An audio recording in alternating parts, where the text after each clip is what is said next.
Hello, hello. Hello, Aninia-san. Good morning. And yeah, early stream today. Because yeah, I'm still on vacation, still have nothing really more important to do. So yeah, I figured out we'll try to do a stream in the morning. And then we will have another stream, gaming stream for Gaming Friday in the evening. So yeah, good morning. So yesterday we were working on the metrics, and we figured out that yeah, it somewhat works, although it's a little bit tricky. This OpenTelemetry thing is weird. So 1 second, I need to forward a port. I don't remember how to do that.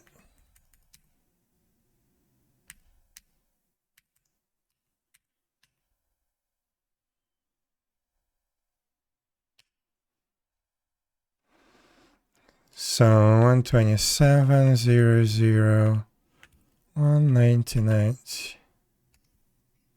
Hey, 127.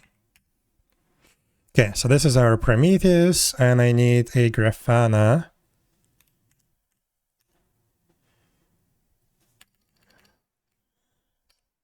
Where is the Grafana? That's deployment. I need a pod.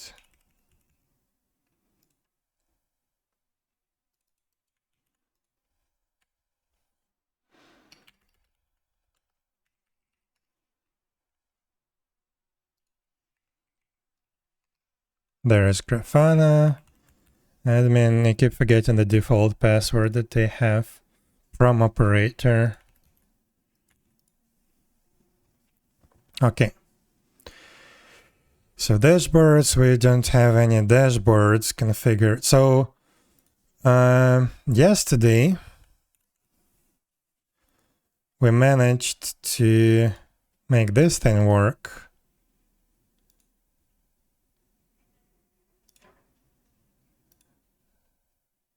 How do I define a range? It only lets me...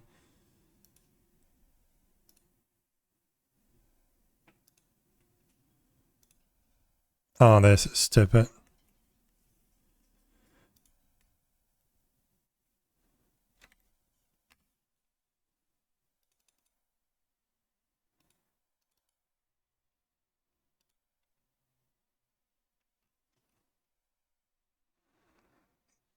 And okay, it also didn't store all the data that we had.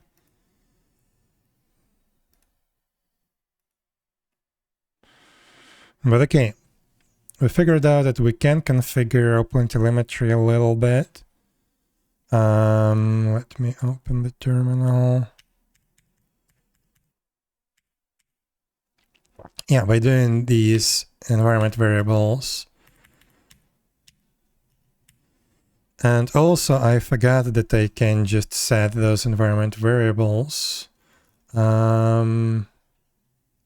Gateway server, right? Can set them in the launch settings. So here, for example, I can do hotel service name. That's gonna be our gateway server. And we're gonna set these resource attributes. And we can set these environment variables however we like. So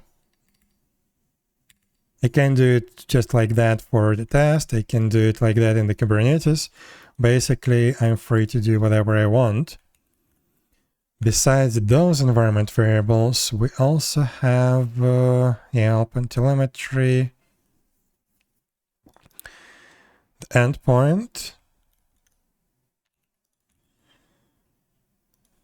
endpoint, which is by default this one. So I decided we're not going to configure it like this. Instead, we'll do the environment variable settings through environment variables. Headers, timeout, protocol. We're gonna use HTTP protobuf, but that's the default now. Logs, metrics. What is the telemetry? Temporality preference. Following environment variables can be used to override the default value of the temporality preference. Setting for the reader configured for metrics. What is the temporality preference? Is that the thing that was causing the trouble that we had?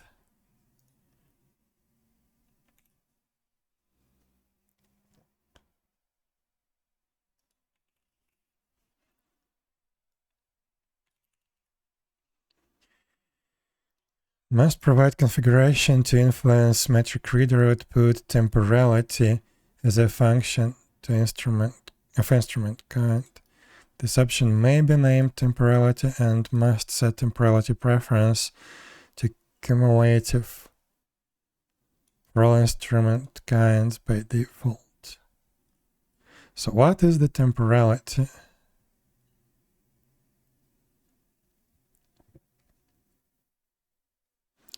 Cumulative. Choose cumulative aggregation temporality for all instrument kinds.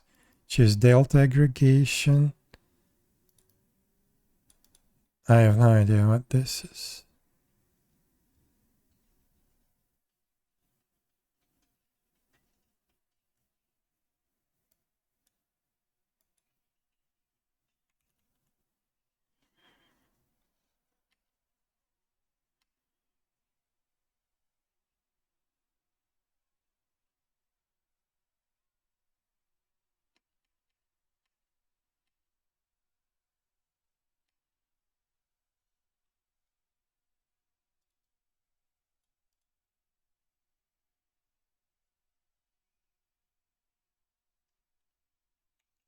I don't understand.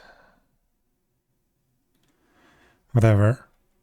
Temporality. Export internal. Interval. Timeout.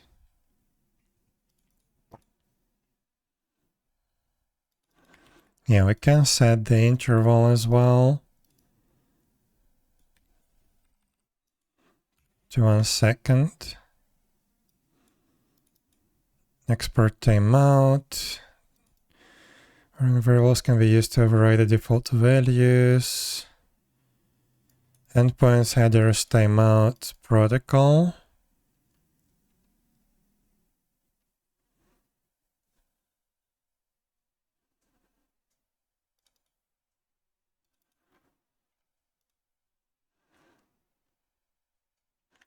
Can I configure the metrics to listen?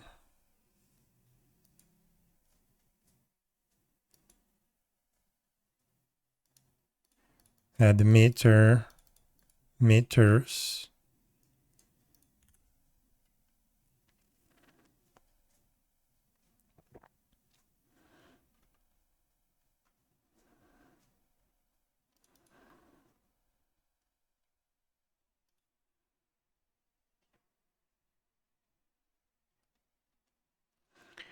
So this one is for Open Telemetry Protocol. What about the base project? Can I configure the meters?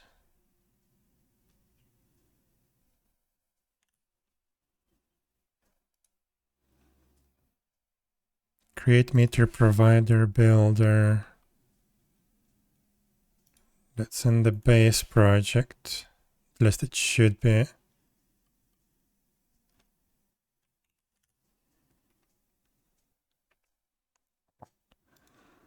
Metric SDK.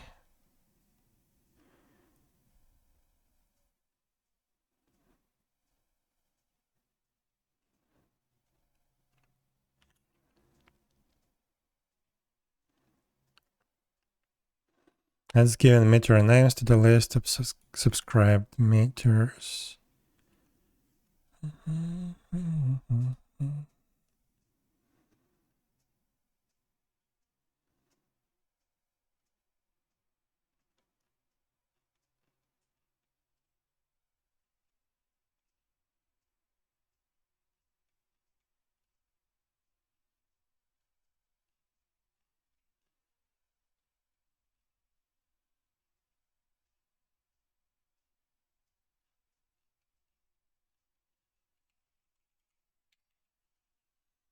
Environment variable specification.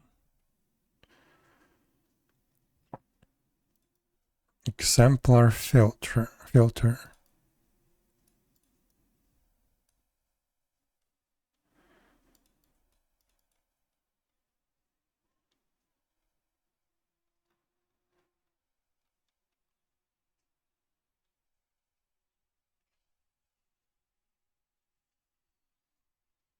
No, I guess you can't.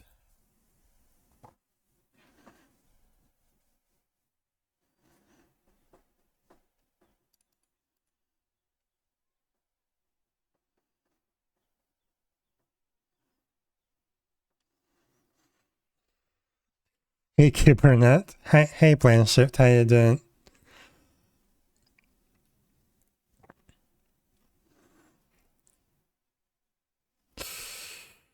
But yeah, I'm still trying to work out this Kubernetes stuff, and right now I'm fighting OpenTelemetry.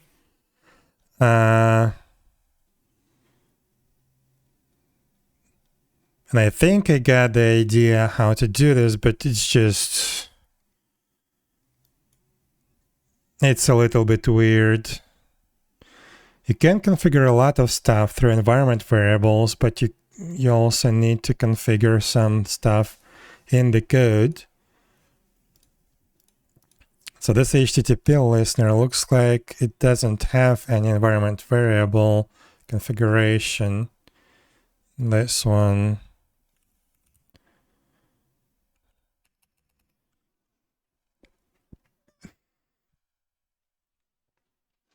I mean, I can just get rid of it completely. But it could be useful sometimes. Could be useful.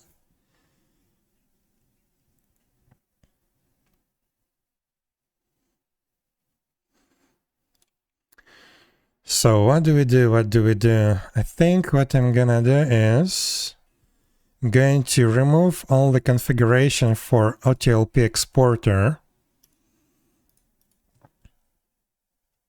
Right. This one will stay here. And we will just have these three options in our own config file. So also this should be renamed to not Prometheus, but OpenTelemetry. Enable HTTP listener. URI prefixes. Enable OTLP exporter. Right. So OTLP exporter endpoint. This should go away. HTTP listener prefixes, that stays. And enable meters to listen. We need that as well. Okay. So we will have these four, basically. I'm gonna add this one just so I don't forget about it. Comment it out. So we have these four.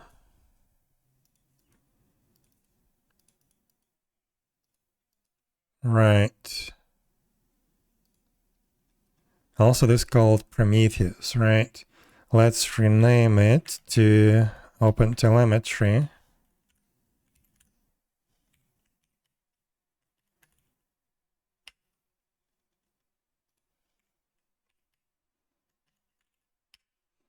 OpenTelemetry metrics exporter service. Okay, so we register our meters. We add a view.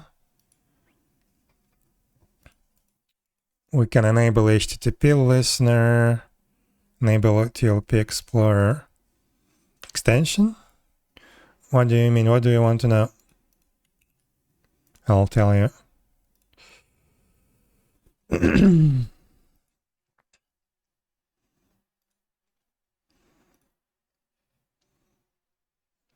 I configure my tune? Yes, you can scroll down under the stream and there should be stream avatars panel available. If you're on mobile, the icon should be above the chat. You can configure your avatar through that.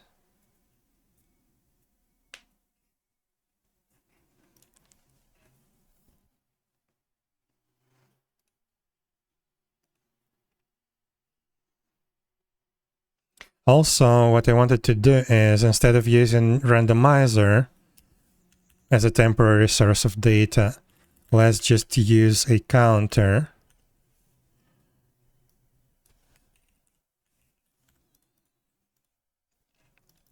This will be much more visually representative. Also, I wanted to test these tags. I'm pretty sure it actually sends them, but yeah, we will see. So this is that, this is that. Oh, and another thing is Prometheus allows you to actually, where was it? Promote resource. So yeah, we configured that, but it also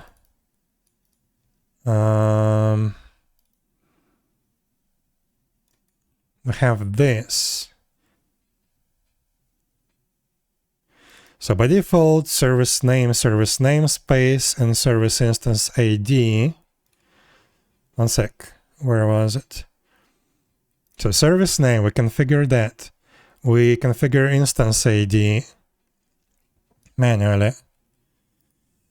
Themselves are not added to target info because they are converted into job and instance. However, the following configuration parameter can be enabled to add them into target info directly. Going through normalization to replace dots with underscores.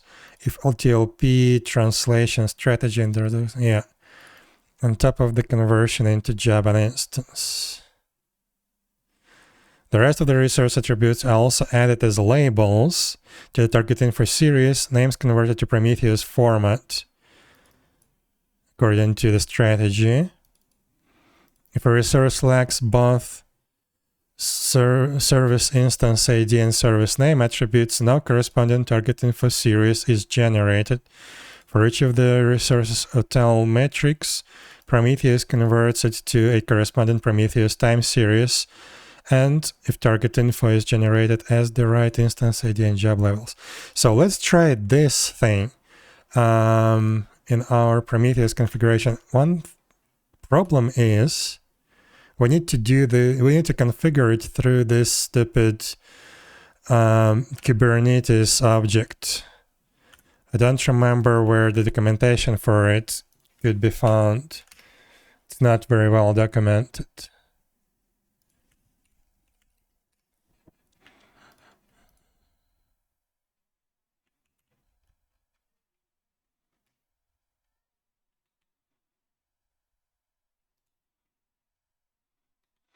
So I need to find, what is the subject? Crap, I don't know what the subject is. I need a TLP config. Oh my god.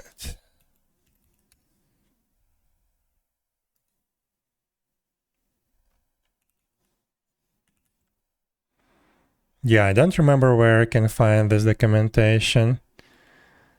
The links are that I can see. monitoringcoreos.com. That's the namespace.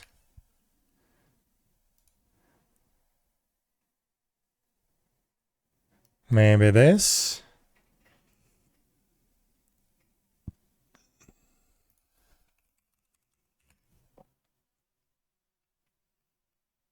Oh, god.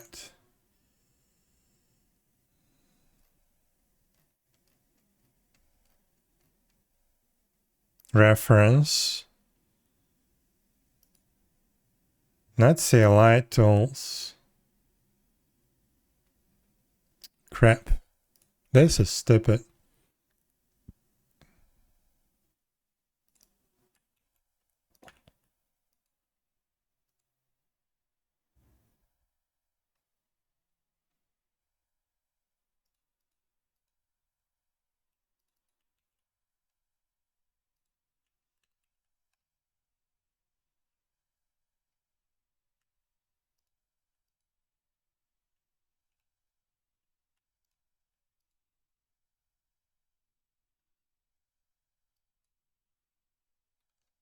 There was some kind of like dark website with the documentation with all these fields. I can't find it now. Maybe enable a TLP receiver. We'll look for that.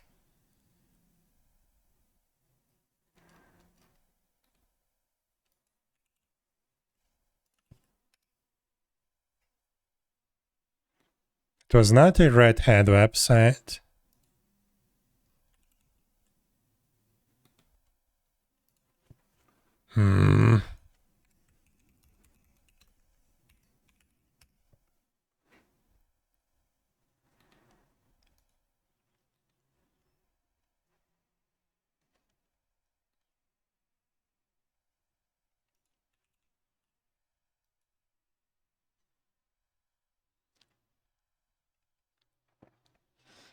So that's Prometheus operator. Prometheus operator. 1 second. Documentation. There it is. This looks like something that we were looking at yesterday. Zero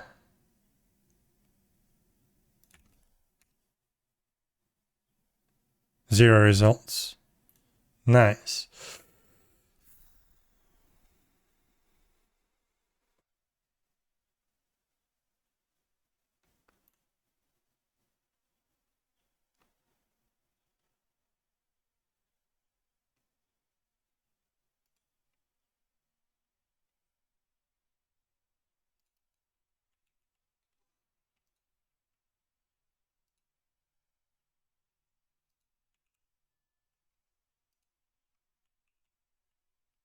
What? Wait, what?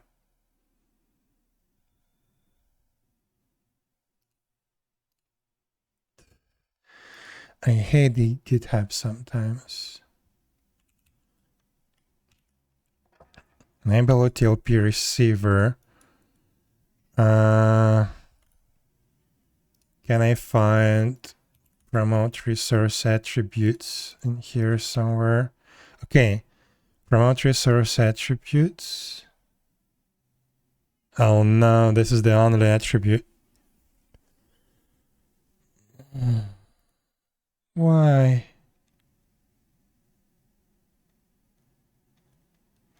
Wait, what is this document?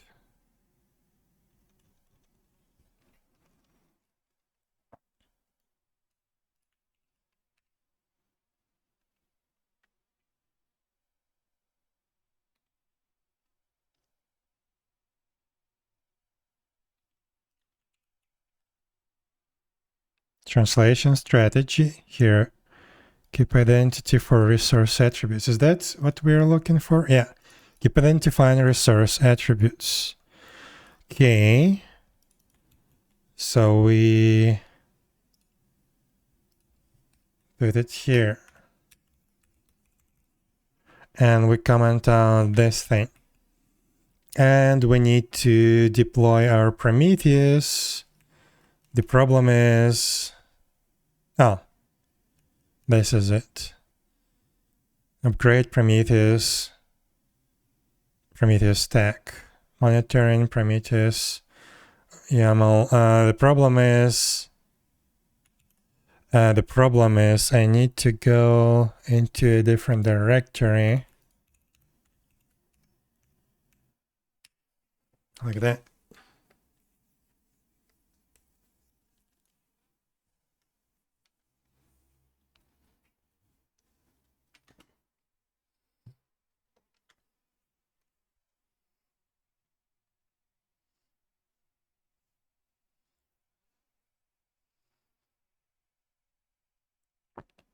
I forget to first check which cluster are we working on.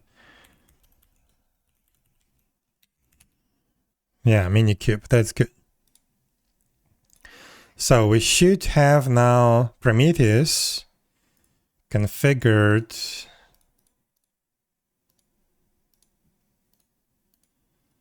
So we're watching the login connections, right? Yeah, login connections. So now we should have our Prometheus configured in a way that it accepts all the labels.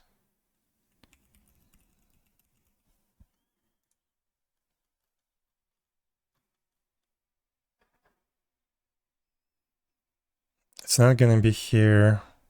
Here we just have the enable OTLP receiver. Yeah. Well, let's hope that it works, right? Now we have that configured. Now we can start our server.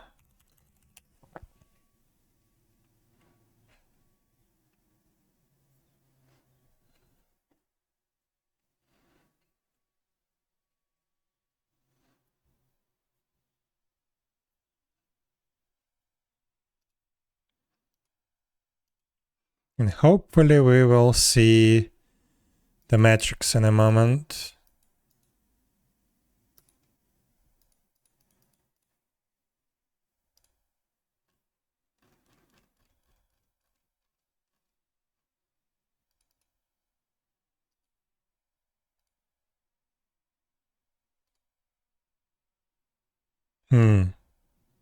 Where is our metrics endpoint? Wait. Oh. Okay, I forgot to rename this thing.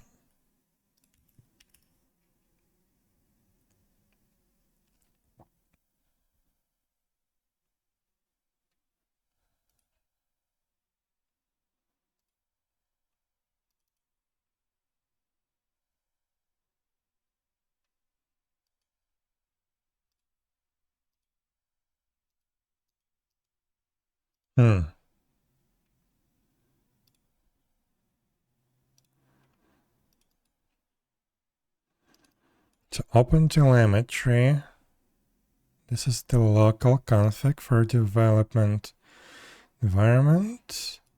Enable HTTP listener. Should be there. Enable OTLP exporter.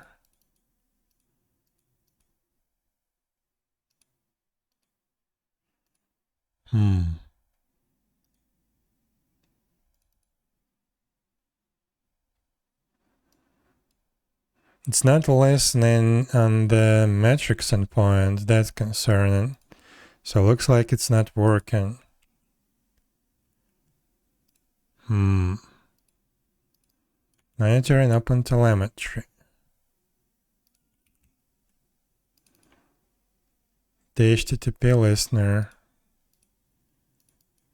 6901. No, it's not working.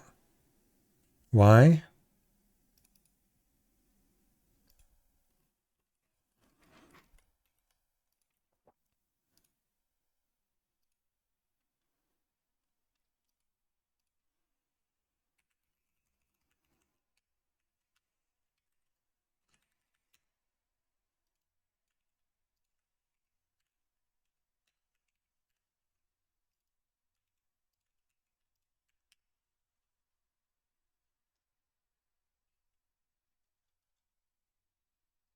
It is enabled.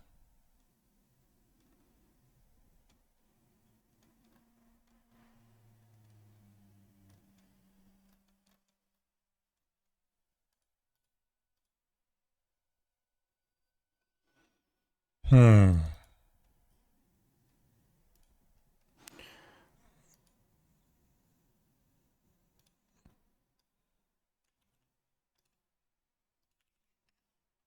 Okay, it's actually serving the metrics. Login connections. So this actually is working, but I don't see it in the Prometheus.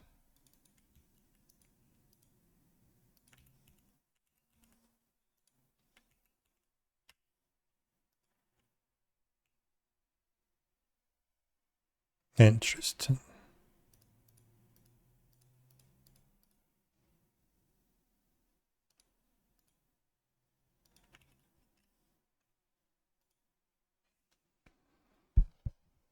Okay, why could that be?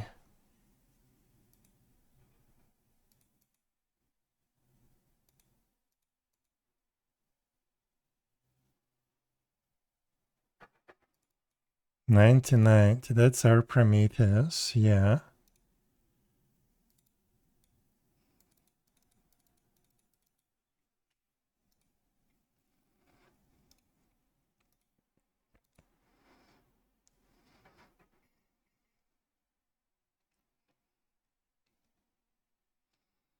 Environment variables.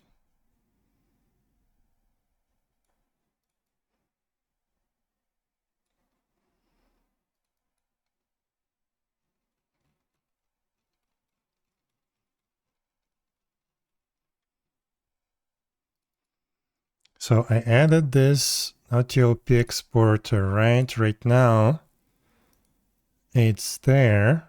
It's just not configured. And I was hoping that I can configure it through environment variables. Looks like that's not working.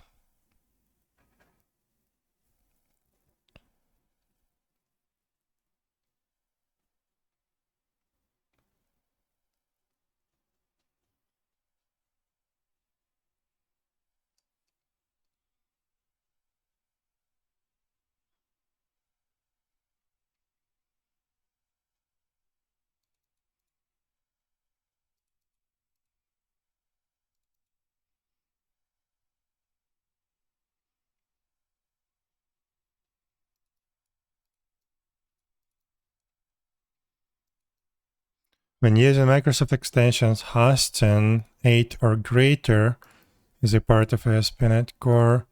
Meters and instruments can also be enabled using configuration.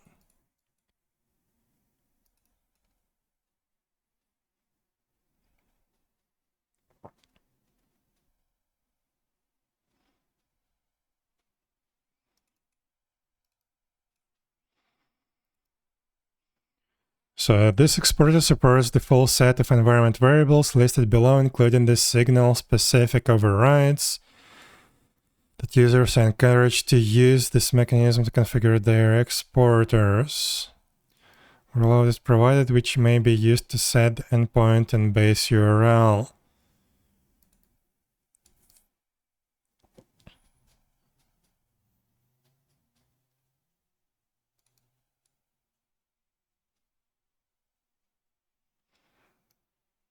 Ah, so do I need to just add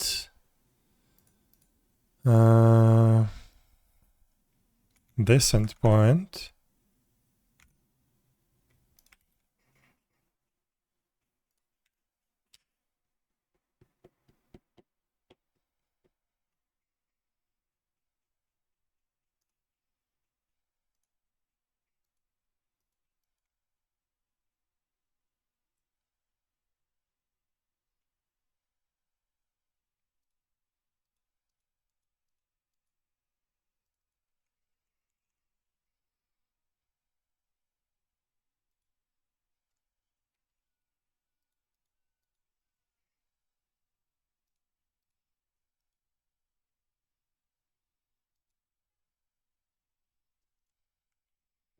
Weird.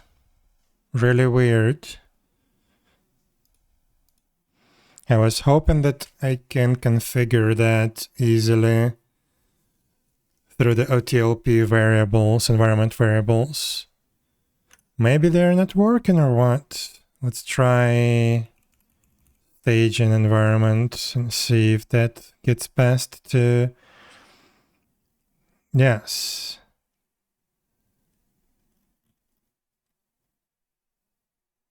So these environment variables actually working correctly. Problem is they're not being picked up, I guess.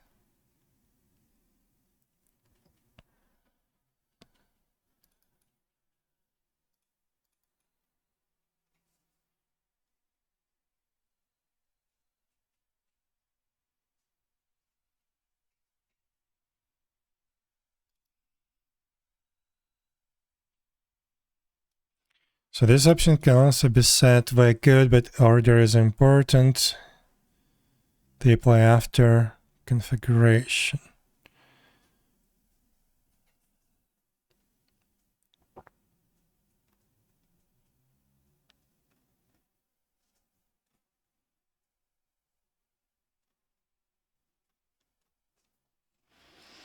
The following environment variables can be used to configure a TLP exporter for logs, traces, and metrics.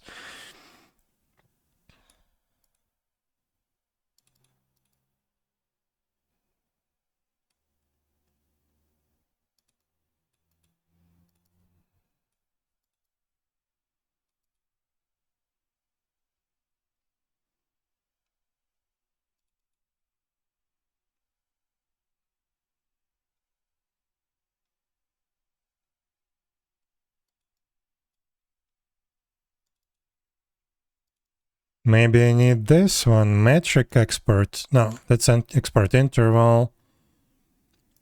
A TLP metrics endpoint. Maybe I needed this one.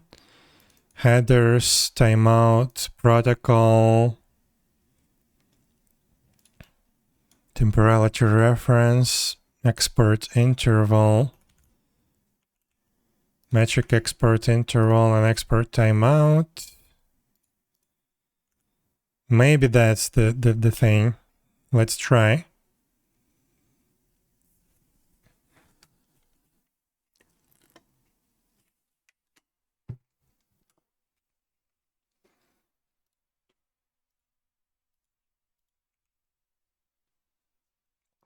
Pretty please, come on.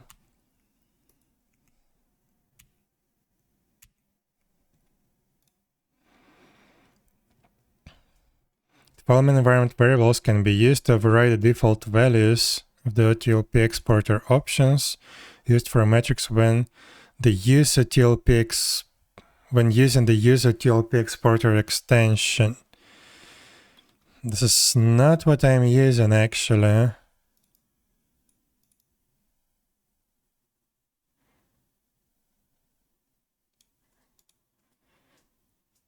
Add OpenTelemetry use OTLP exporter. I'm using this decay directly. Maybe that's the problem.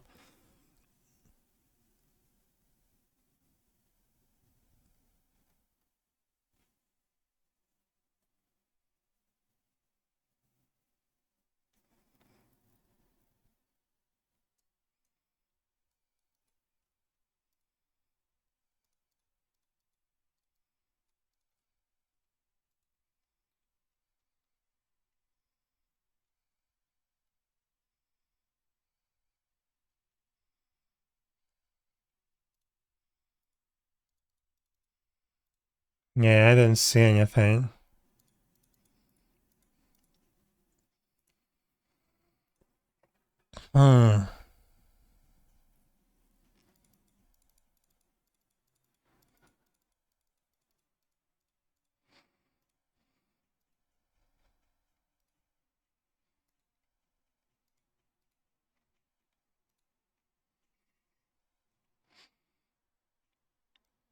Let's try this. I don't know. So this is supposed to be added here.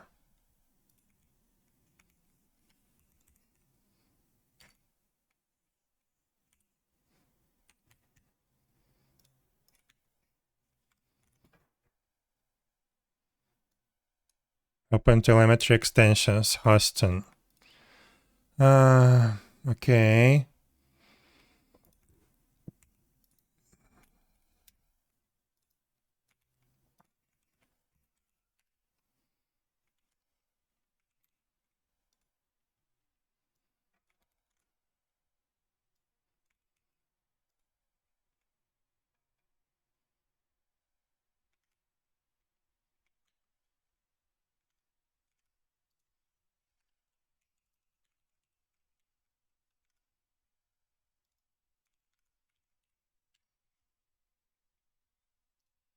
And where is this 𝙽𝚁𝚂 exporter in OpenTelemetry?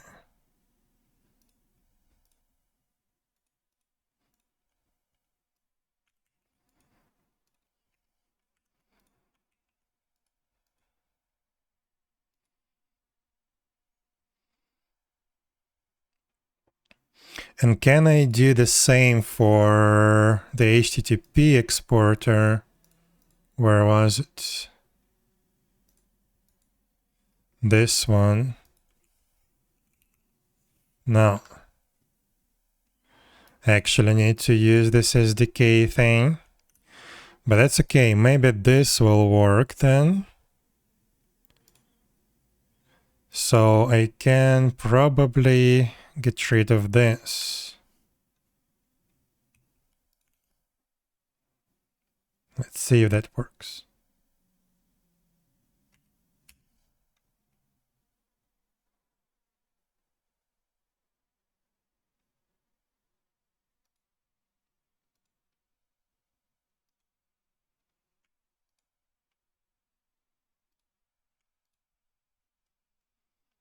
Login with metrics with trace. Oh no.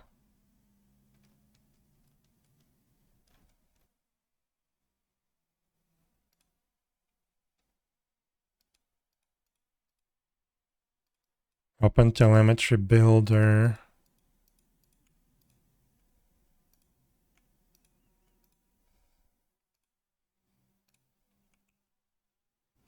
This is not exactly what I needed.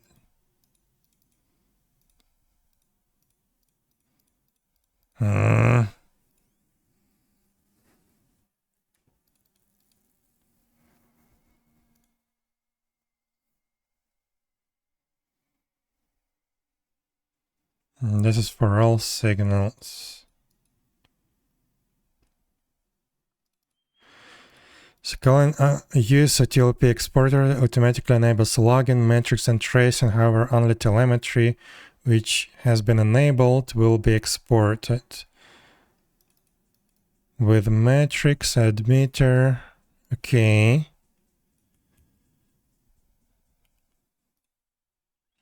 So this is configured in a different place. Okay.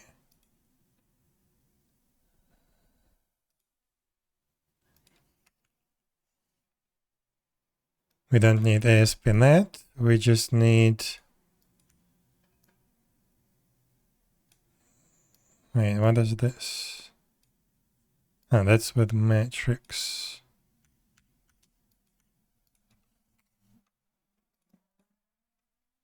Well, for now, let's hard code just to be sure that it's actually working.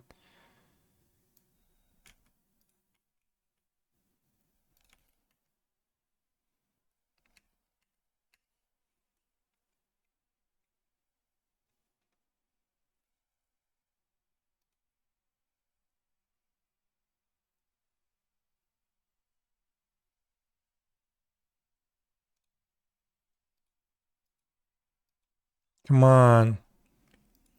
I just want to use the standard environment variables. This is so stupid.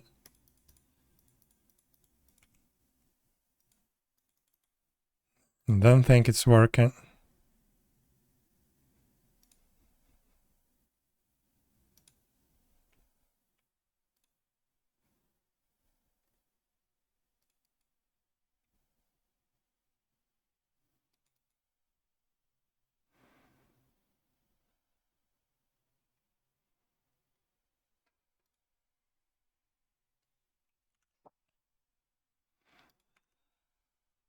Do I need to add a view also? Probably yes. Maybe not.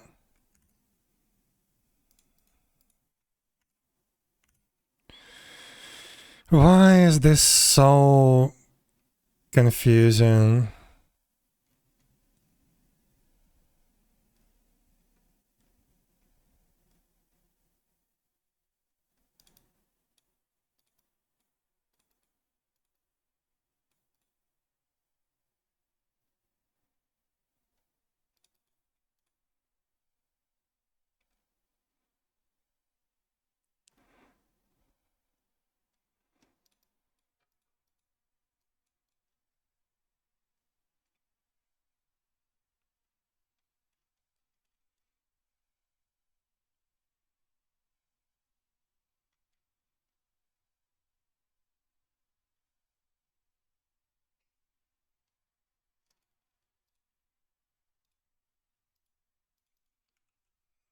It's not sending anything.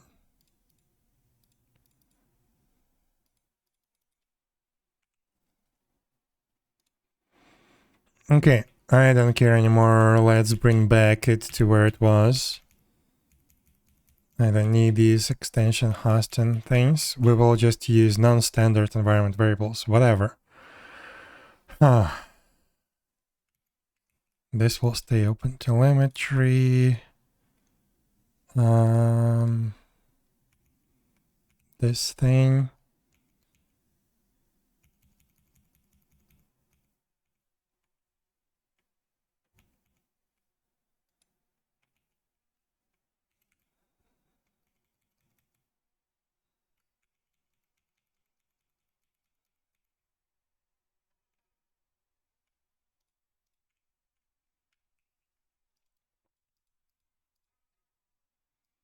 Okay, let's remove the protocol. It's gonna use the default one. We have just the endpoint, and for now we have the export interval. This is to do remove. So that means that we now do everything through here, including the URL, which is, wait, where's the URL?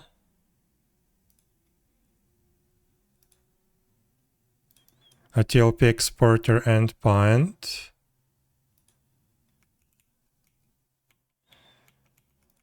I removed it.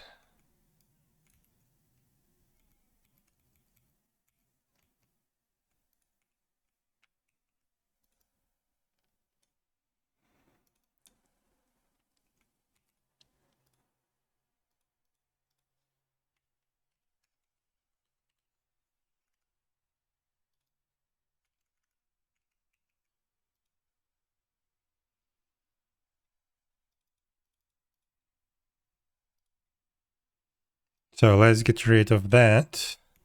And we know that is working, theoretically. I want to also add env, I don't know, development.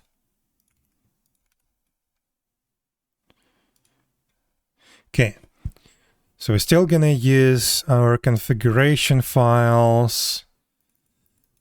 We did that, we did that. We have our service, this service that exports everything manually when needed. Okay, should be good. We technically still configure the endpoint through the environment variables, that's gonna be our environment variables, not that standard thing, unfortunately, but that's okay. Please tell me you work. Oh my god. It's not working. Why? What did they do?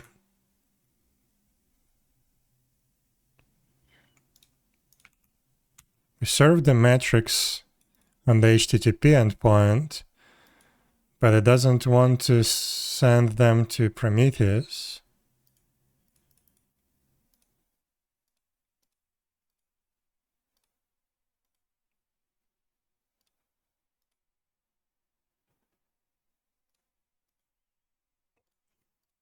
Interesting. What's going on?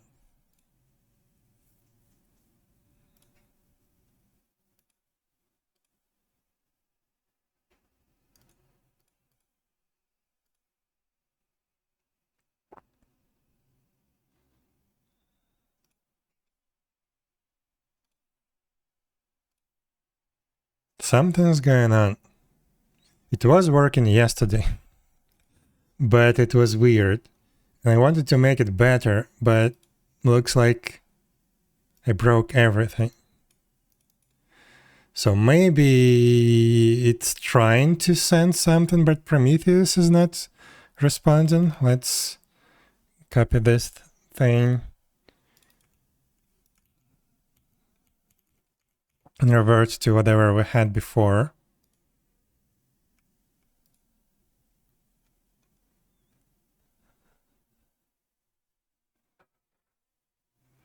Let's just revert everything what we've done today.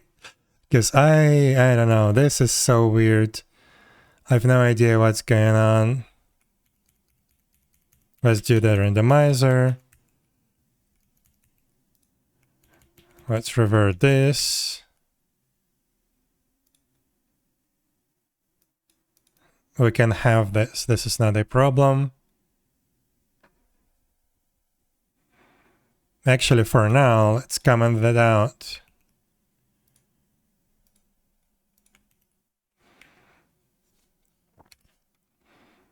So let's see if this works. If not, wait. If it doesn't work, I will reinstall Prometheus. Because that's weird, just weird.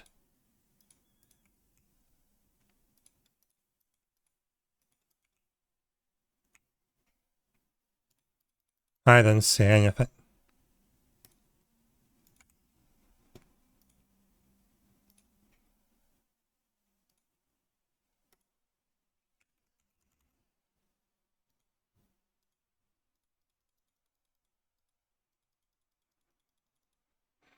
Okay, time to reinstall Prometheus, I guess. Helm uninstall Prometheus, namespace monitoring.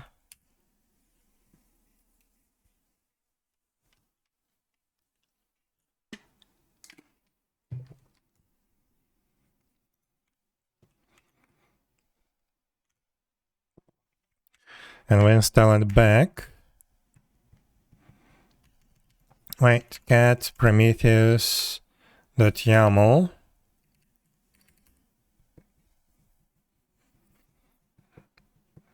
So this is what we had yesterday. So let's install this.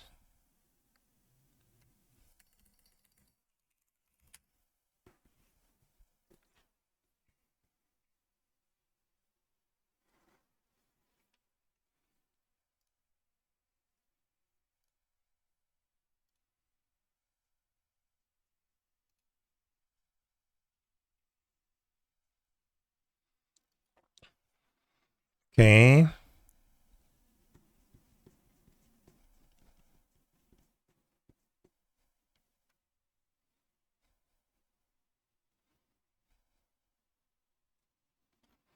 Okay, so Prometheus should be running.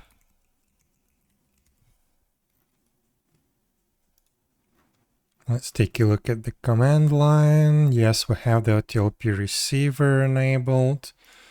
So here we don't have the port right now. Let's forward the port. Okay. So we have our Prometheus. We don't have any Boulder endpoints, metrics inside. So now let's restart this thing.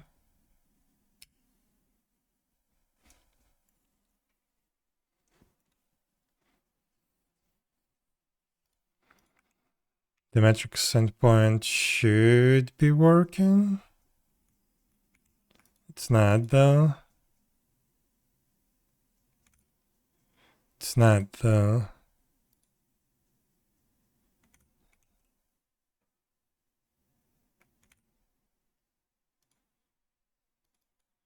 Environment development.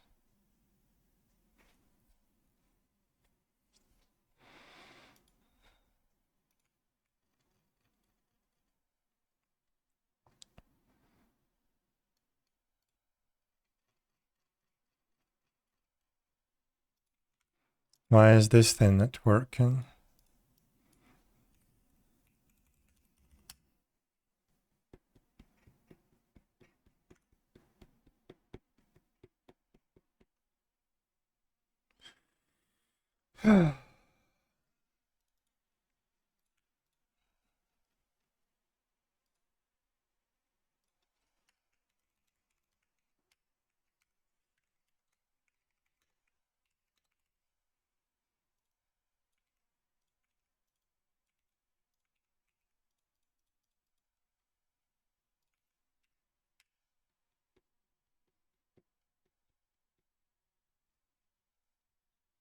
False, false.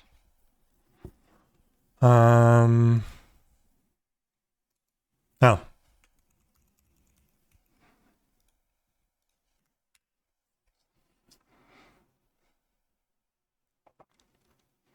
Okay, so now it should be working. Endpoint is working. Random data is being sent. We have the data now. Login connections. Graph. Okay, so it's sending the random data now. That's good. So we have job unknown service, service name, unknown service. Why is it unknown service? Oh, because of this thing. So now let's try to add some attributes to this.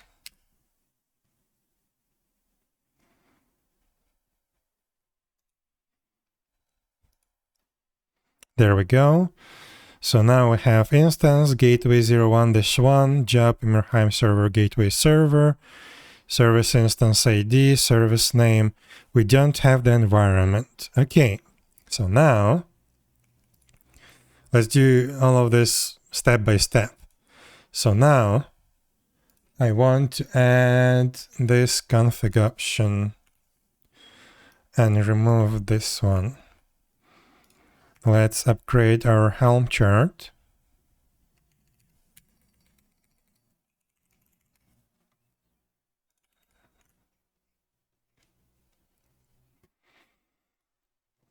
So this should enable, like, convert all the attributes to the labels, theoretically. And that means that our env thing should be working. Okay, so let's see. Prometheus is running. Also, I need to fix this thing. For some reason, it preserves the last known metric for 5 minutes. This is weird. Okay, so we start this server again.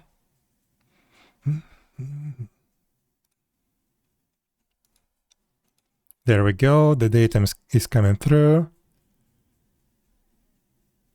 Although I don't have anything really here. So instance job service, instance ID, and service name. And that's it. I don't have any custom attributes.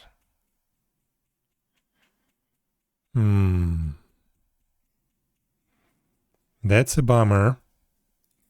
But okay, we had, what did we have? We had this deployment name. Deployment environment, I mean.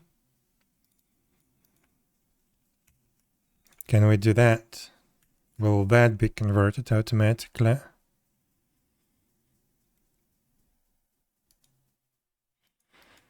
Another thing that could happen is maybe I need to reinstall Prometheus to make this work, because it's suspiciously displaying same kind of attributes.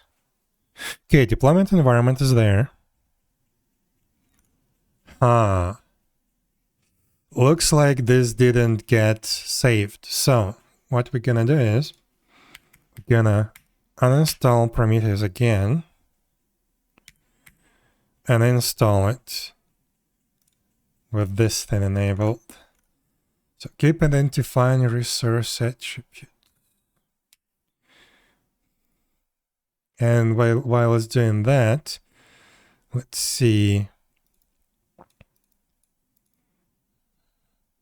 However, the following configuration parameter can be enabled to add them to target info directly on top of the conversion into job and instance. The rest of the resource attributes are also added as labels. So yeah, it should add all the resource attributes that we're sending and convert them to proper Prometheus style. But it was not doing that, so I guess I do have to reinstall Prometheus to change the settings. This is so stupid. But okay.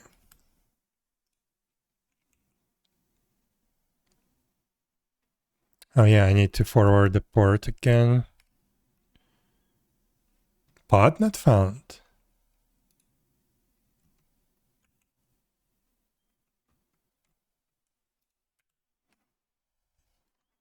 What? Did it get renamed?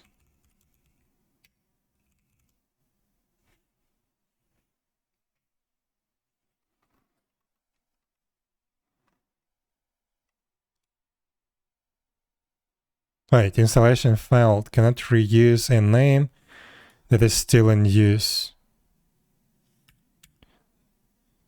Didn't uninstall properly.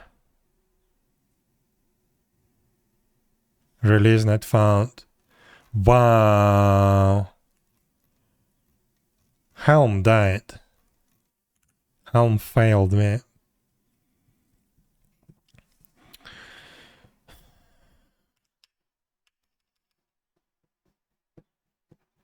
Really interesting. So it deleted the release, but didn't delete everything fully. Now when I tried to install a release, it failed. Oh, wait. Okay, I messed up a little bit.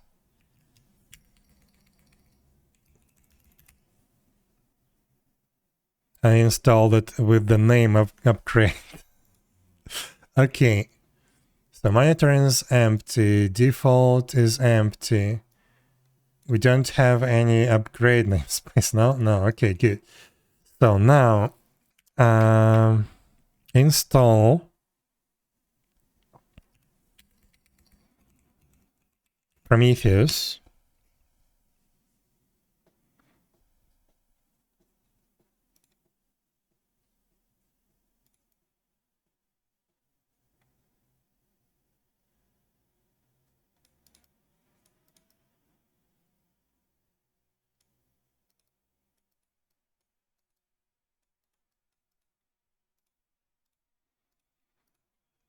Okay, should be good.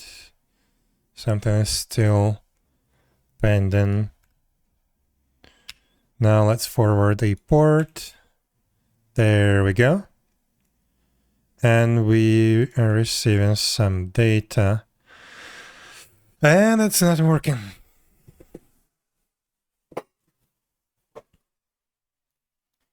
So this config option doesn't work.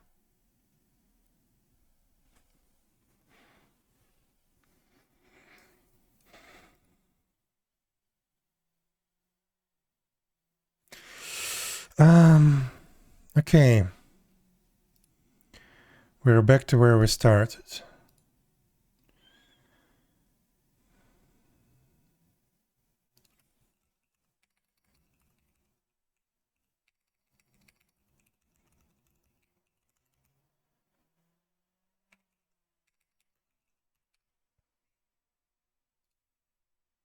to Prometheus stack. This is what I was looking at. Do we have this thing?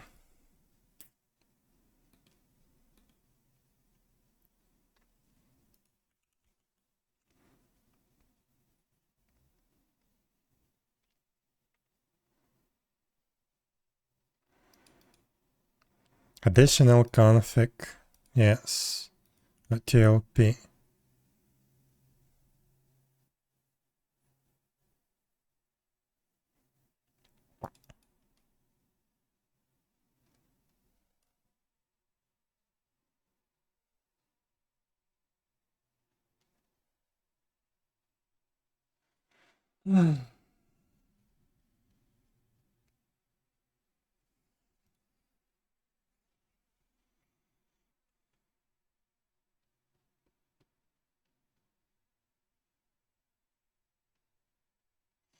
I think actually this is the out of order time window. This is the thing that keeps my metrics for 5 minutes. Let me see, do I have something in my Prometheus config? Prometheus that I've set in my other instance, my separate instance that's currently running. Scrape interval, evaluation interval.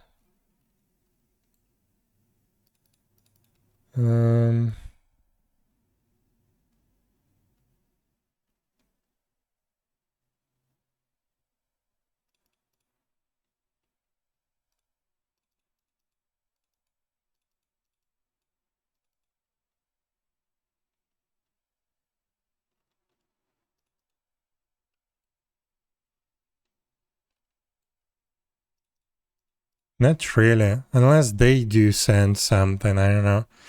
But okay, let's see.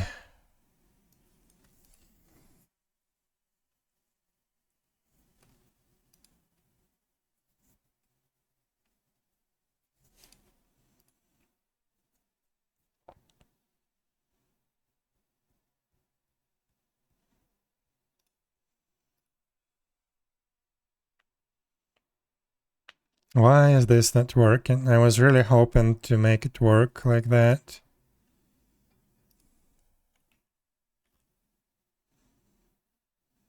Just has the default instance and job.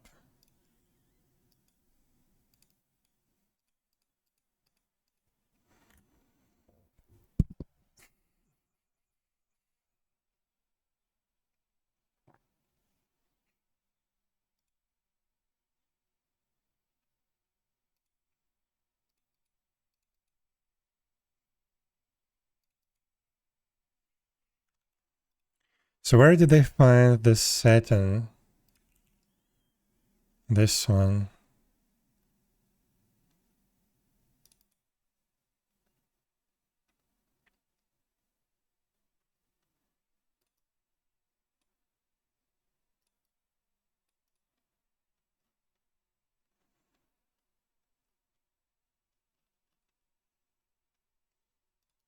Prometheus spec OTLP. Wait. No.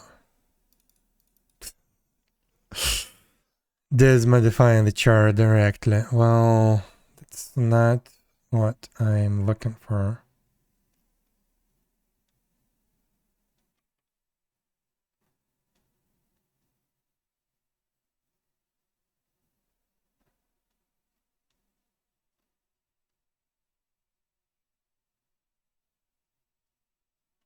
So I am using additional config, enable OTLP receiver.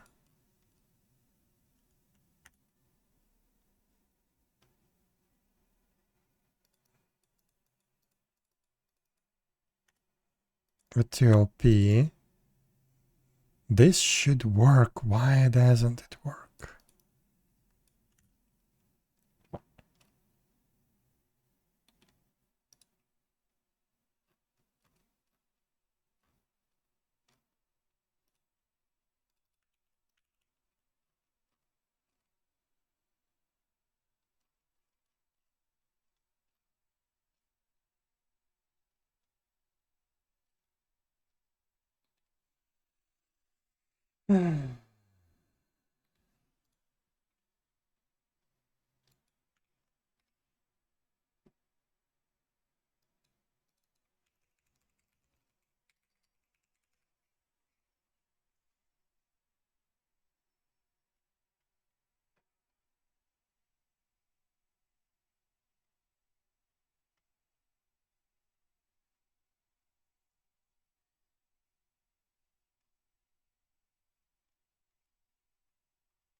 Yeah, basically this is the file, but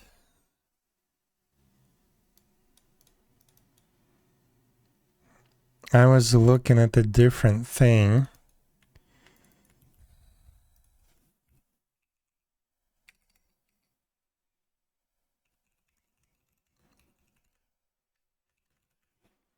𝙽𝙴𝚁𝙸𝚂.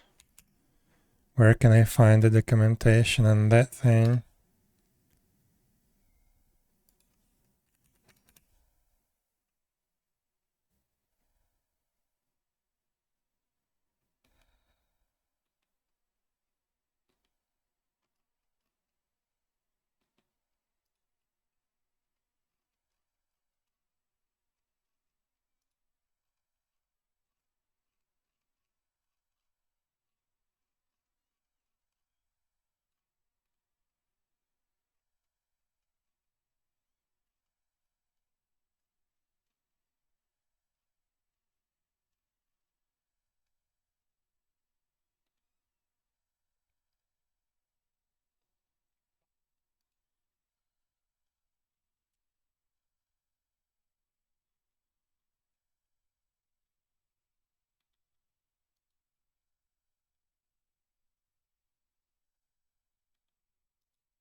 I've no idea.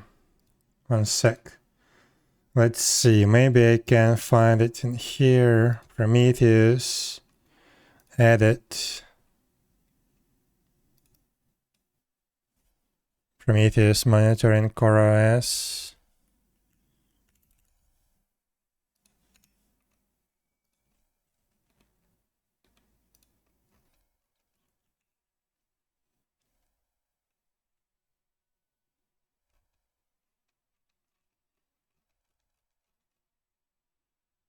Maybe.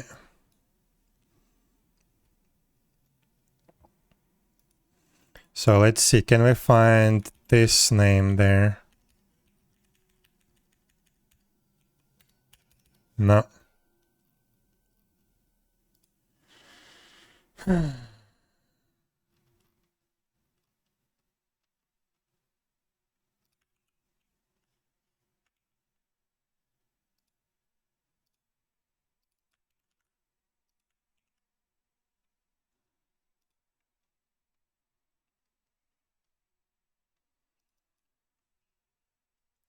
So the property is there.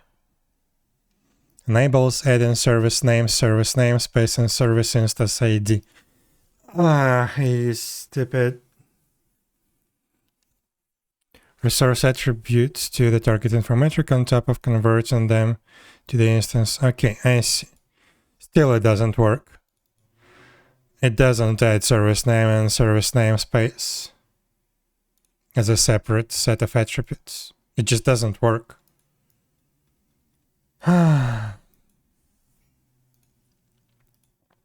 Okay, let's copy this exact setting to here. And just in case, let's uninstall Prometheus. Now we're gonna install it back, but first let's make sure that nothing is there. Okay. Install.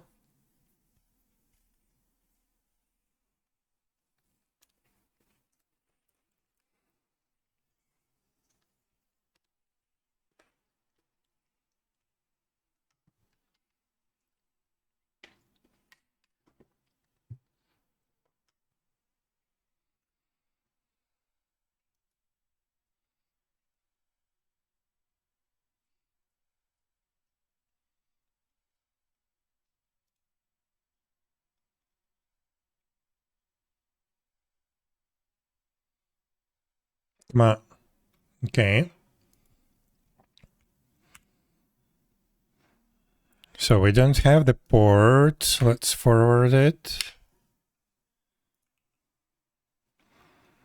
Have the data. It doesn't have anything in it. Okay. That means that this just doesn't work.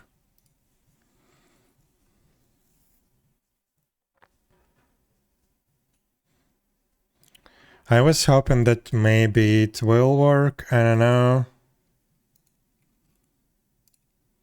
Okay, let's see. Prometheus. Edit.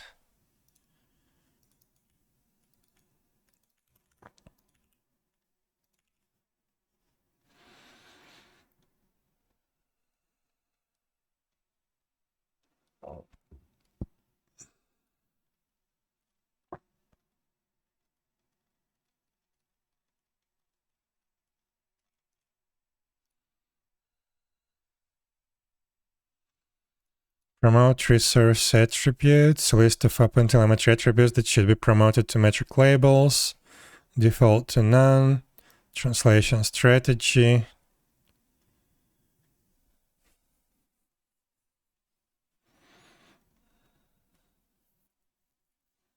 So, yeah, I guess the only option is to use these attributes.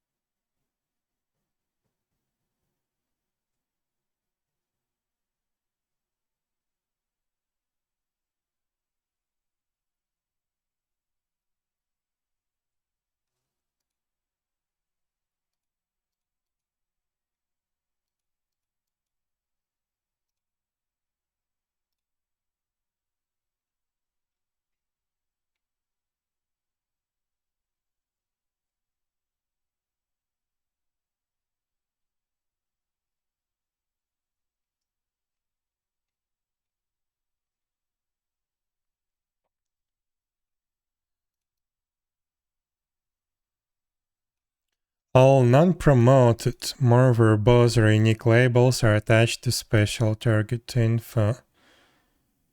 Non-promoted. You can use this metric to join some labels on query time.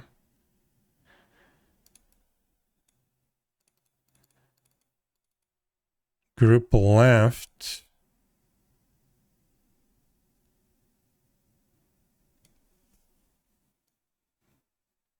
Target info. Wait.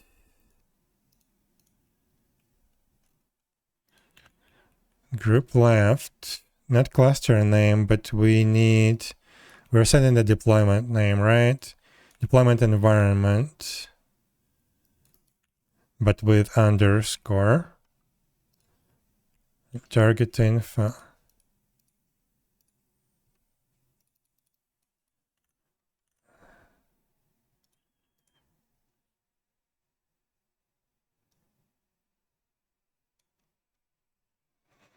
What happens in this query is at the time series resulting from rate augmented with K8s cluster name label from the target info series that share the same job and instance. Okay.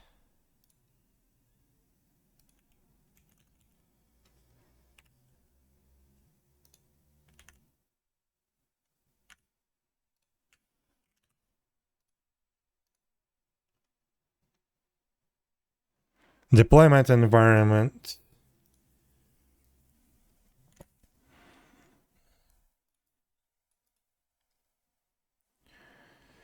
In other words, the job and instance labels are shared between this metric and target info akin to SQL foreign keys. The Kubernetes cluster name label, on the other hand, corresponds to the OpenTelemetry resource attribute, Prometheus conventions, dots to underscores. So what is the relation between the target info metric and OpenTelemetry resource attributes? When Prometheus processes the OTLP write request, and provided that contained resources include the attributes, these ones, Prometheus generates the info metric target info for every OpenTelemetry resource. It adds to each such target info series the label instance with the value of the service instance ID resource attribute and the label job, the value of the service name resource attribute. If the resource attribute service namespace exists, it's prefixed to the job label value. Okay.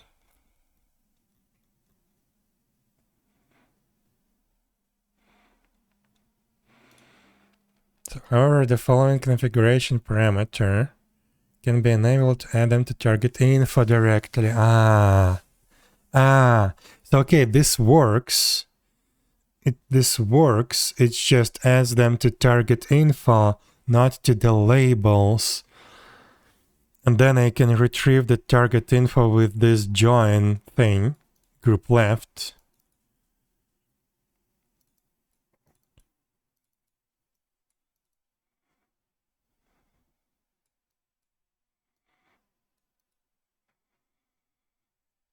But yeah, they're not promoted to labels, they're just added to target info.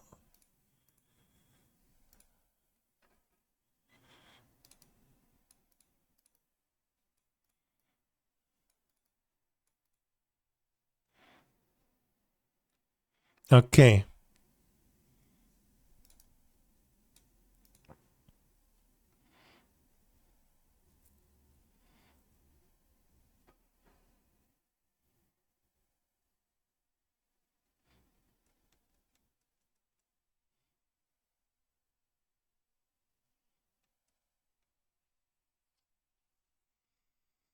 Based on experience and conversations with our community, we found that out of all the commonly seen resource attributes, there are certain worth attaching to all your OTLP metrics. By default, Prometheus won't be promoting any attributes. If you'd like to promote any of them, you can do so in this section of the Prometheus configuration file. The following snippet shares the best practice set of attributes to promote. Okay, so I think I'm gonna enable this back, and this will actually promote these to the actual attributes. So we'll have instance ID, service namespace, version. Don't know about that.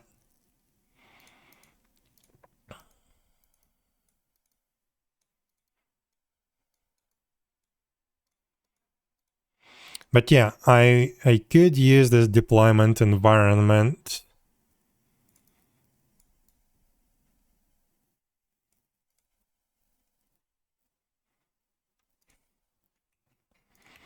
So let's do that, and let's try not uninstalling but upgrading maybe.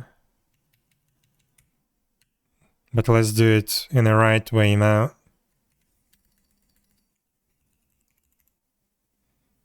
Helm upgrade Prometheus.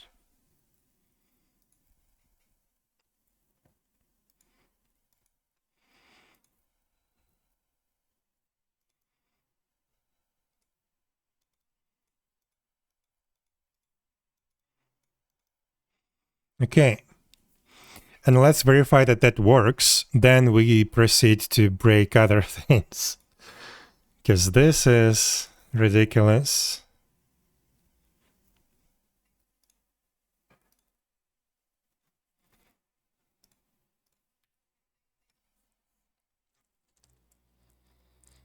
I changed too many things and it all broke at once.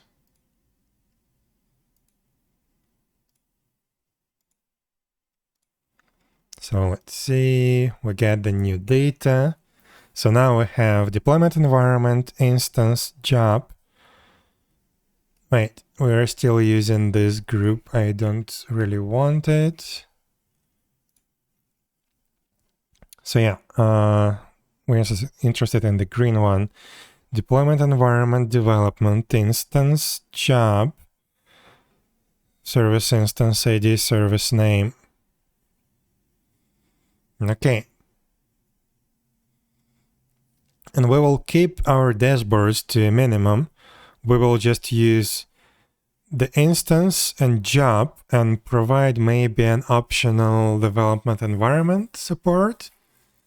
Because this is the only thing that I need, to be honest. I need to be able to switch between environments because metrics from the staging environment and production environment will end up in the same Prometheus instance.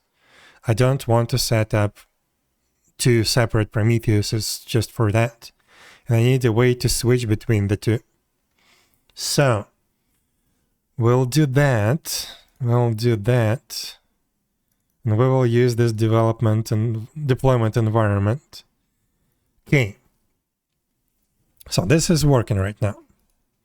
Perfect. Now let's break things.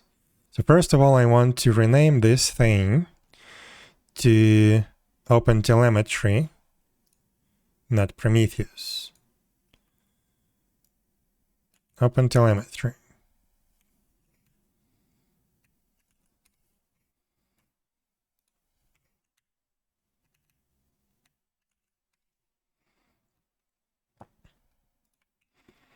Okay. This is now OpenTelemetry. This is now OpenTelemetry. We're also gonna rename the settings section to OpenTelemetry.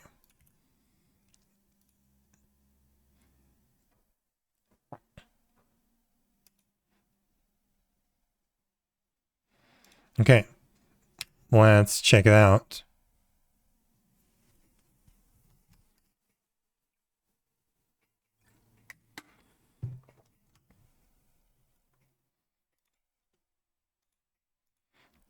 There we go. We're still receiving the data.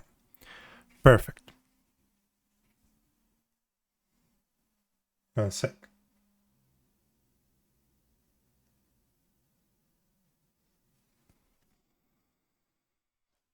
Okay, that worked. Now, let's try to specify the endpoint, not here, but, and not here, but in the actual environment variables. So, I need this, I need this, I need this.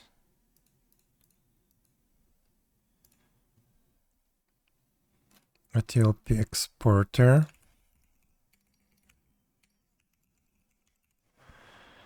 So let's do metrics endpoint.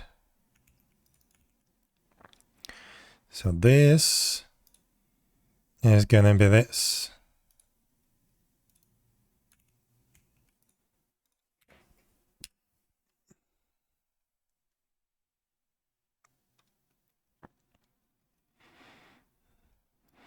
Must not be null.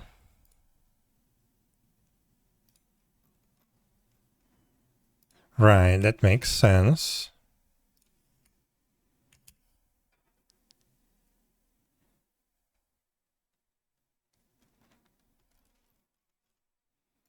So please tell me you're sending data.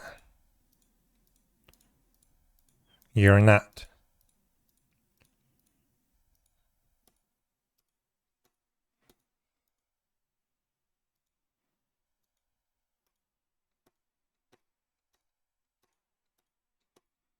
You're not sending data. Okay, we had another endpoint. This one.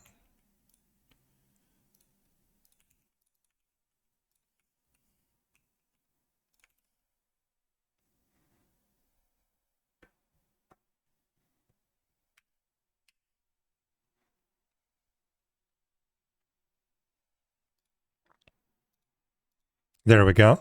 This one works. This one does send the data. Awesome.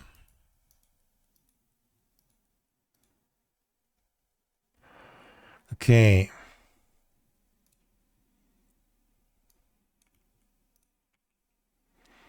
Can I specify just this thing?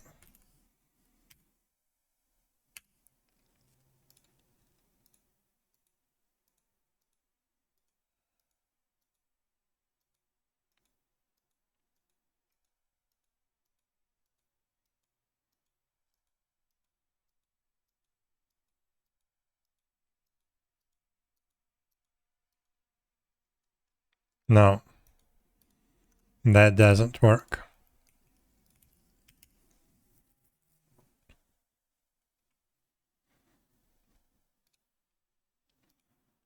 That does though. Okay. Perfect. So we're getting that data. Good. Now, what else?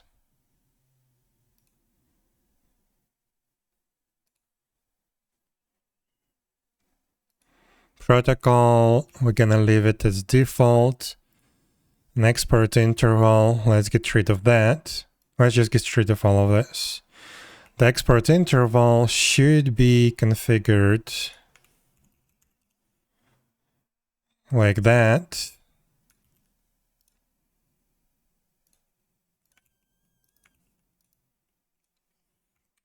Let's do 3 seconds.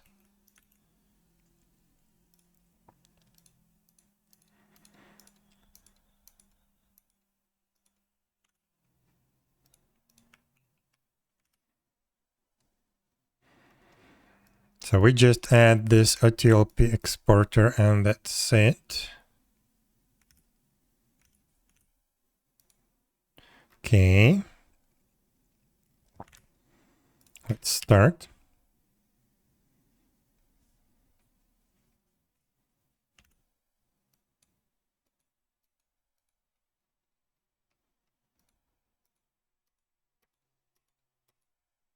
Hello?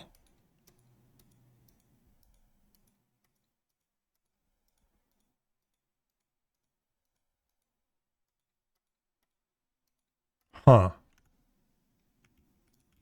Something did break. Maybe the protocol. Yes. Yeah. It's not responding, so yeah.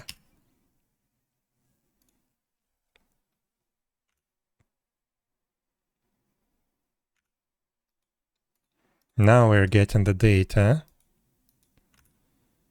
Okay, so now we're getting the data every 3 seconds. Okay.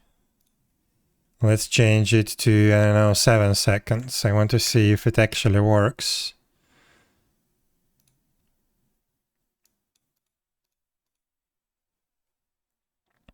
But yeah, looks like the protocol needs to be set, but maybe we can do that through the environment variables.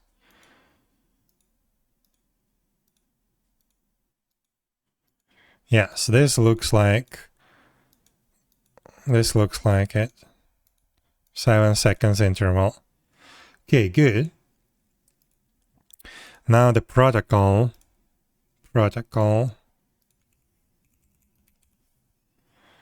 Metrics protocol. So we comment out this thing. HTTP protobuf. Let's see. Wait. I want to bring this back to 1 second. That would be easier to test.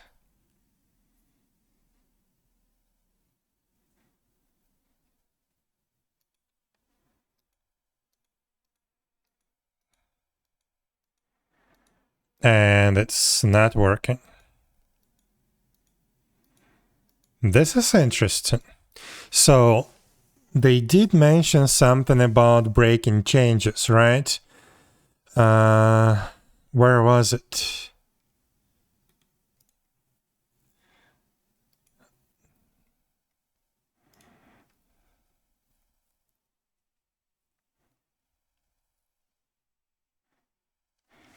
Wait, I can see some errors. Error copying from local connection to remote stream. TCP6. An existing connection was forcefully closed by the remote host. So it looks like it does trying to send something, but it's just not working. Okay, let's read the release notes. OpenTelemetry protocol breaking change. .NET Framework and .NET Standard builds now default to exporting over OTLP HTTP instead of OTLP gRPC. This change could result in a failure to export telemetry unless appropriate measures are taken. Additionally, if you explicitly configure the exporter to use OTLP gRPC, it may result in unsupported exception without further configuration. For additional information and workarounds. So it just defaults to HTTP.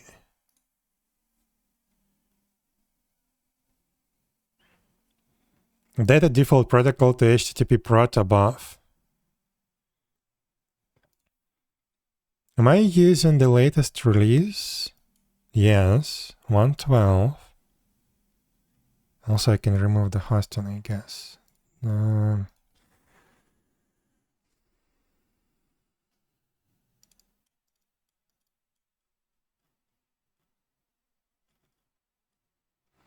This is weird.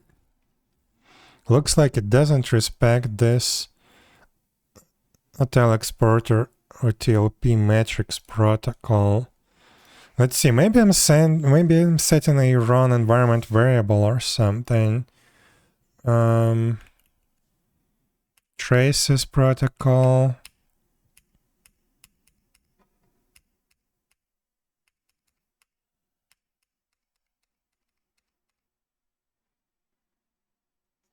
Maybe I need to set this one because yeah, we did have the endpoint set on globally. So maybe we do this.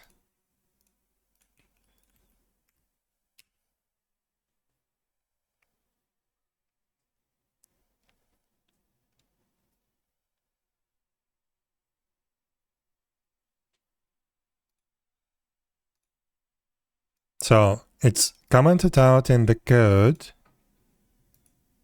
There we go. Okay, that works. Okay, that was weird.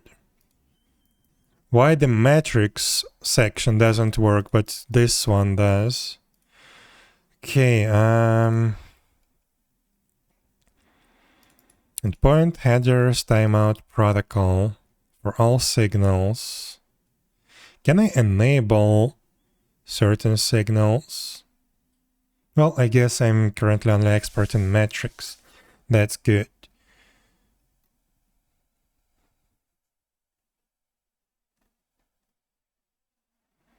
But yeah, this section doesn't work. I guess because I'm not using the hosting extension.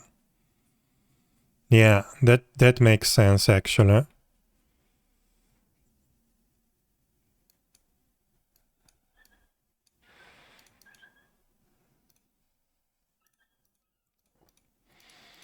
Okay. Do we need anything else? So we get rid of this. Let's get rid of the configuration thing. Wait, what? libuv. Interesting.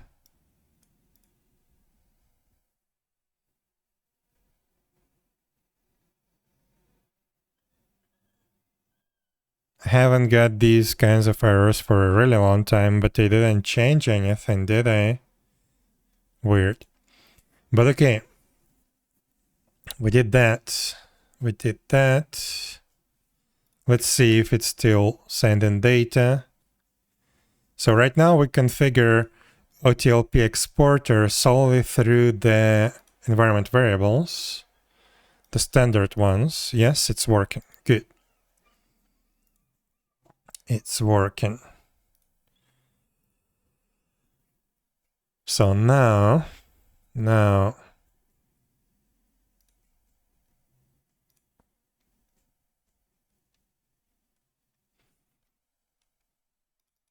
we can get rid of this OTLP endpoint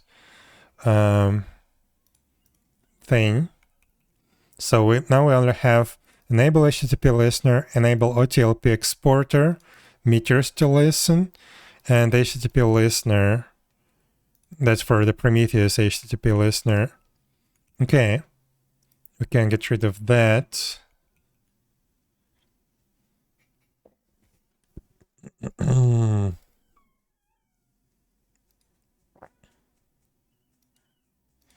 We're not using hosting, so let's get rid of that.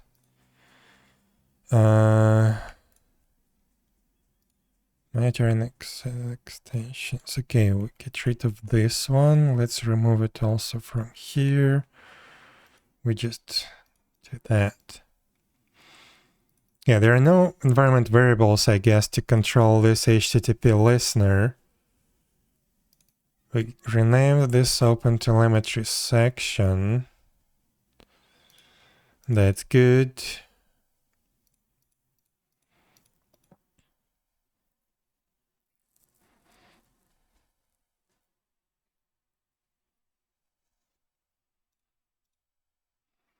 There is no way to control how to enable or disable the exporter, right?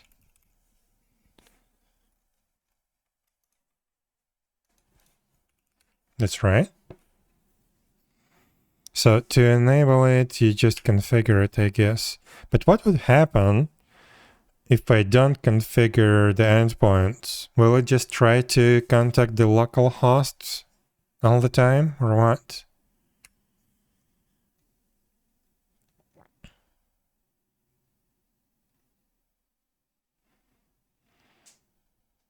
So by default, this pairs the OTLP metric exporter with periodic export and metric reader with a metric export interval of 60 seconds.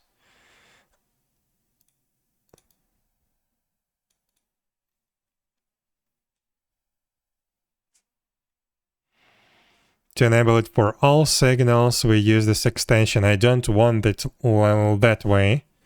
I want to only export the metrics. I don't care about traces and login.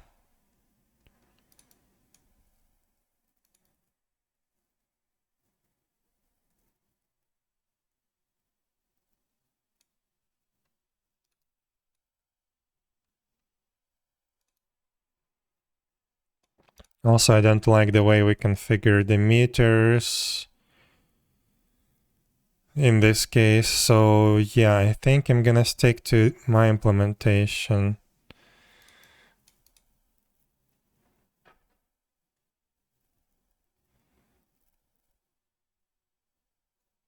We could also use this approach.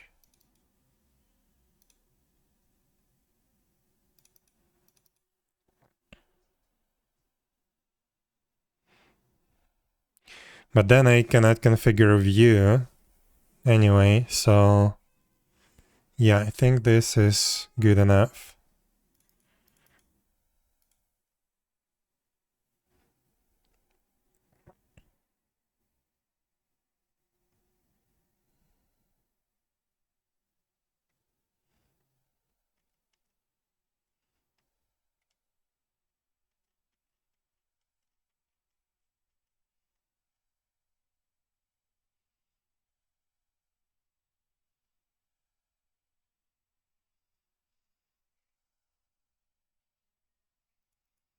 So as the default endpoint,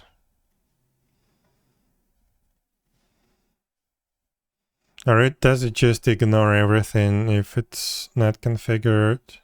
Like, I don't know.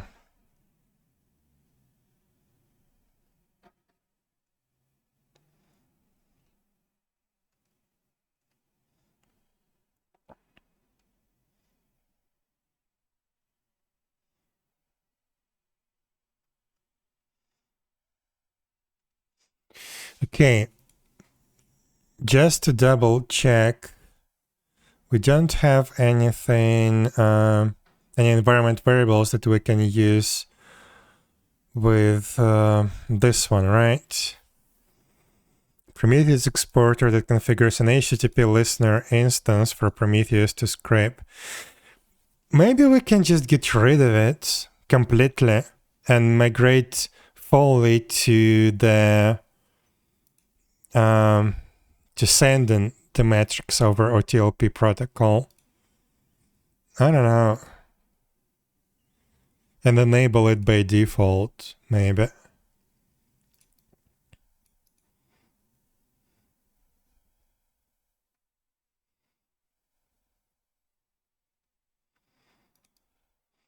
Because I'm not gonna use it in production. I'm using it in production right now because there was no other way that I could do it at that time. So, but it's a pain to scrape the metrics from all the endpoints. So like I have, I don't know, around 10 virtual machines for the game server. Maybe not 10, maybe like 8. On each of them, one or multiple game server processes are running with their own endpoint for the metrics. But the problem is my game servers are IPv6 only, and this Prometheus HTTP listener cannot listen on IPv6 endpoints. At least it couldn't. Maybe it's fixed now. I'm not sure. But yeah, it listens on IPv4 addresses. And that means that they cannot scrape it from the external network because the server doesn't have IPv4. And to fix that, I'm running a HA proxy that just proxies all the... It actually listens on IPv6 port, and it proxies the connection to the IPv4 endpoint. And yeah, it's just a pain. I would really like to get rid of that. So I am going to use this OpenTelemetry protocol in production. So I don't need the HTTP listener there anymore. The question is, do I need it anywhere else? Like it's nice to have it probably for debug purposes. Like here, I could just request this endpoint and see the actual metrics in Prometheus format, which is nice. But is it worth it? Do I keep it or not? I mean, I would still have to configure the meters manually. I cannot do that from the environment variables for some weird reason. And I need to configure the view as well, right?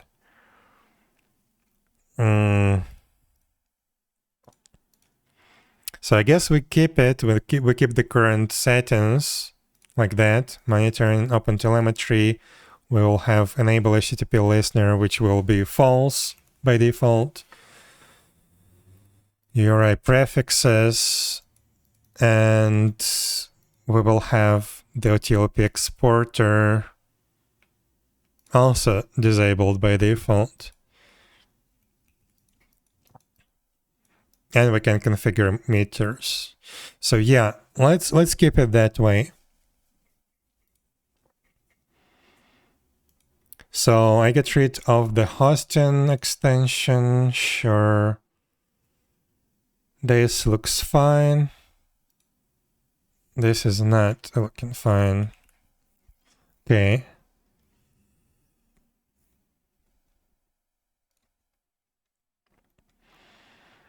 logging connection. Oh, one thing that I wanted to test is we have this test label, right? Right now, we keep the identifying resource attributes.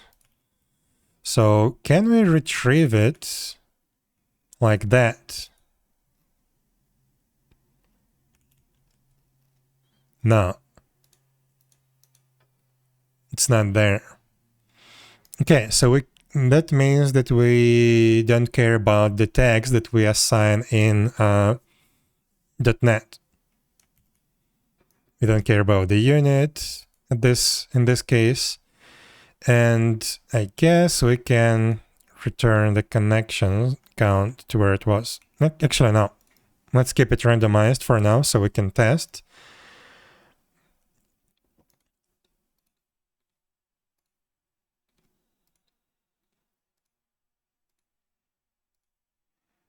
Okay. But yeah, this looks good. And we're gonna use the deployment environment. Wait, what else do we have? Maybe we can identify our environment in a better way. So instance ID name, namespace version, cloud availability, cloud zone, region, container deployment, cluster name. Maybe cluster name would be something that we could use. Container cron job. This is so stupid. This is not what I would need.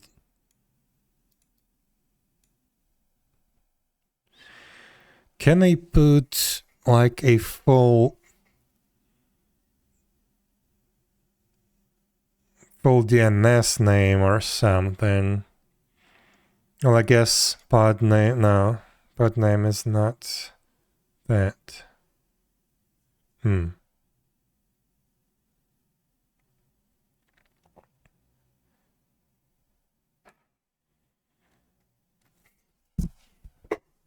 don't know.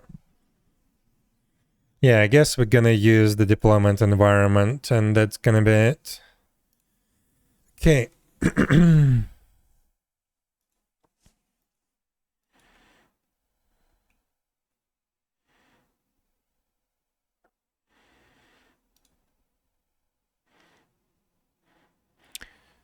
So let's commit whatever we have to the repository.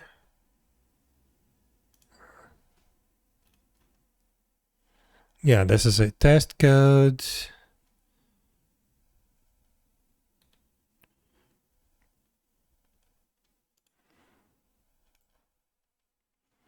Okay, so we renamed the Prometheus metrics exporter to OpenTelemetry. Okay.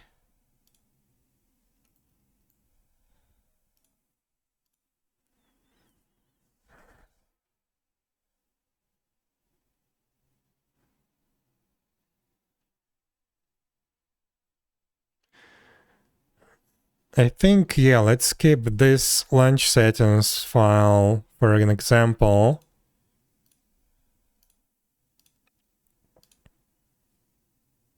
As an example.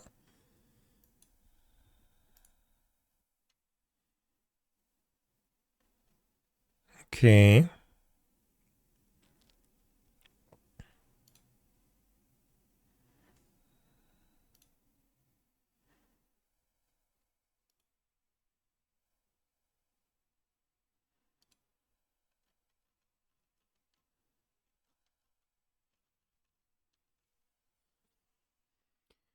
So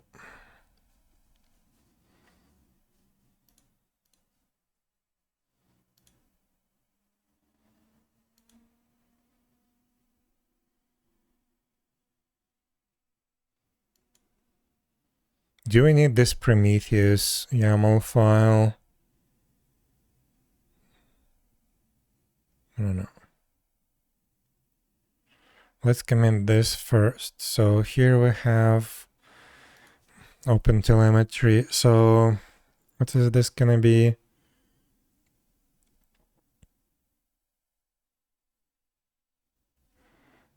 Open telemetry exporter,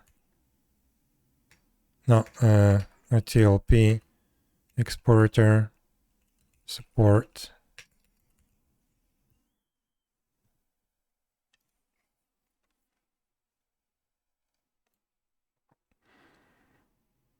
Gateway login world zone. Okay.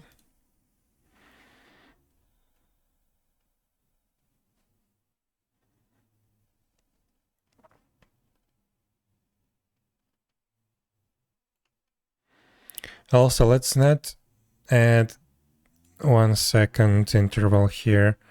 Let's do 30 seconds by default. At least I'm gonna put that in the config file, the repository. Okay, let's push that.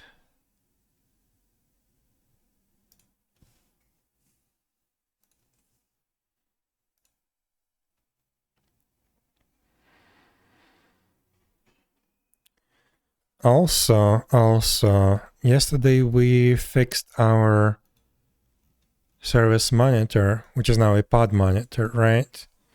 Where was it? Pod monitor. We included the app index label.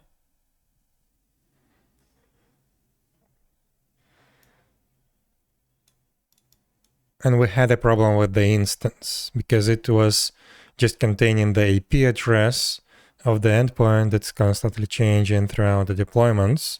So I actually wanted to keep it to the pod name. That way we wouldn't have the duplicates. That should be good. And it will just collect the statistics into the same, under the same name. And these are just extra.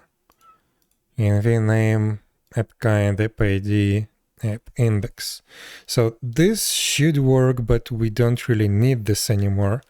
I'm just gonna keep it disabled by default. At least we'll have an option to use that if OTLP is not available for some reason. 1 sec.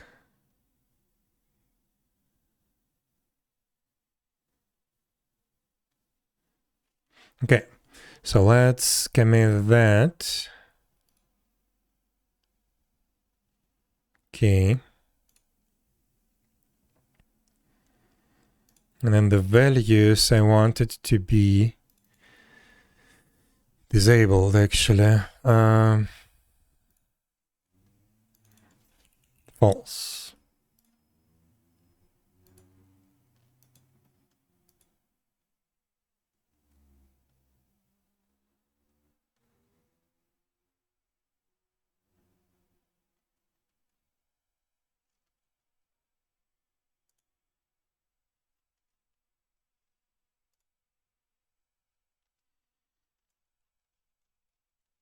Okay.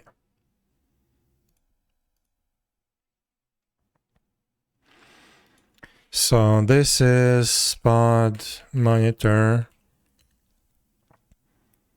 fix to avoid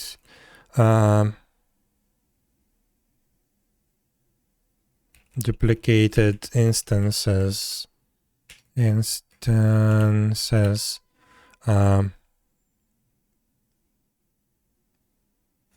Duplicated metrics instances.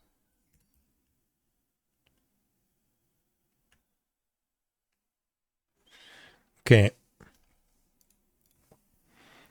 So now we need to actually configure our, so we are done with the pod monitor. It's going to be disabled by default.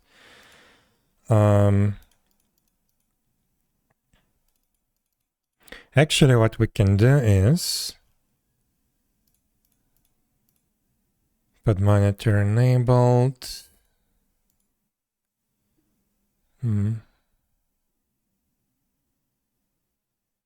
It's not worth it to do any default settings, whatever. So we need to configure our pods that they actually include the .NET settings for OpenTelemetry, the environment variables for OpenTelemetry. So we need OpenTelemetry service name.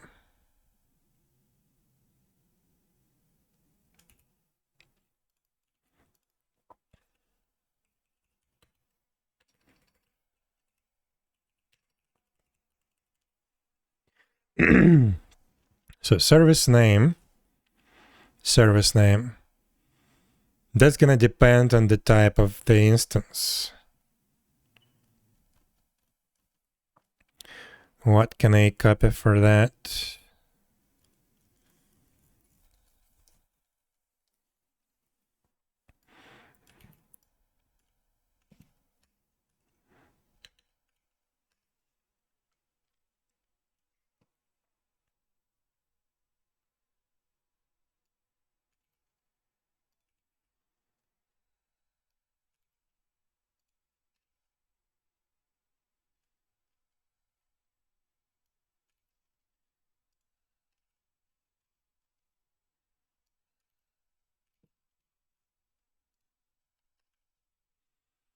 Okay. So for the gateway, value is going to be Ymirheim server, gateway server, login server, world, and zone server. Okay, have that. Resource attributes. Resource attributes.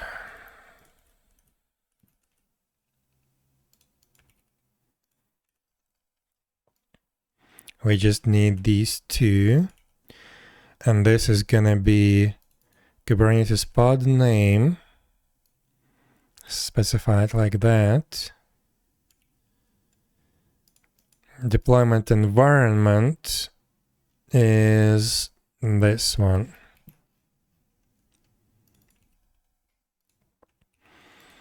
Okay. A TLP endpoint. This needs to be configured.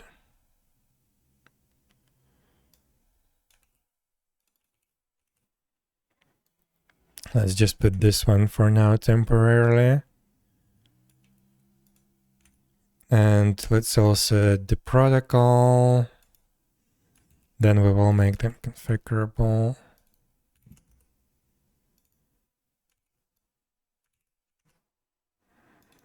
Interval.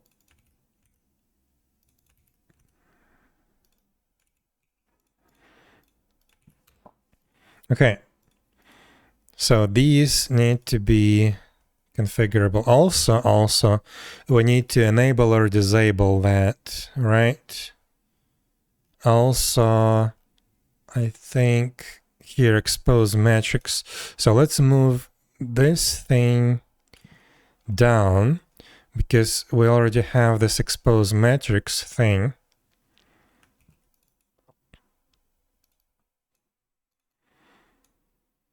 Also, it's not Prometheus anymore. Now it's called monitoring OpenTelemetry. Enable HTTP listener.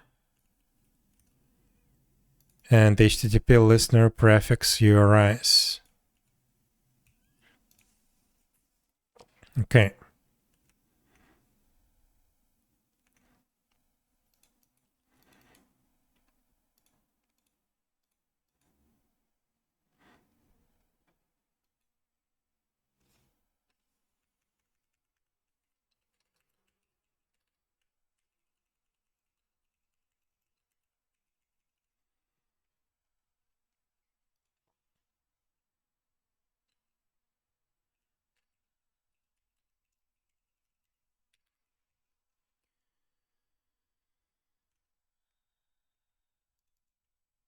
Okay, so for this one, we need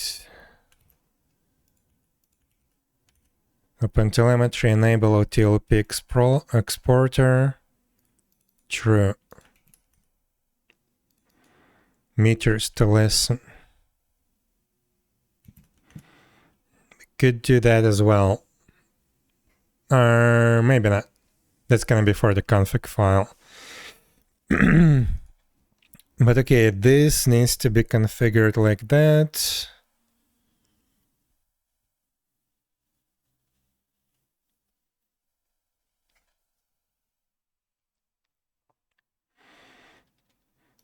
So previously we just had this expose metrics and metrics port config options.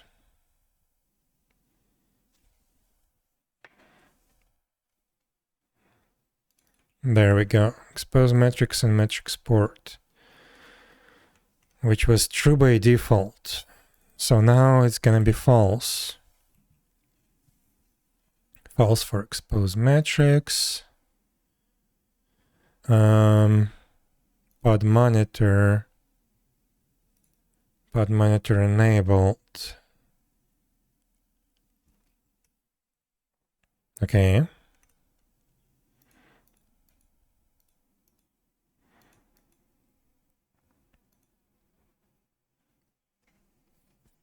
So what do we configure? How do we configure this TLP exporter in the values?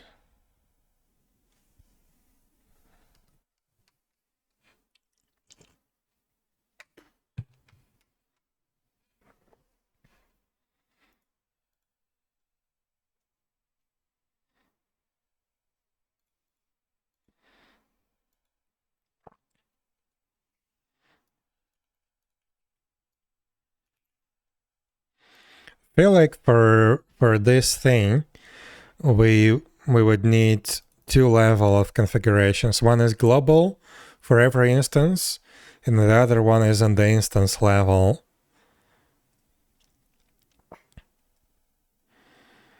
And to do that, expose metrics.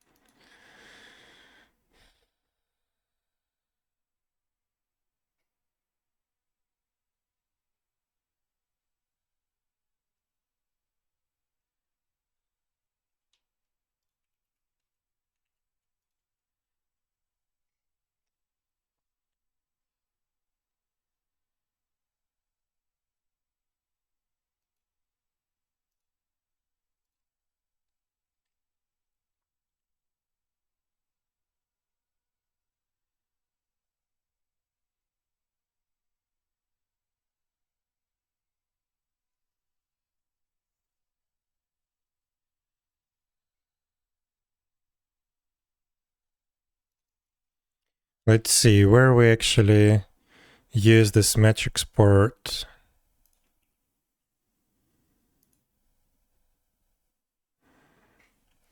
Also in the ports.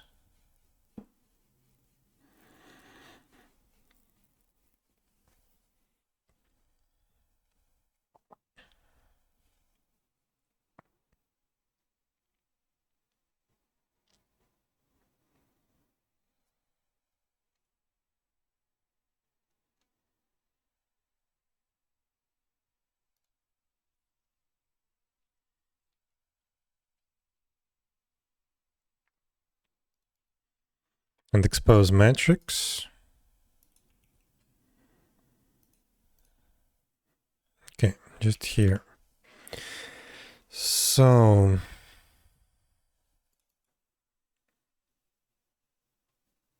first of all, let's make this metrics port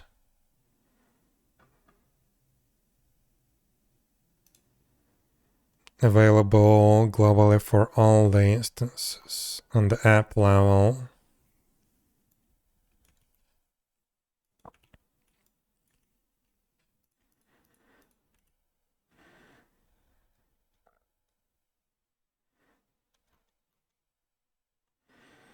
How do we do that again?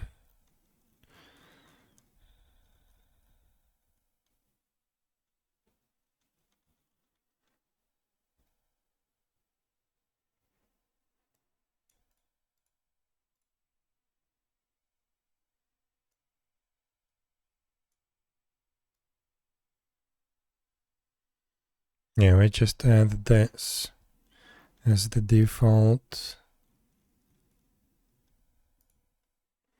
So expose matrix, default app, expose matrix, default false.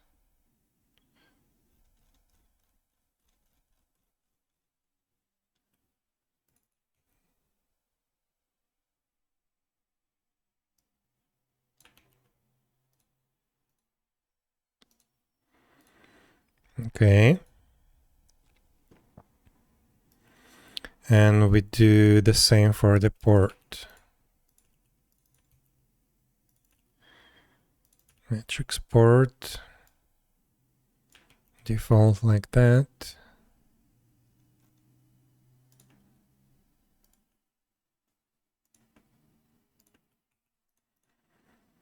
Okay.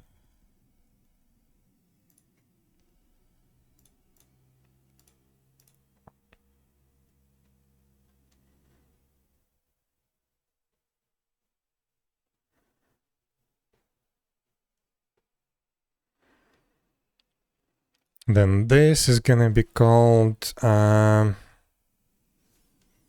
enable OTLP exporter. And again, this is gonna be taking default value from the app.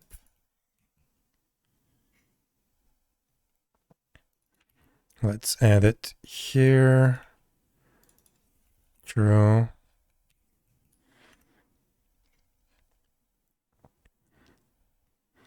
Enable OTLP exporter.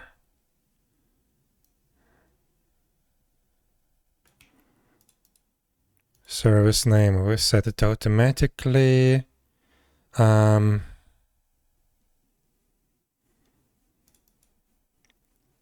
Resource attributes. Deployment environment. This needs to be configured also.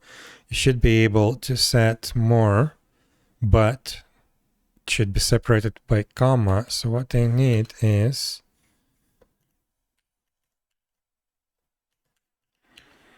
if this is going to be weird.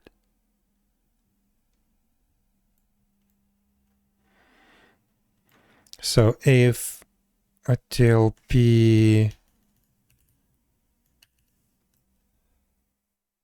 extra resource attributes is set here, or they set on the app level. This is going to be a really long line. I don't like that.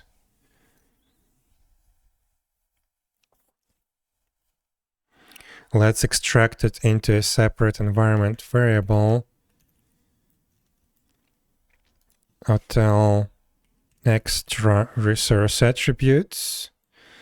So we're gonna move our if condition to there.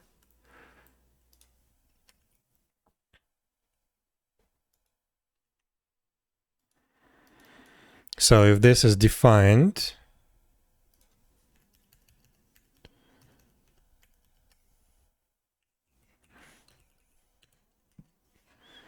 then we define the extra resource attributes. We add them here in the same way as we add the Kubernetes pod name. Okay, and these attributes have to be, default false. These attributes have to be like that. No, with a comma. Okay. Then we have resource attributes that include extra resource attributes. I forgot this thing. Extra resource attributes. Let's add that here. It's gonna be something like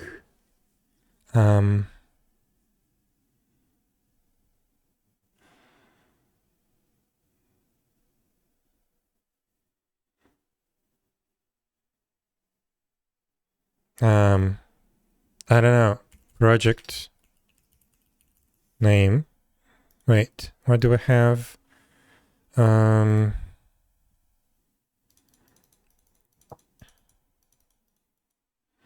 Service namespace, maybe.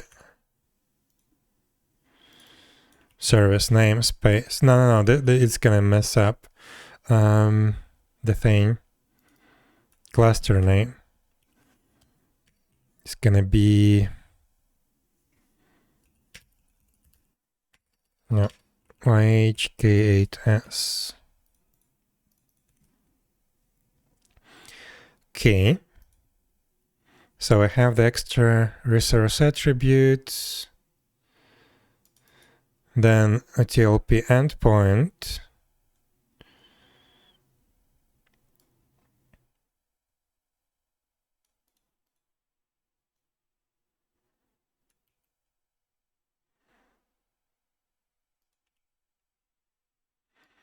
TLP endpoint,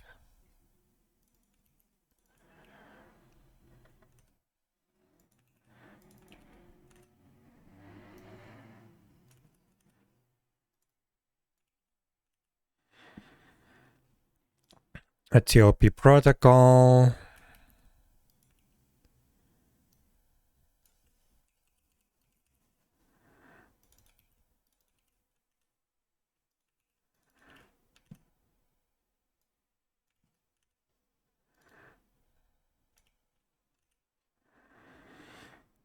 and a TLP export interval.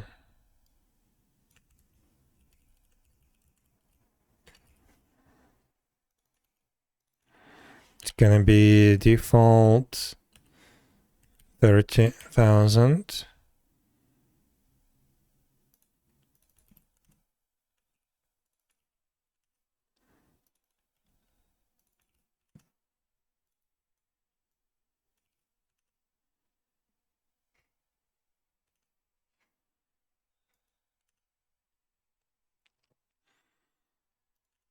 And also, this is gonna be for the default protocol.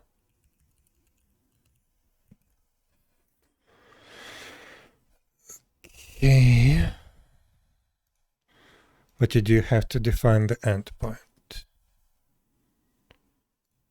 Let's move the attribute to the bottom of this thing. And the service name, because the endpoint is more important.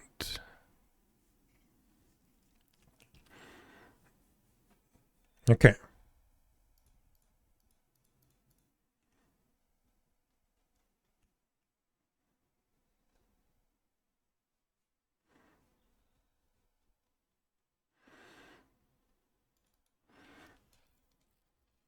Now, do we rename this expose matrix? Because technically that's now only for Prometheus format, and not TLP is our TLP. We have that.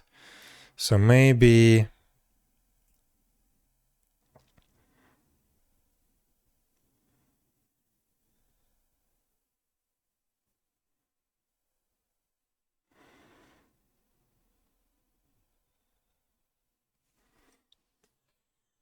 nah, it's okay. Well, let's leave it like that. So expose matrix should be false by default. Let's also add this here so we don't forget. Comment it out.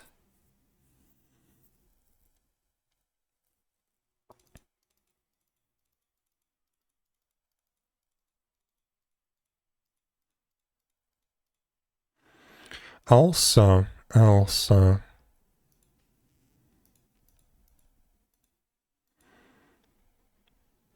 let's rename this not just OTLP exporter, but OTLP metrics exporter.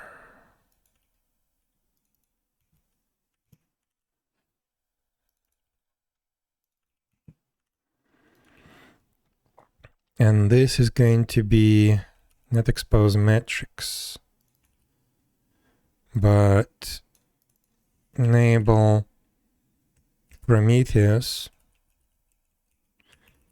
metrics scrape endpoint metrics listener. Enable Prometheus metrics HTTP listener.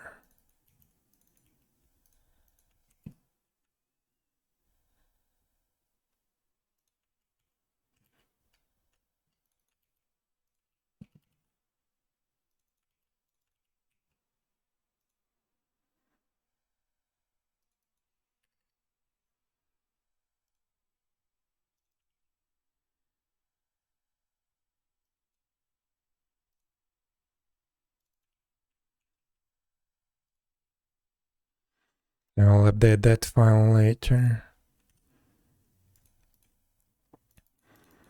Metrics port.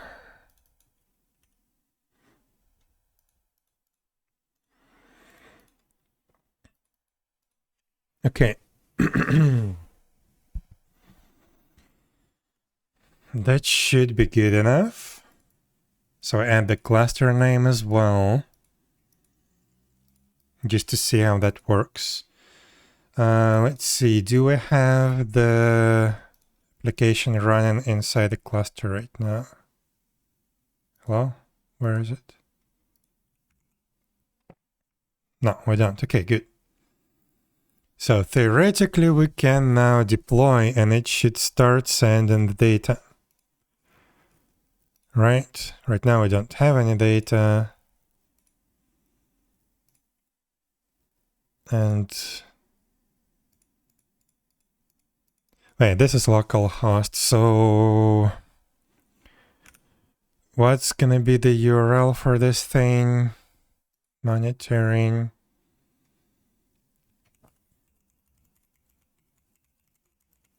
Actually need a service for it.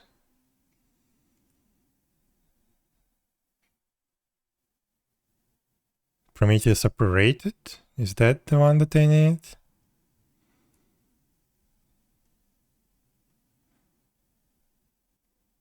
Or Prometheus?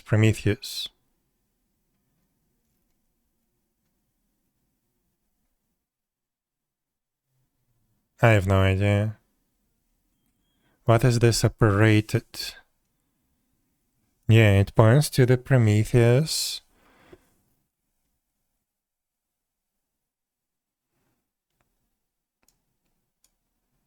But what is this one?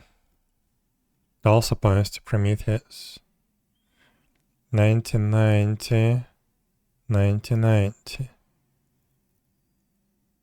Reloader web 88. Well, I don't know. Prometheus operated.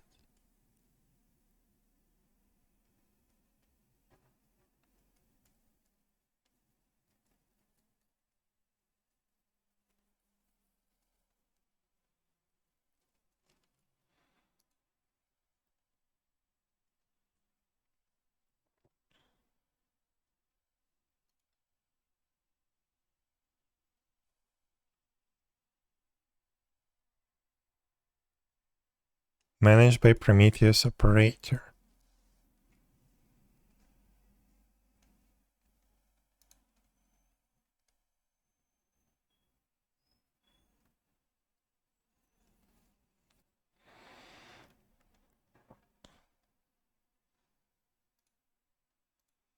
This is the headless service. This is not it.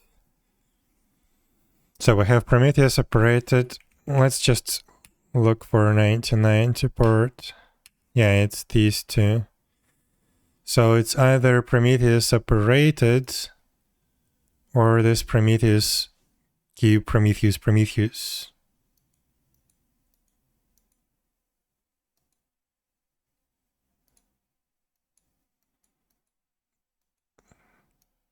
I have no idea.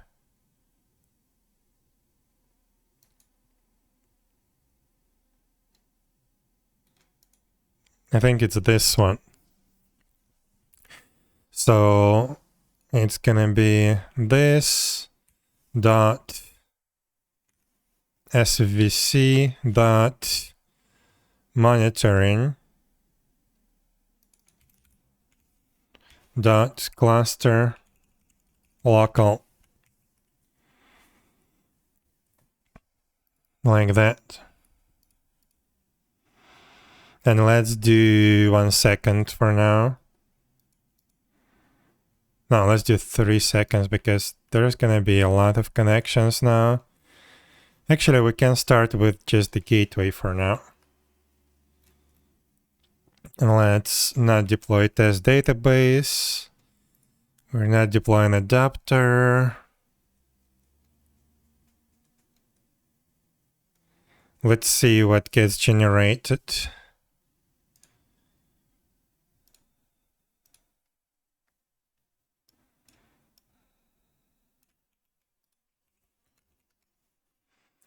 So, Helm templates.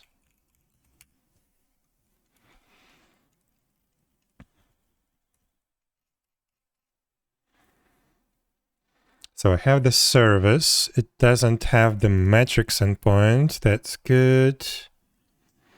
Stateful set.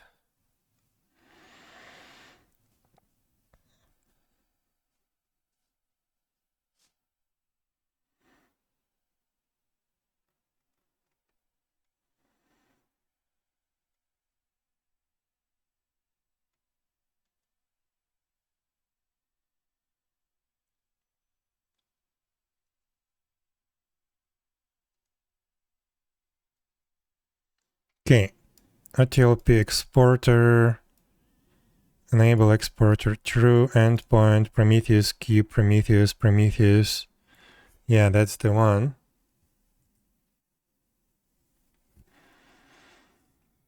Hotel exporter protocol. Export interval. Service name gateway server. Resource attribute extra resource attributes. Cluster. Resource attributes. Still expose the metrics port on the pod level, but that's fine. It's just not gonna be used. So yeah, this looks good. So now, Helm install.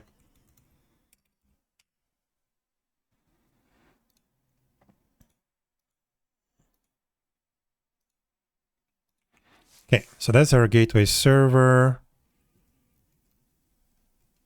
That's the pod.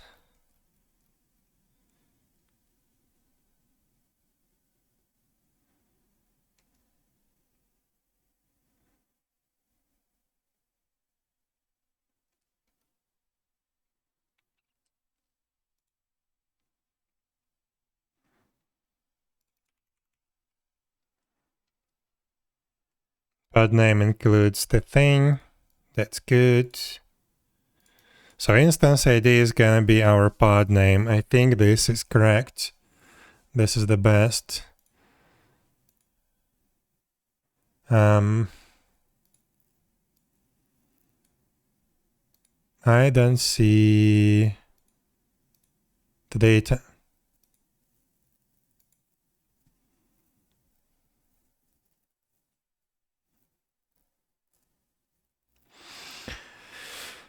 Ah, I don't see the data. Wait. I know. I forgot to actually set the latest tag. So server, Ymirheim server, So we're not running the latest code right now. I need this. Did I commit everything that I need? Yes. Okay, good.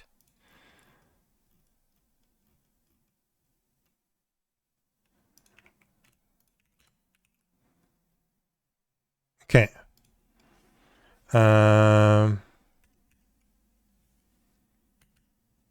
Let's upgrade.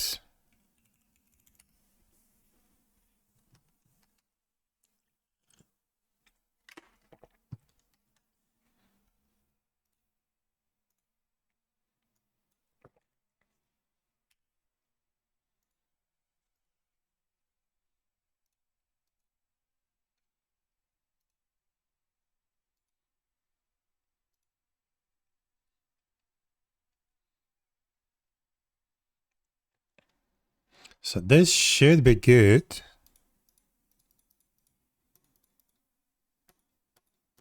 And I don't see anything. Why?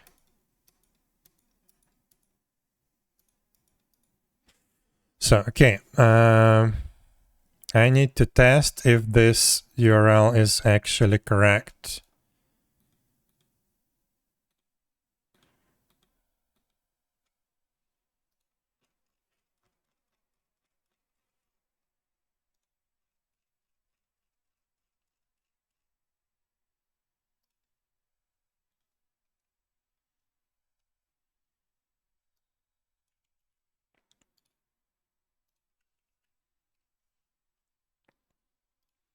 So let's try to, where is it?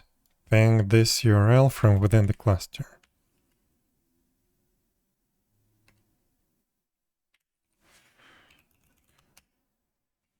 Bad address.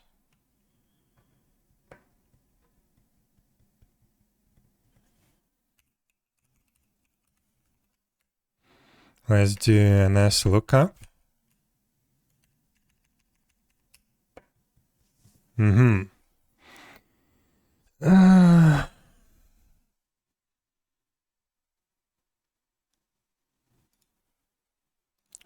Why? So services.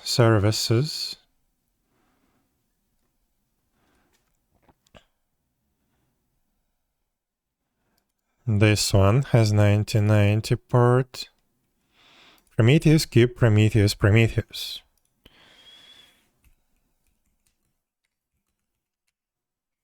Nothing. Dot monitoring. No.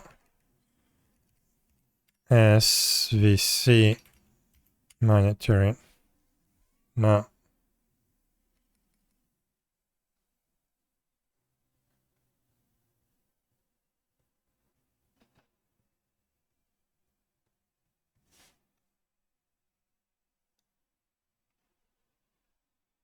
So it should be like this, except in the monitoring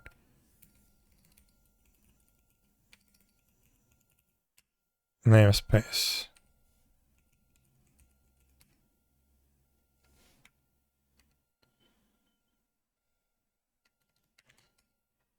There we go. That's our address. So what did I do wrong? I put SVC before the namespace. Aha. Okay. Okay. Should be good now. Let's upgrade. Should recreate our pod. Hopefully. Yeah.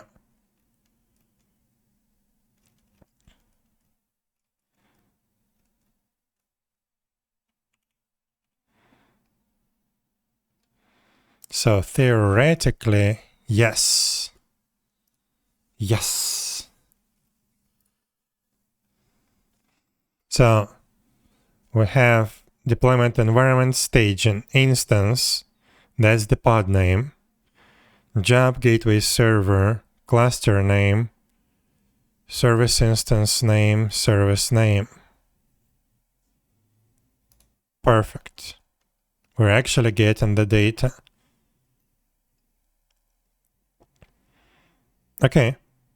Now I guess we enable the rest of the components and see how that works together.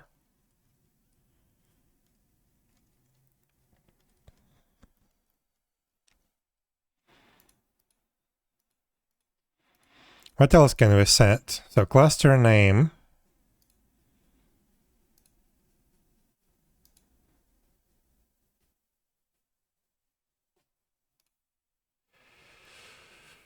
Where was that document? So instance ID, service namespace. I don't want to use this namespace just because it's going to mess up the job name. It's going to prepend the namespace to the service name. Service version.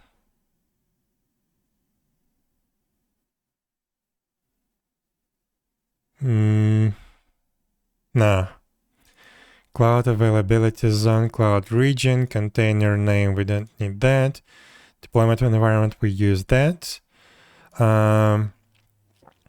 Cluster name, we did use that. Container job daemon set. Yeah, that doesn't matter. We already used that in the instance ID. So, okay. Now attributes are useful to us, but that's okay because the main thing that we need is just the instance, job, and deployment environment optionally. I will try to actually develop the dashboard that is agnostic to the development environment and it uses it only when it's present. Okay. Besides that, what I want to do right now is... Yeah, that should be fine. That should be fine. So we're going to deploy the rest of the components. They should start populating the data. In the meantime, I'm gonna take a short break like 1-2 minutes. Be right back. In the meantime, enjoy your battle royale. Oh, well, yeah, let's just play the two of us, I guess. Be right back.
Okay, I'm back.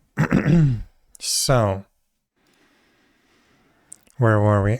Okay, so we should have the rest of the servers. There we go. And we should have much more statistics. So, entities, NPCs registered. Let's take a look. Hello, Kurisawa. Yeah, NPCs registered. We have a bunch of instances. Persistent 1, 2, 3, towns, and transient 1, 2. So what would happen if we... No, not uninstall, but if we... Oh, I can't do that. So yeah, I guess we uninstall.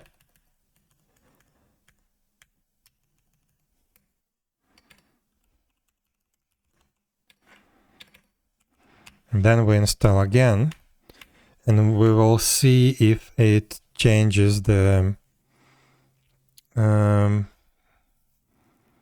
actual signature or identity of the metrics. It should stay the same.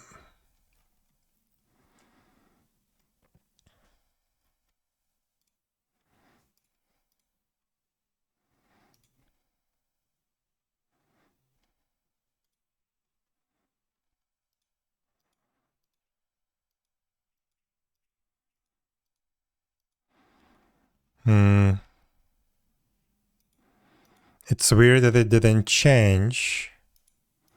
It should have.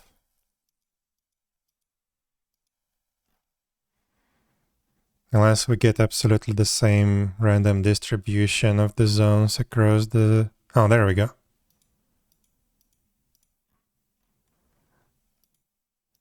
It went down and it's going up again. Okay. You guys can't see it probably. But yeah, the set of servers is the same. So persistent 1, 2, 3, towns, and transient 1, 2. We just get different set of data. Yes. Okay. Perfect. This is what I expected.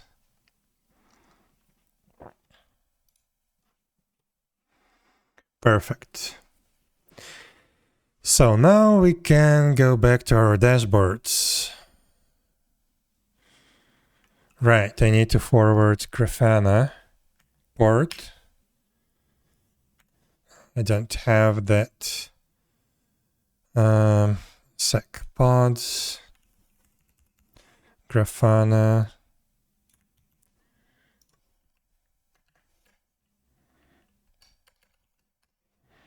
There we go.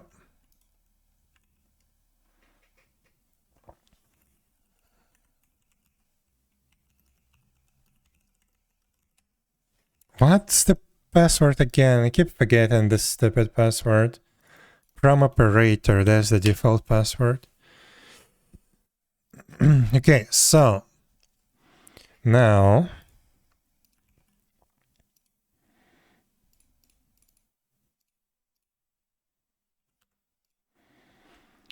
let's start with what? Let's start with the zone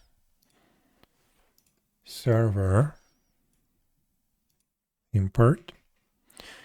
So as expected, it doesn't work. So first of all, what we need, I want to change the app env to, how was it called?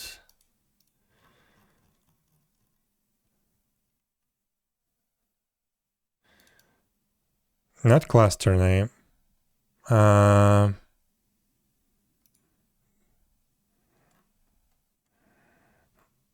Deployment environment underscore deployment underscore environment.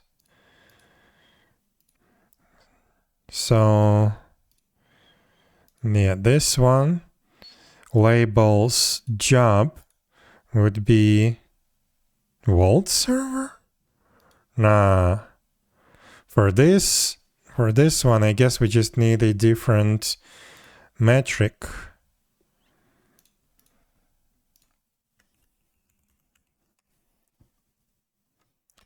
Where is it?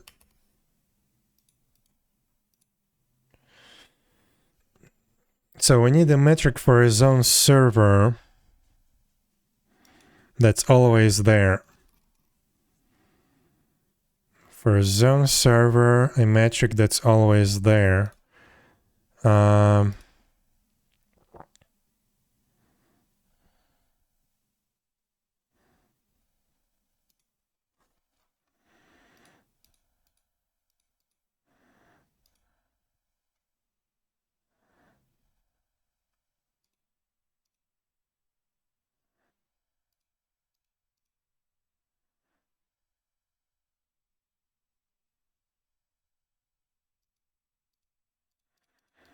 Where is this zone? Oh, I'm looking at the run project. Where is Boulder? There it is.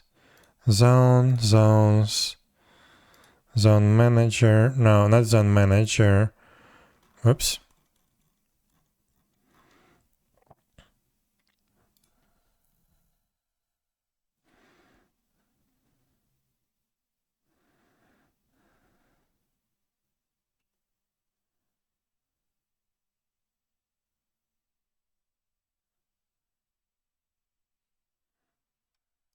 Oh my god.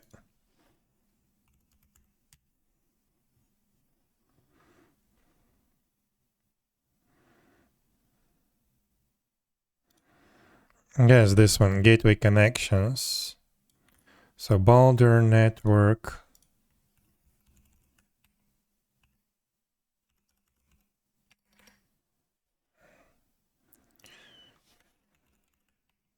Why don't I see it? What the hell?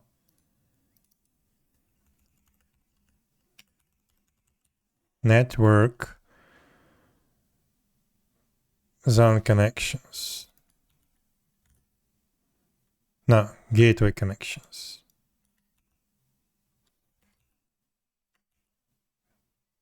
What? Gateway connections? It's not there.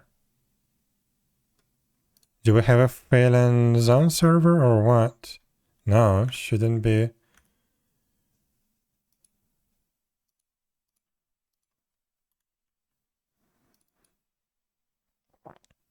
Well, I guess we can watch this one.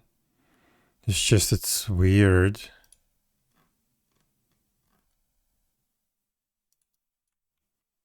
But okay. Let's use this one. NPC is registered.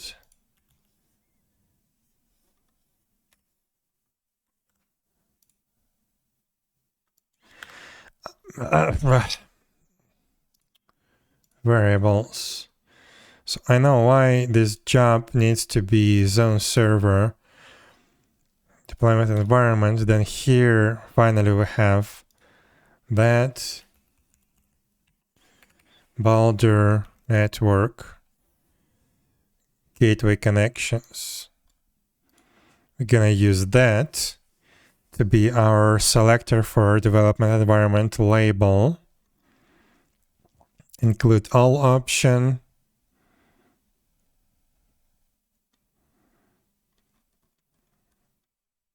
Back to dashboard.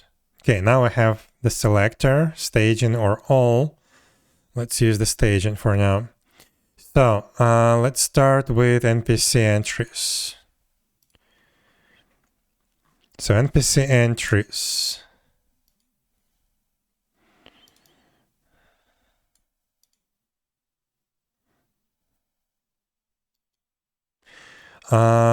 Actually, I want to make a variable.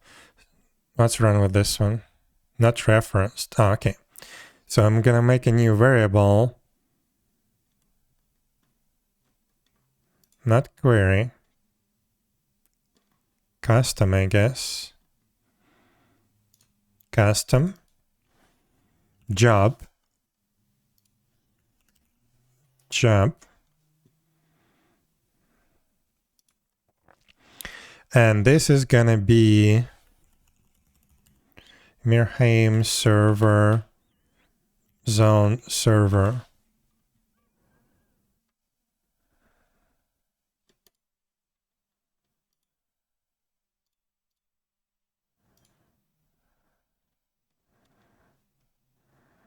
Let's see, job, and you can enter a custom one. Can I hide it from the top of the thing? Show on dashboard, nothing. Allow custom. There we go. So now, if we added this, we do job equals job. And the environment, that's how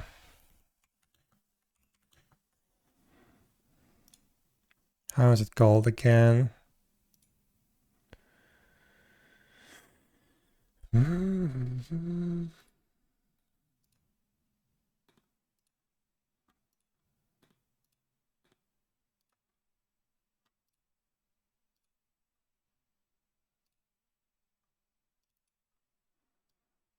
Let's move this here. Deployment underscore environment equals deployment environment run queries. There we go. And the legend is gonna be instance. It's not pretty bad, it's okay.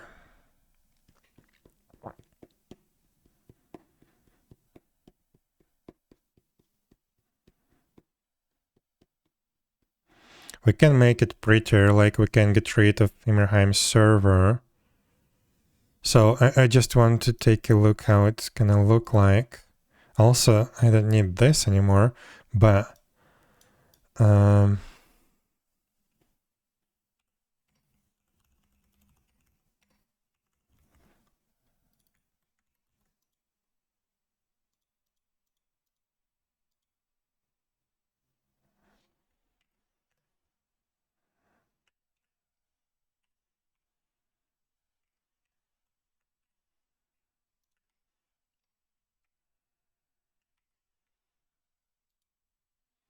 it's gonna look like that in production.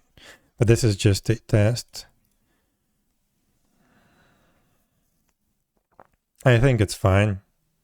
It's totally fine. I can already do it like that, but I don't want to mess up the data.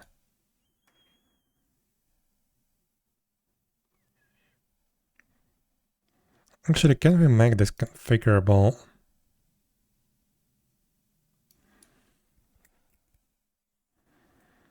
No. Let's delete this. Okay.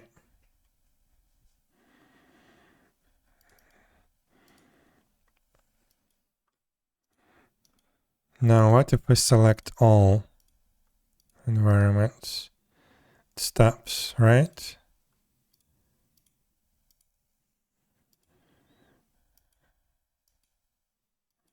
No, it doesn't stop. The new data point should appear. Yeah, okay. So all actually works. That's good. Back to dashboard, save.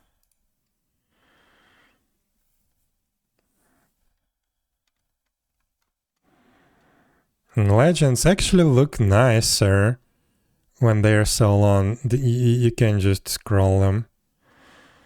Okay,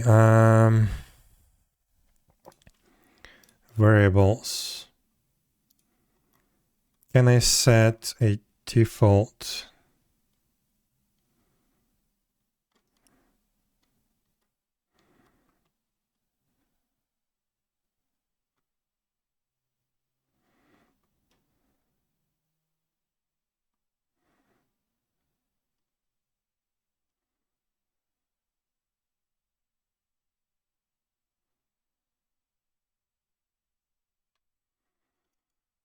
I don't know.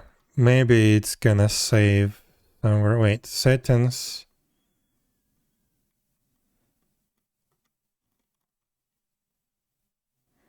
I don't know.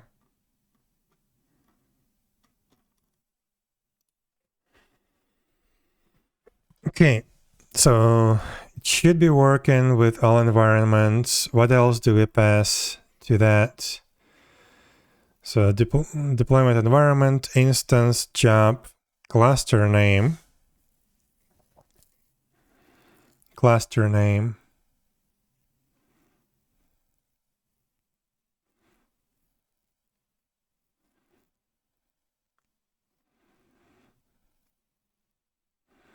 We could add it technically and make it work in the same way as the environment filter. So let's try query K8s cluster name, right? Yes.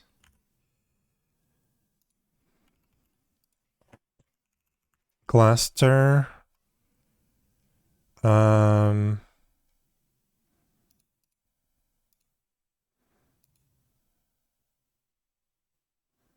label values.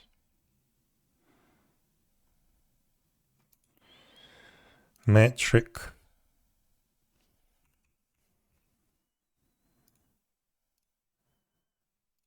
Job actually should be job. Wait, job equals job. Label K8s cluster name values. Okay, good. I need to update the previous variable as well. It should use the job variable inside. Include all.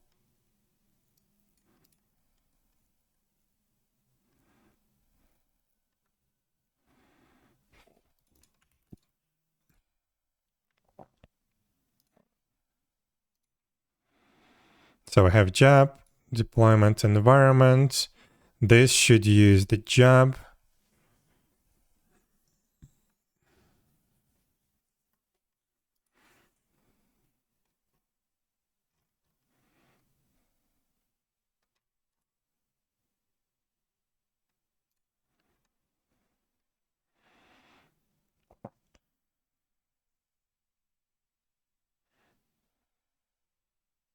Okay, looks good.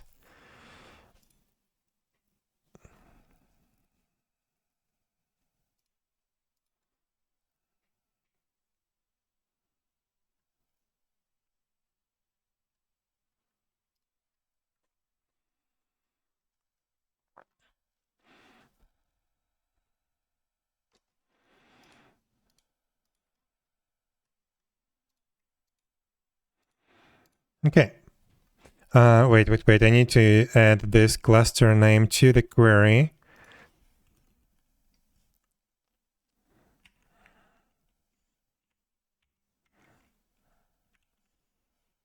Like that.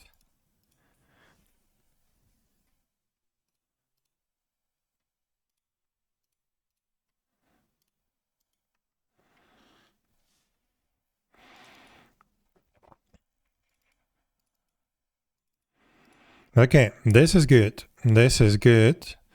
We already have all the information that we need here. Save dashboard.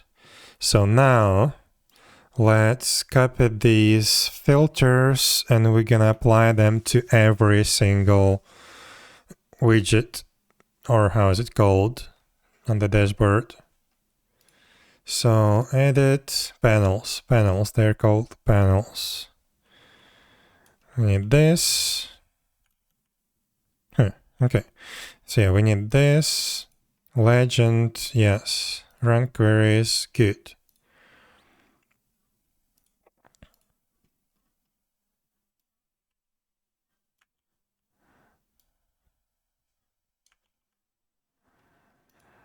Legend instance. Transformations, I need to be gone.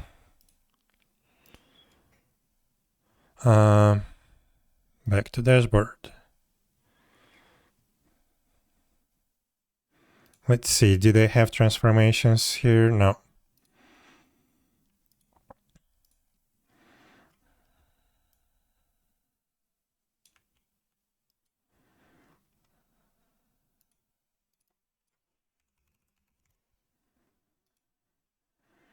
Okay. Remove the transformation. Back.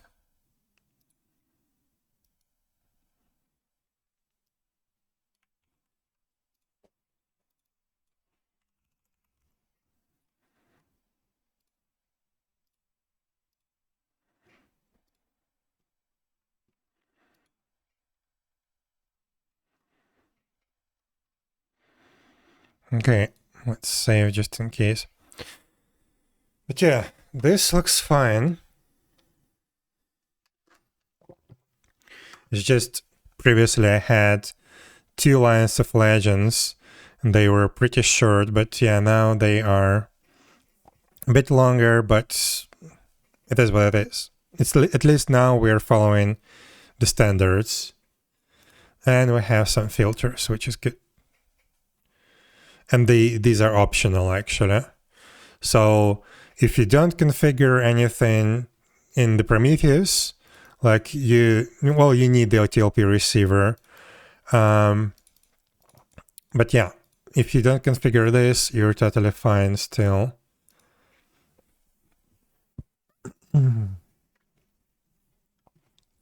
So let's continue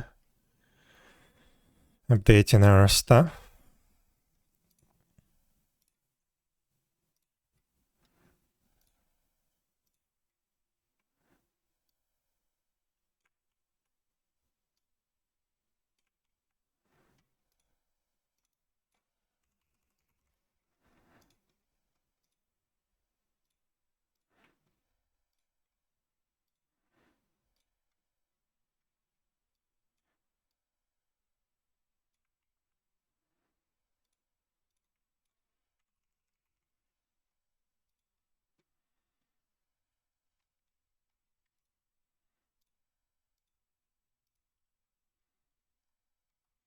Did I remove the transform there?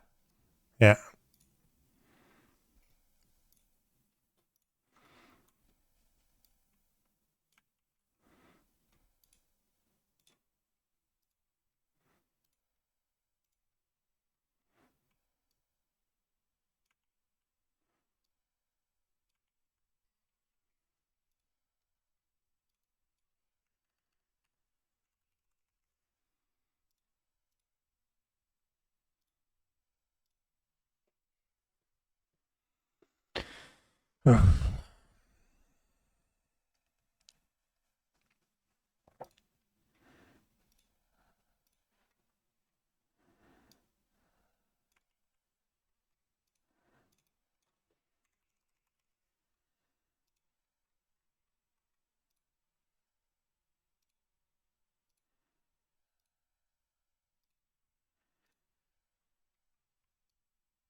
Okay.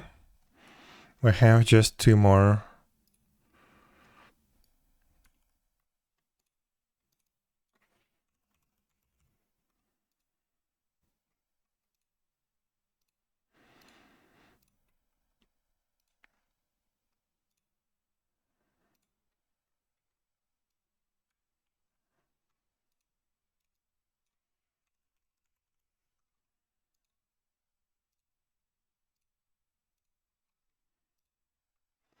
There we go. So we should be good.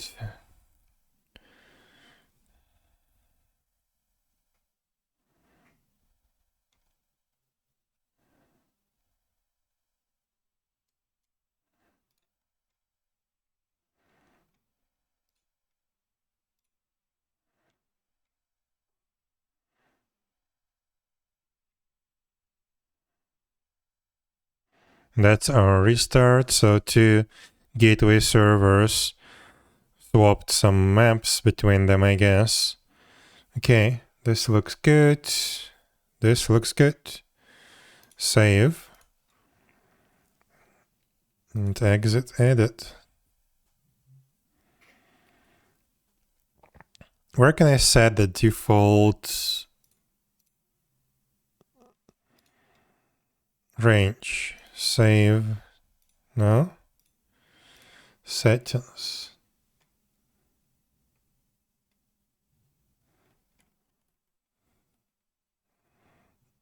I have no idea. Like it defaults to 5 minutes. How can I make it default to 24 hours? But it's okay. It's okay.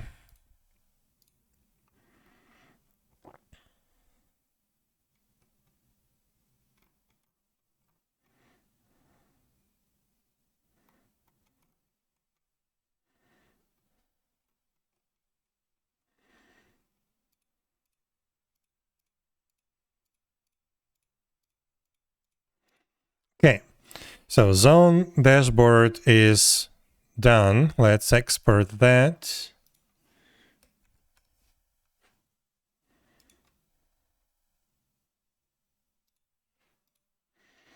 Okay.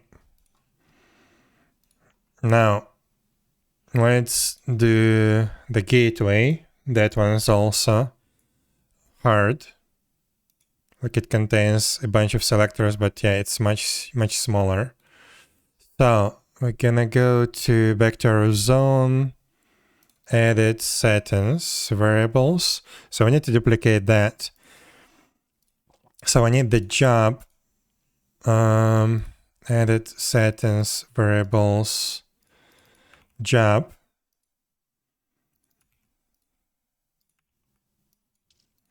Display nothing. Wait, type custom. Custom value. This is gonna be gateway server. Yeah, like that. Back to list. App env now. This is stupid. It's gonna be deployment environment.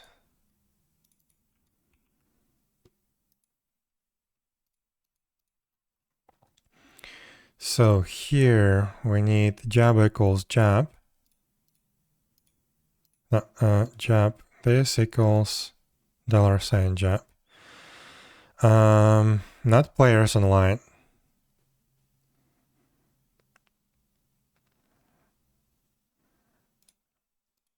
Label deployment environment. But this thing, let's see, what do we have? Yeah, I guess client connections.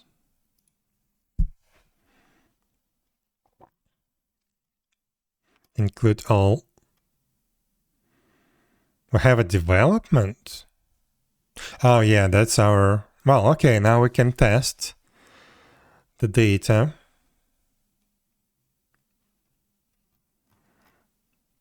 Back to list. And we need cluster name. Query. Cluster name.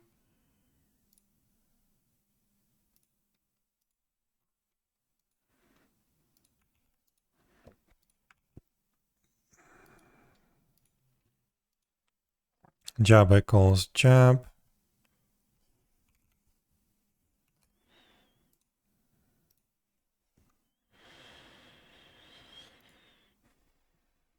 Cluster metric. Client connections. Include all.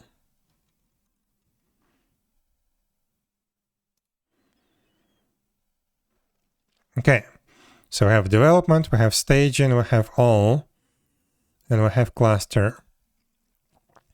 Now let's see how that works. So client connections.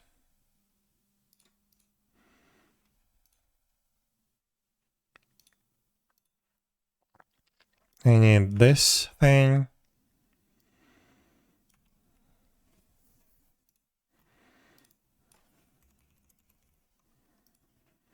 There we go.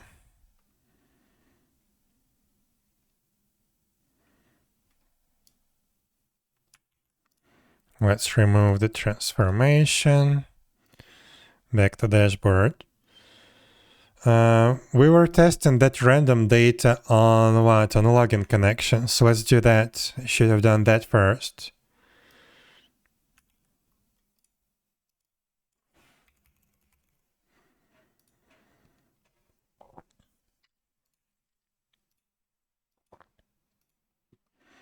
So if we select last 3 hours, where is our other gateway server?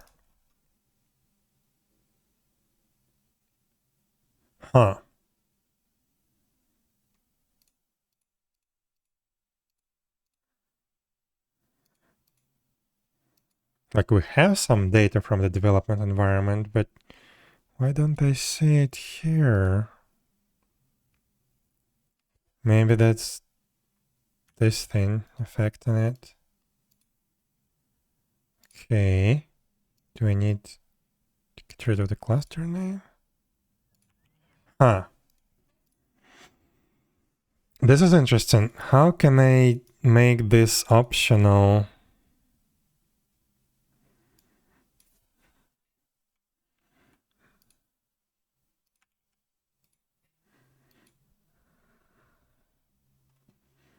Cluster all.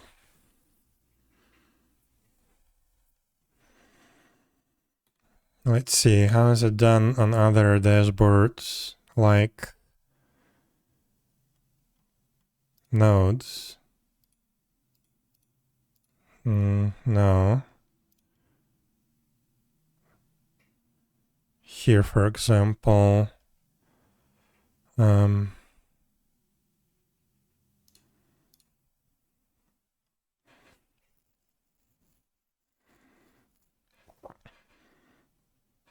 jump.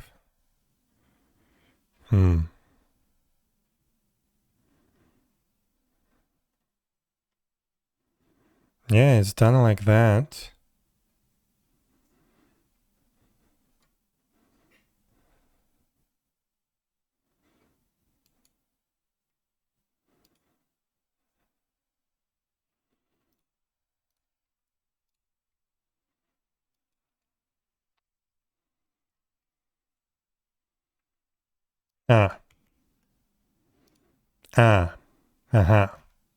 I see. Okay, so that means that we need back to dashboard settings, variables, not jump, deployment, custom all value, back to list and cluster name.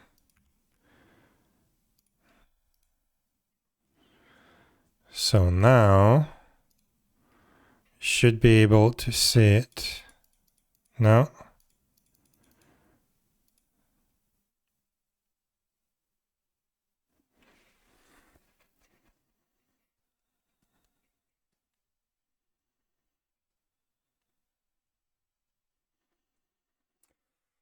That's interesting. That means that the attribute should be present. The label, I mean, should be present for it to work.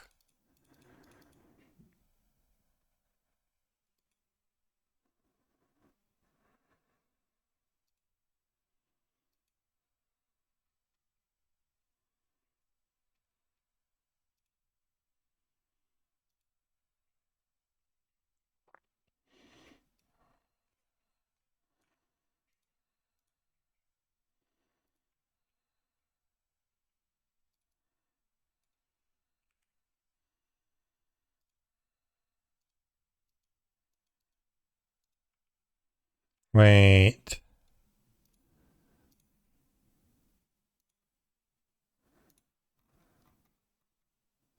There we go.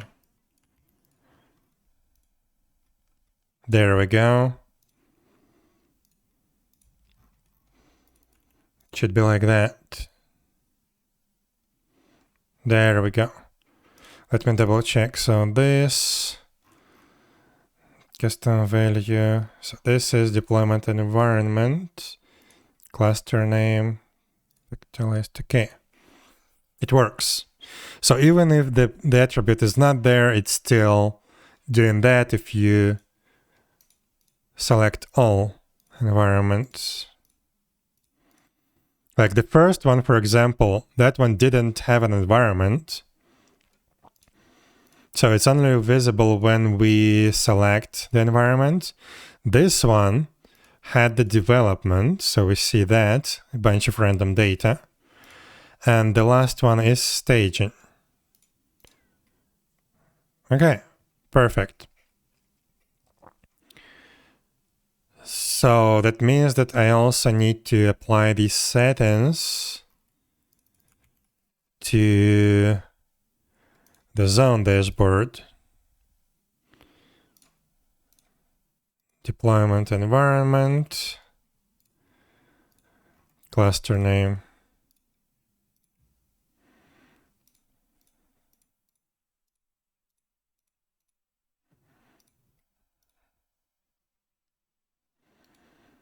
Okay. Looks good. So now, wait. We're back to this. So we need to apply these attributes again to the rest of the graphs. Rest of the, how is it called again? Panels.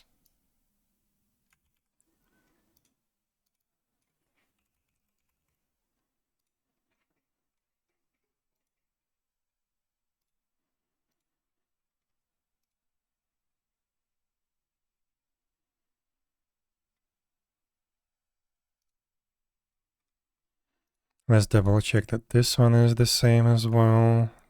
Yeah.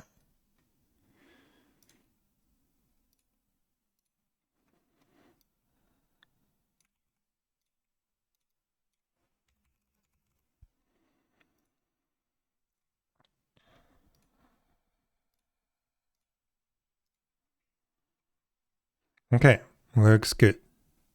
Looks good. Save. Exit. And this one defaults to 15 minutes. What?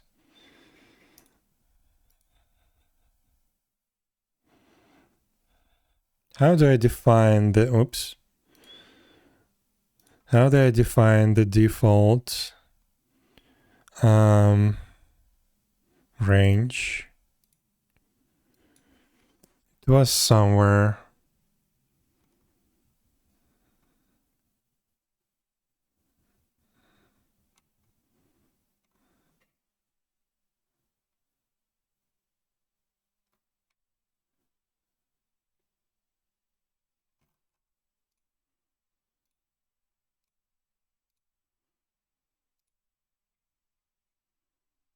Weird. I have no idea. Oh. This is how. So default's gonna be 24 hours now. We can select it to 3 hours. Okay. And I need to do the same here. Default 24 hours.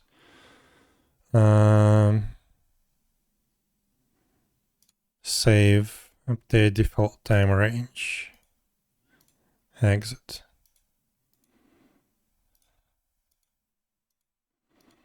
Okay.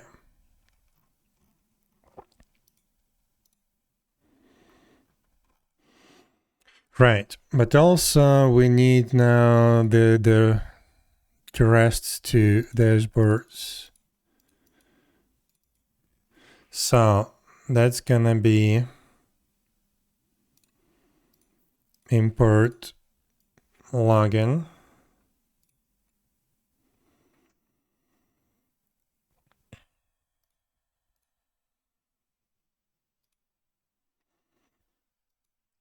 Yeah, we need to duplicate all of that again.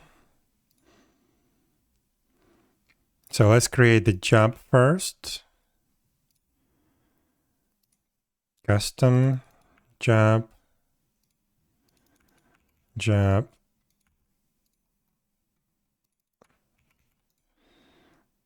Nothing. This is login server. Like that. Now environment is deployment environment now.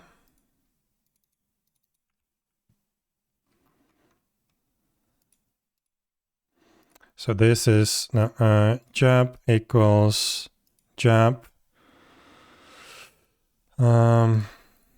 This is deployment environment, and this is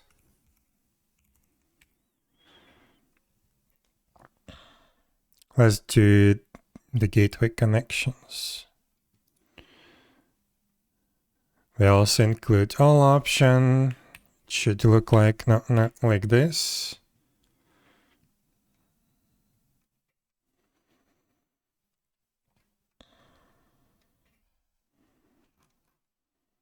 Back to list.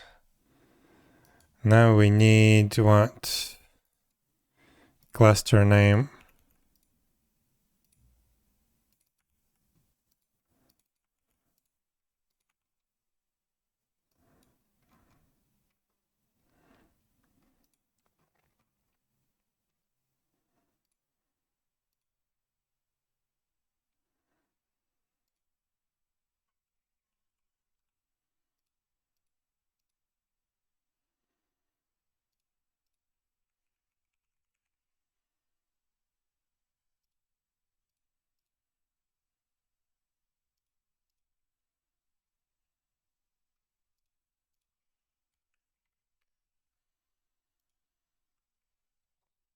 Okay.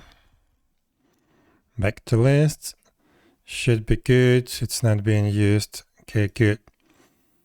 Now we need to actually use it. So let's copy this thing. And we need to propagate it to everything. Select this. Wait, what is this?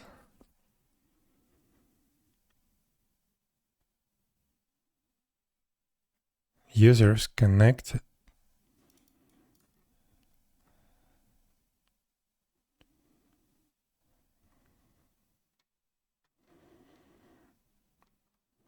Oh no.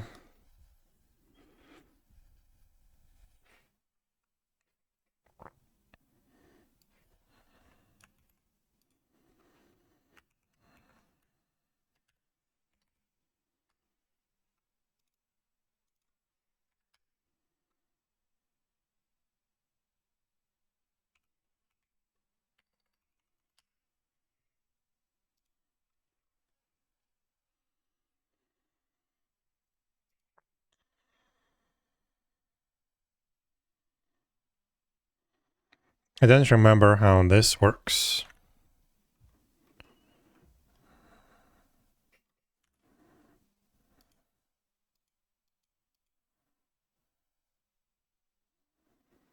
Measurement. I hope it works. I really hope it works. So, okay, let's copy this part. Hopefully we'll have the world identifier correctly. Maybe. Maybe. Let's look at the users connected in Prometheus.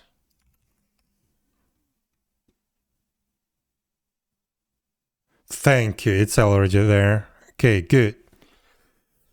Good.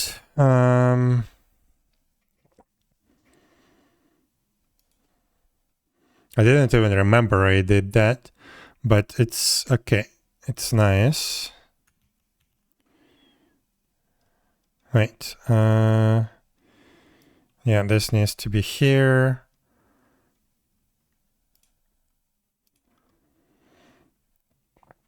Okay, good.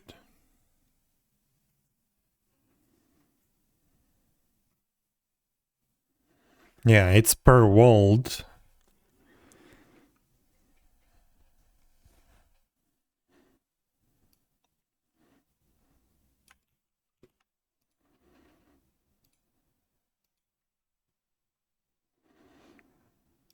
We also have the status.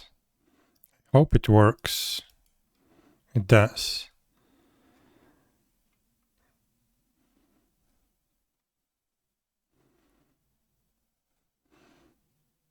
I didn't even know I could do that. Like, I forgot that I did that before. And this is honestly surprising to me right now. But okay. The main thing is it works. It actually works.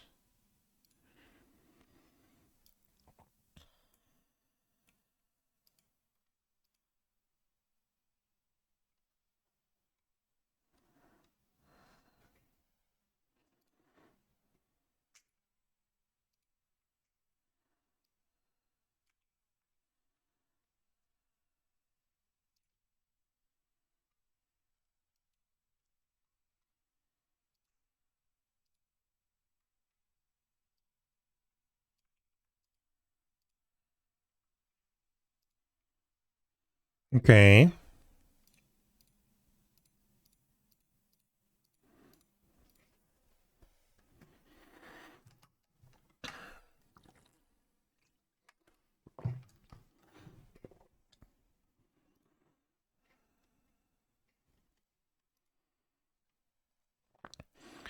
Save. Wait. This tower. Okay, whatever. Save. Exit edit. Export. Yes, please.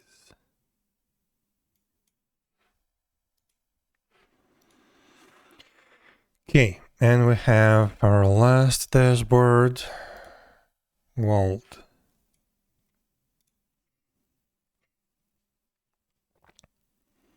World ID. Well, let's see how that works. So variables. We need to add the job first.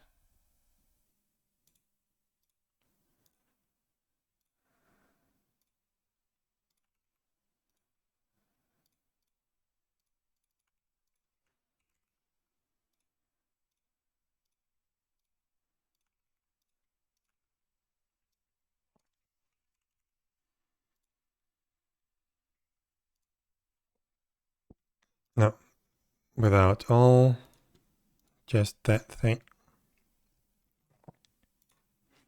Okay, so env, that's development and deployment environment.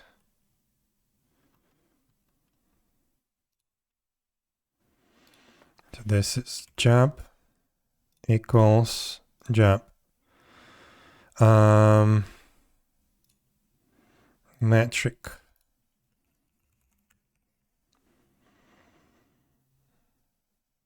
Zone connections. Let's use that. Deployment and environment. Include all dot star.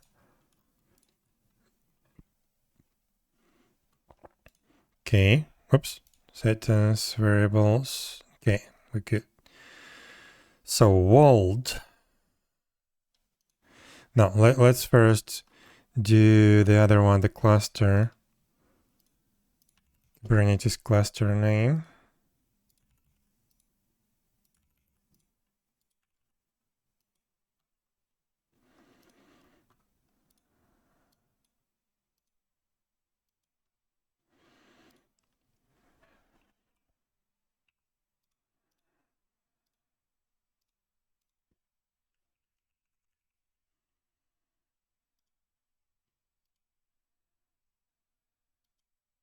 Right.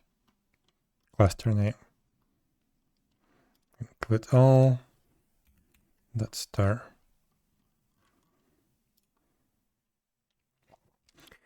Okay, so now this world ID. How does that work again? App kind. app kind, that's ID, that's now an instance. Okay. So let's make it standard. Instance.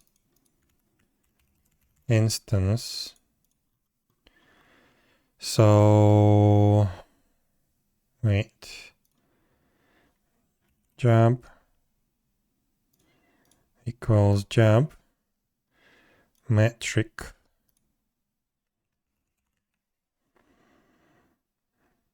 Zone connections. Label. Oh, wait. Oh, yeah. Label instance. There we go.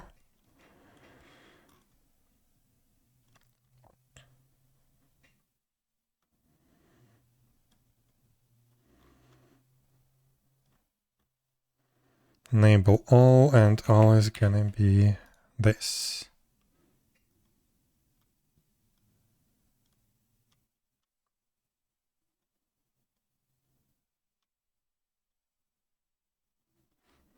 Okay.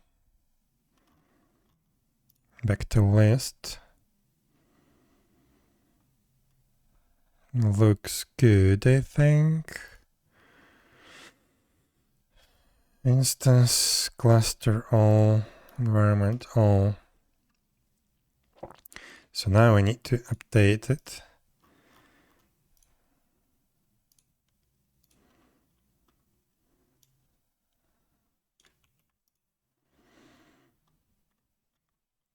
So app name, app kind, old ID, app environment. Instead of app kind, we need instance.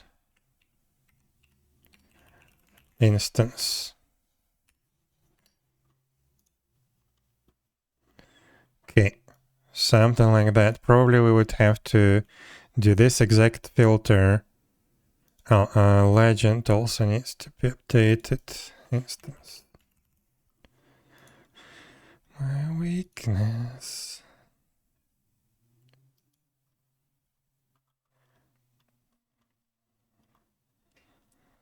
Okay. Looks good. Literally. So app name, app kind, app env, yeah, the same thing. This is instance.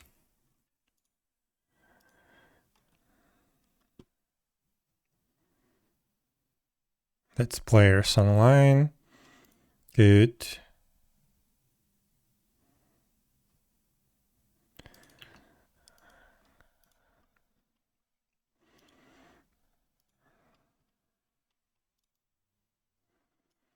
State. Oh, I guess that's the top. Okay, I see.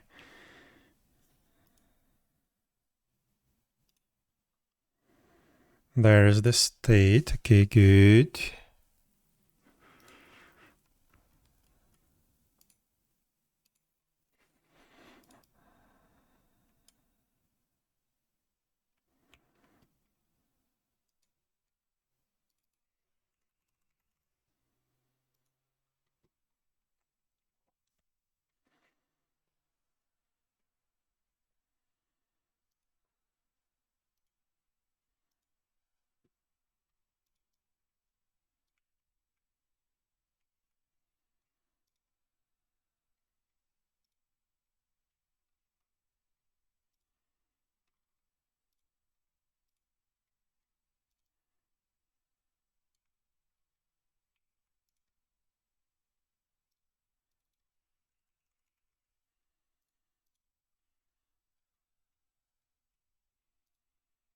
Okay, I think we are good. We have our world.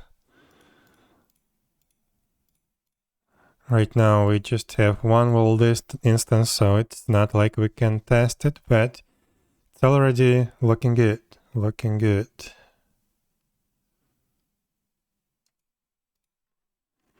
Okay, save. Export.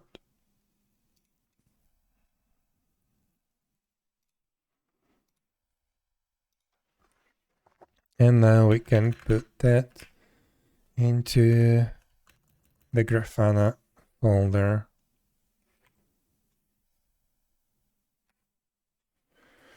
Okay. I think we are good now. So we have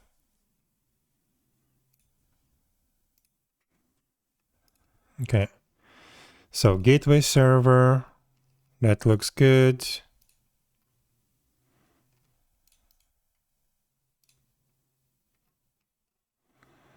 That's our random data. That's the real data.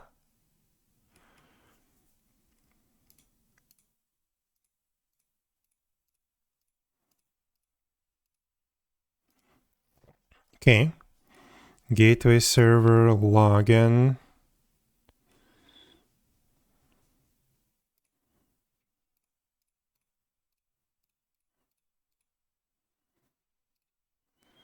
Vault.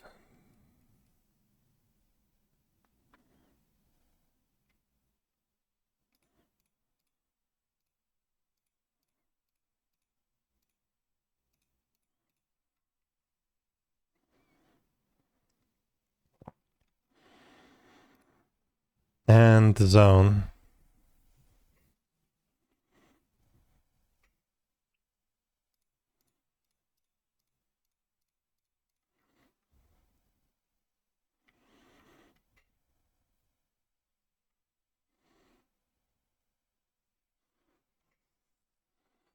Okay, this looks good. Let me see how it looks like with normal scaling. Right. Yeah, this is fine.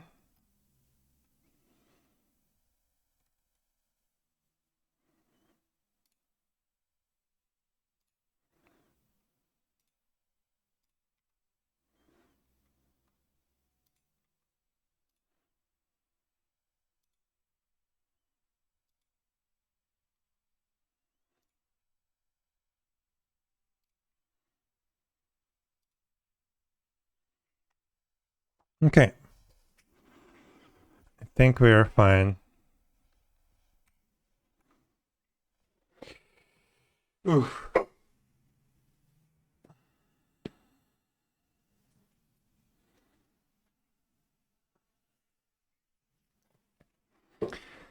Another thing that I wanted to check is now that we're using more standardized labels, I think we need to update our pod monitor because we are not using this anymore, to be honest. But we can still send those labels. We do send the pod name as the instance, that's good. Do we need anything else? Environment.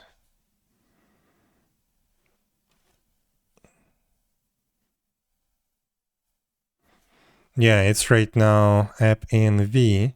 Instead, we should use the deployment underscore environment.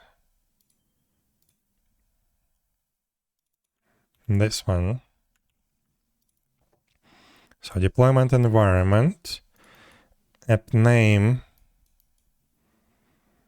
let's type app kind and ID. We still can send those, it's just those are optional. App index, I don't think we need that.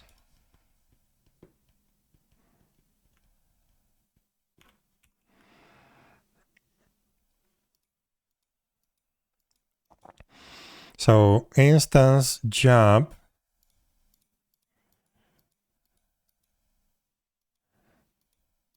we can probably set the job.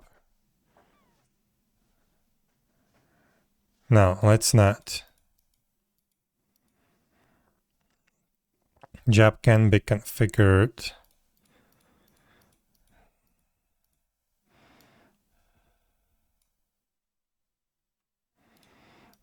Let's remove app kind, which is to the name ID.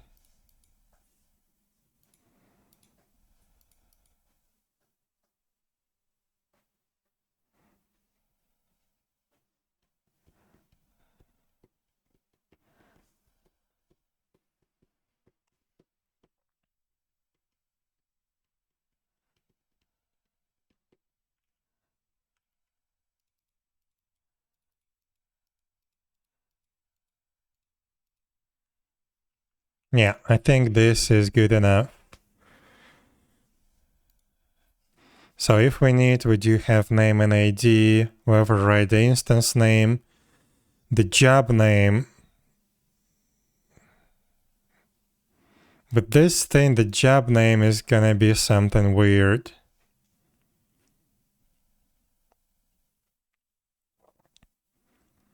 But it's fine. It's fine.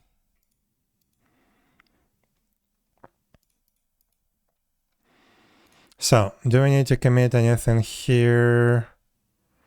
Login connection pool. We don't need this anymore. We can revert that. It's actually working now. Stateful set. Yeah, this is all our metrics stuff that we changed. Let's do that. Pod monitor. Yeah, sure, why not? Let's do that as well.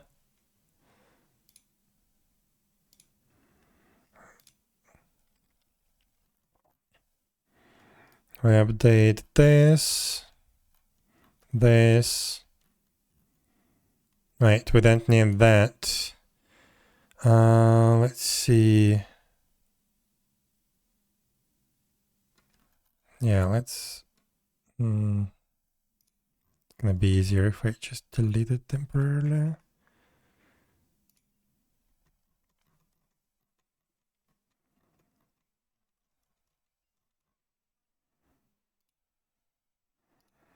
And then bring it back.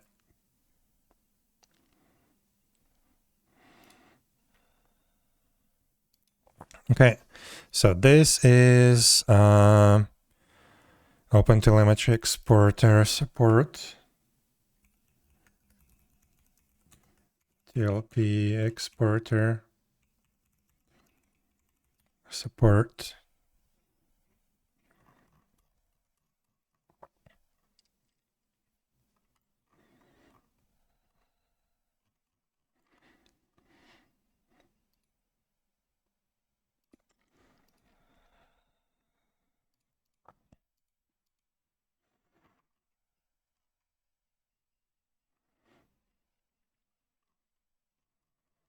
Okay, looks good. Commit. Push. And now what I wanted to try is to redeploy the persistent zones only. So since we just pushed a new version, we're gonna deploy that, but only for the persistent zones. Everything else should stay the same, and we will see what happens with the dashboards.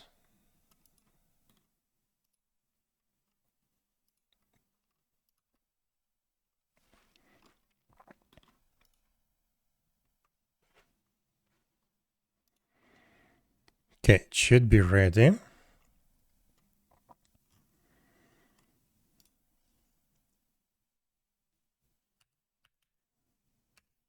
Upgrade. So it should only upgrade the persistent zones.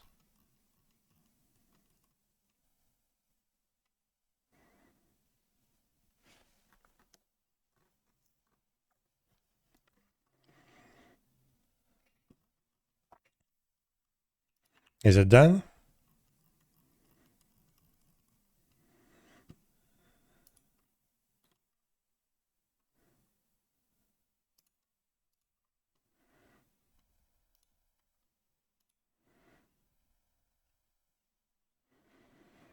Yeah.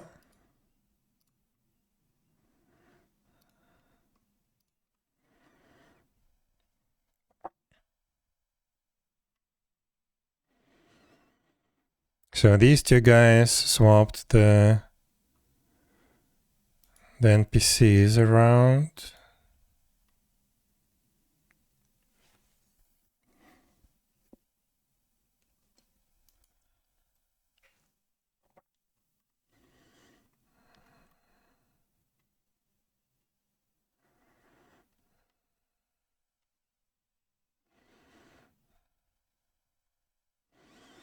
There we go.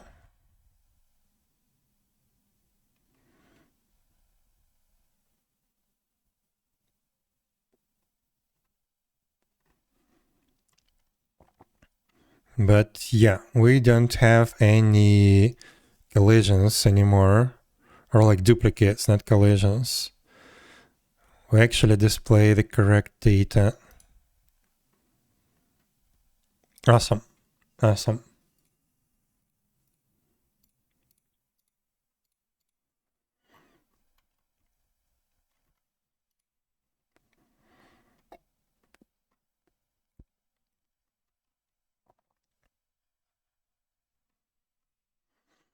Okay, I think we're done here.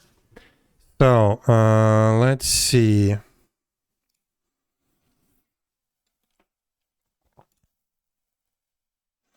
So now this can be deployed to everything else. So let's see how that works.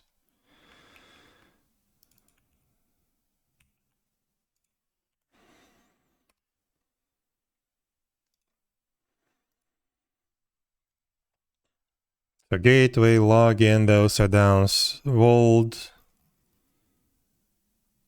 transient zones, downs. Okay, looks good. So yeah, now we have the power to deploy new version to only specific components of the server and leave the rest one running. They're not going to be restarted. The main thing is, which I really like, is I can deploy everything from just one file. I just change the version here and I deploy. And it just works.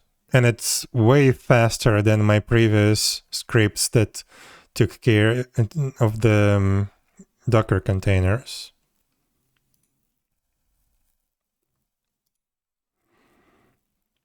But yeah, looks good. Looks good.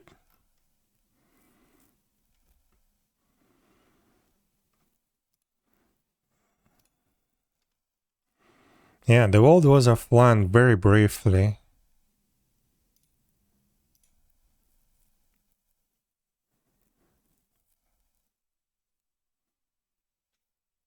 So yeah, I guess now if I want to deploy an update, it's going to be very quick and simple. Like if previously my average update deployment took like 15 minutes or something, now this will be a minute, I guess. This is awesome.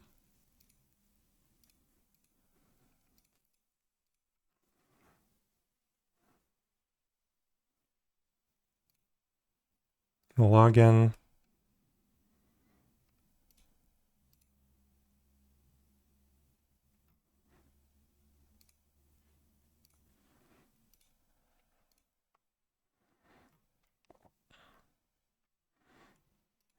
Yeah, looks good. Looks really, really good.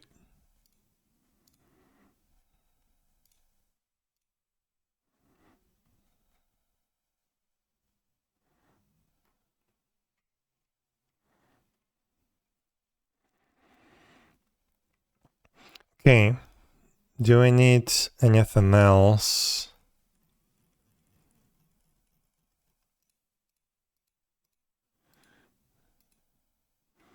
But yeah, I can make the names nicer. That's one good thing with this. Prometheus. Let's commit this file to the repository.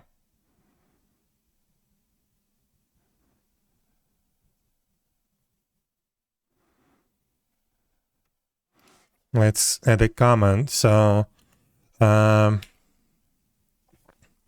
did we do the deployment? This is how.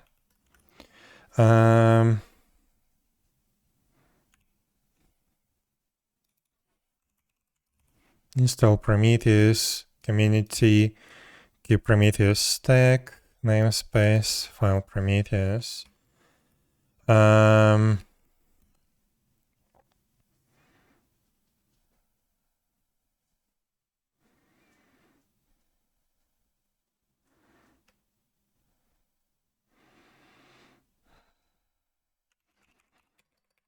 Custom Prometheus configuration to support TLP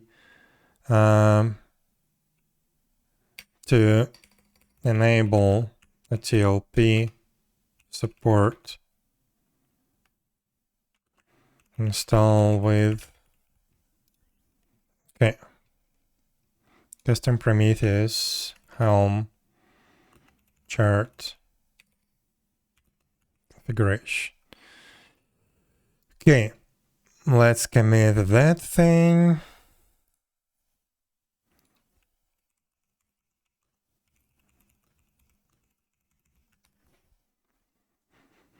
We don't need to update this right now. This was just a test. Okay, that I guess is everything so far. Regarding the metrics, I need to update my cluster config and deploy it to the cluster, but it's okay. Let's see. We implemented a TLP support. That's good. 1 sec.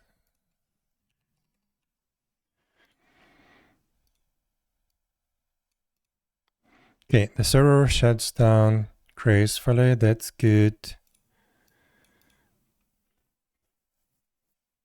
Let's see what else.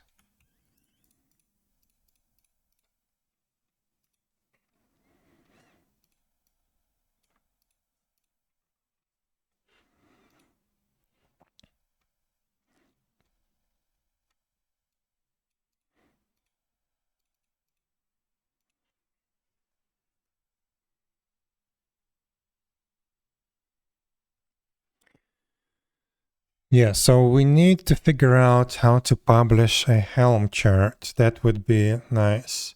So maybe we can take this chart, somehow publish it in like a private instance. Hopefully I can do that in my GitLab. Okay, this can be closed. This is good, can be closed. We finally figured this out.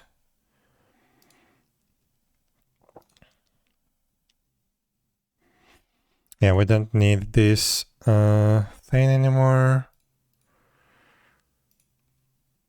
We don't need that. Launch settings.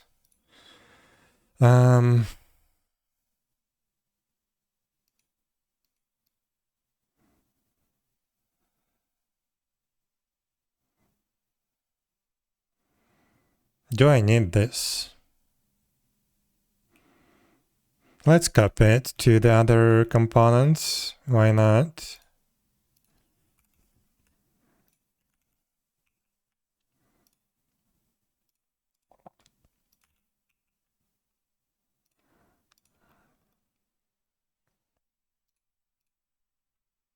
Oh.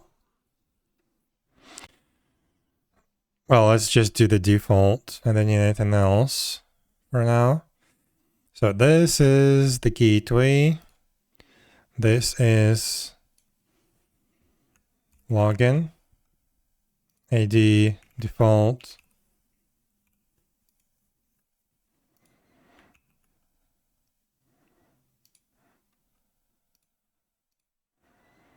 This is world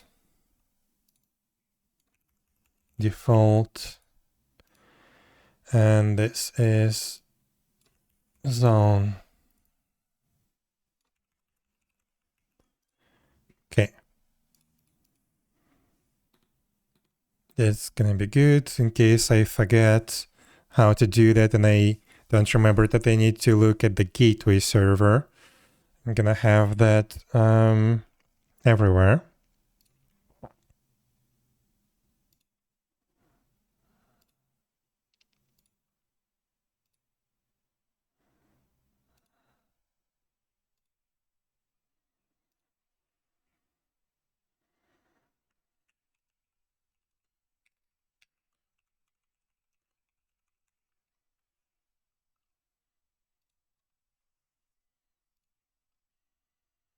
Okay. So this is done, I think. We now can actually run in the Kubernetes cluster. I need to figure out the log aggregation, but I don't think it's going to be any different from what I use right now, because I'm sending the logs into Elasticsearch. We still use analog, so yeah, it's literally going to be the same.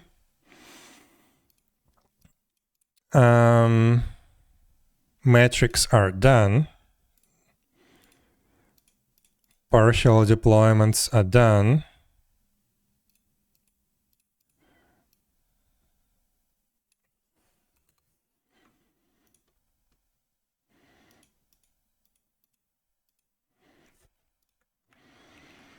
So yeah, on the Kubernetes side, I still need to just test the log aggregation. Maybe we can do it right now, maybe later, I don't know. And Helm chart. Let's see what we can do with the Helm chart. Let's close all of this in the meantime.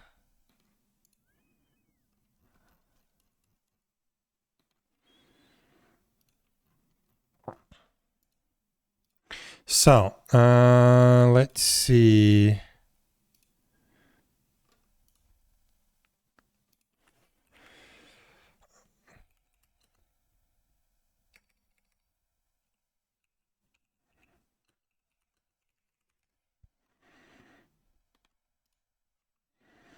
What is this? This section explains how to create and work with Helm chart repositories. The high level chart repository is a location where packaged charts can be stored and shared. The distributed community Helm chart repository is located at Artifact Hub and welcomes participation. Not gonna do that, I guess, but I want to take a look.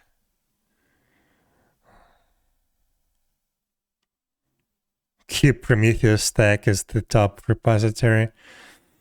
That's ridiculous, considering that they don't have any proper documentation of their configs, but sure, whatever.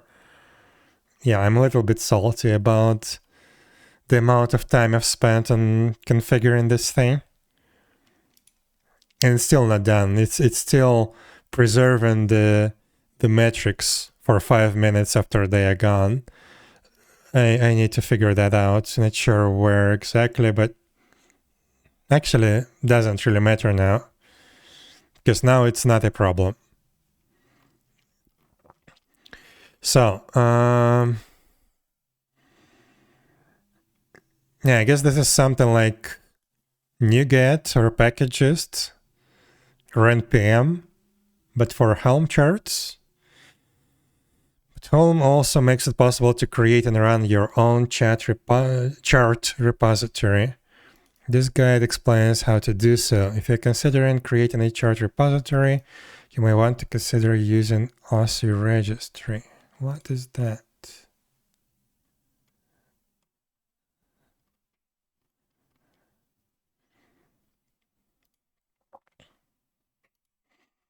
Beginning in Helm 3, you can use container registries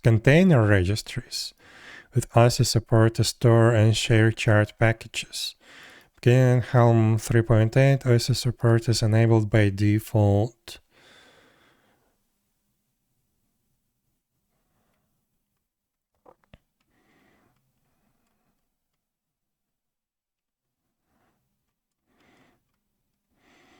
Helm repositories and OSI-based registries. Helm repository is a way to house and distribute packaged Helm charts. An OSI-based registry can contain 0 or more Helm repositories, and each of these repositories can contain 0 or more packaged Helm charts.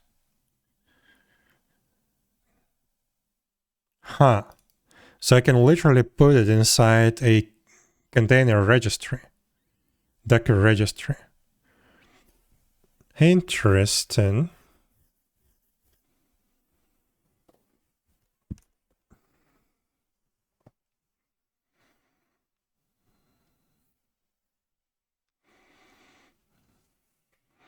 The question is, does GitLab container registry supports this 𝙴𝚃 thing?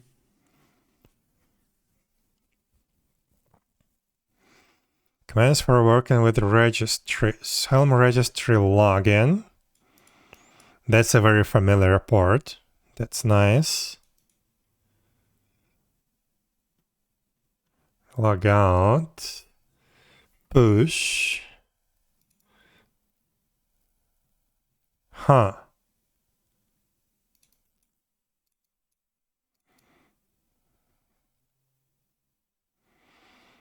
So I need to package it into TGZ archive. And we need to create a package. When using Helm push to apply the chart to 𝙴𝚃 registry, the reference must be prefixed with 𝙴𝚃. It must not contain the base name or tag. The registry reference base name is inferred from the chart's name, and the tag is inferred from the chart's semantic version.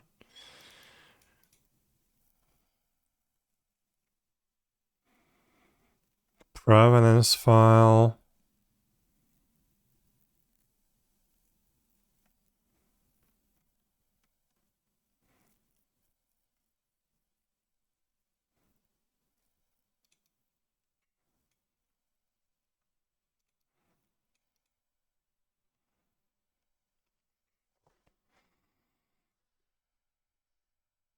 So pull a chart. Show all.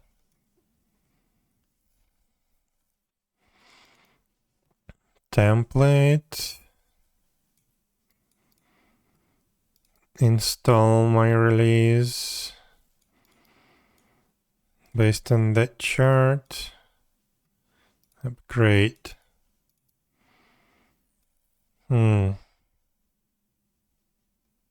Do you have to use it like that, or can we work with the repositories like I worked with this stupid Prometheus?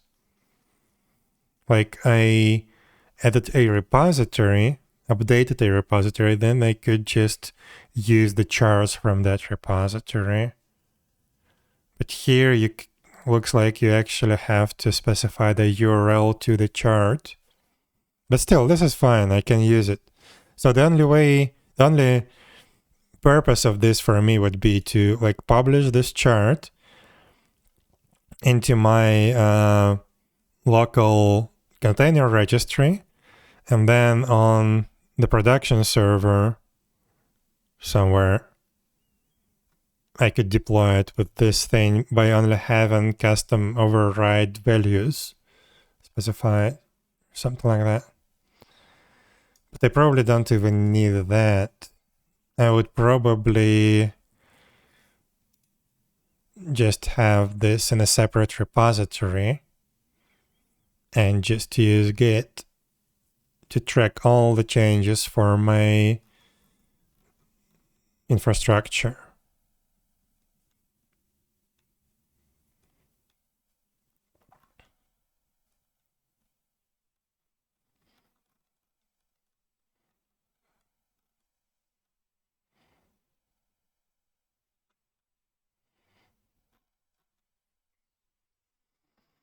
It's just I would like to have it here with some values, default values that are suitable for Minikube or like small development cluster with included test database.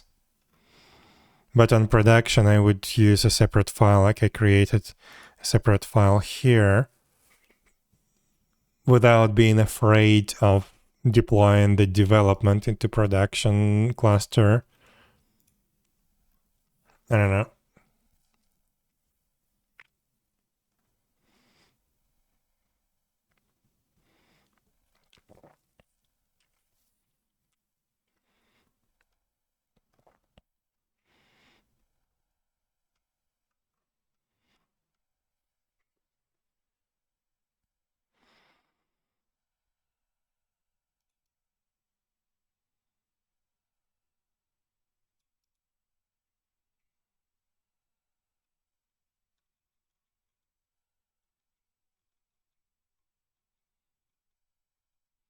Hello, Black Beverage.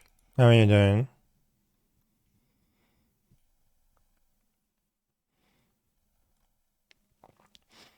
So create a chart repository. A chart repository is an HTTP server that houses an index YAML file and optionally some packaged charts.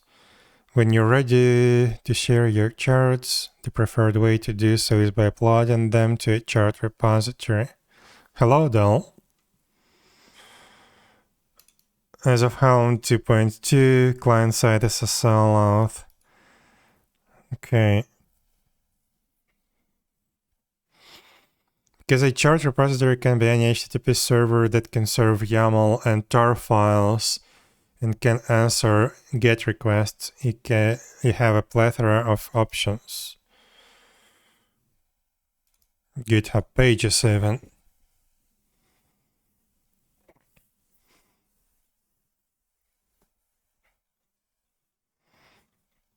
So this OCI-based registries, they look cool, and looks like this is the way they prefer to work with Helm charts now. I don't know. So maybe we'll try that. And if that fails, we can try GitLab pages. No, I can't. Wait.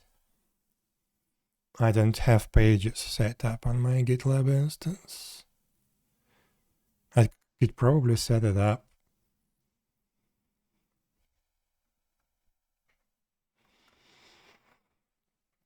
Shouldn't be too hard. The chart repository structure. So index YAML and then just the packages and provenance files optionally. Index file.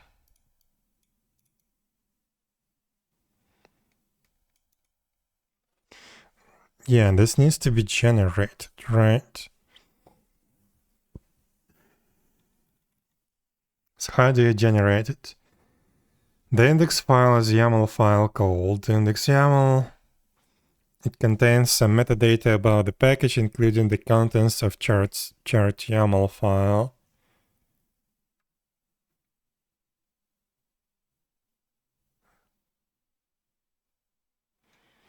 A valid chart repository must have an index file. The index file contains information about each chart in the chart repository. The Helm repo index command will generate an index file based on a given local directory that contains packaged charts. Okay.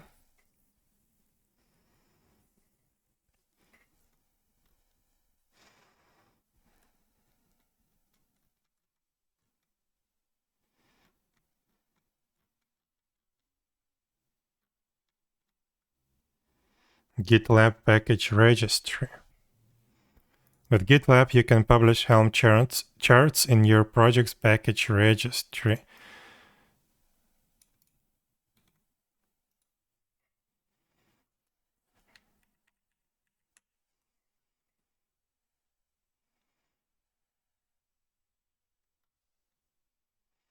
Hello, Albus. Hi.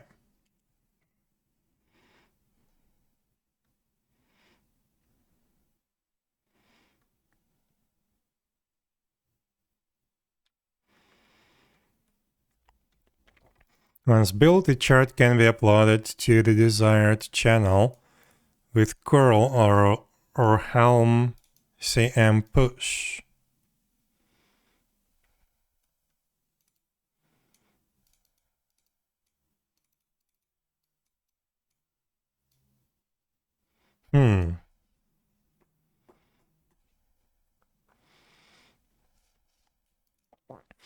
Helm repo and username, password, access token, project. Right, that's the name of the repo, right? Then that's gonna be the registry URL. Channel. The name of the channel like stable. Okay, sure.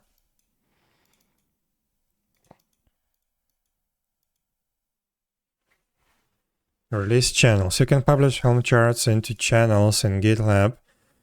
Channels are a method you can use to differentiate Helm chart repositories. For example, you can use stable and devel as channels to allow users to add stable repository while devel charts are isolated.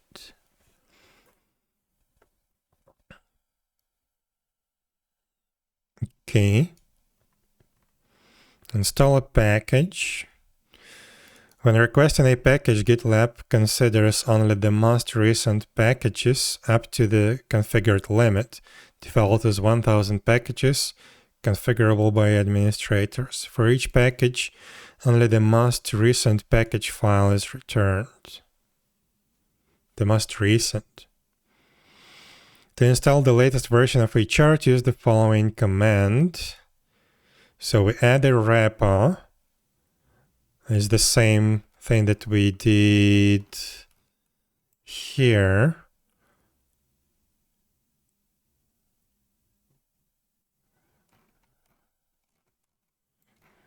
Okay. And then we do Helm install. So the same way we do for any other chart.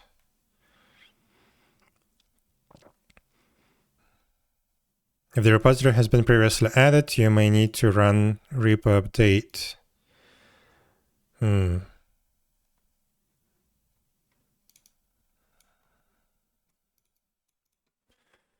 I don't know. This looks more convenient, to be honest.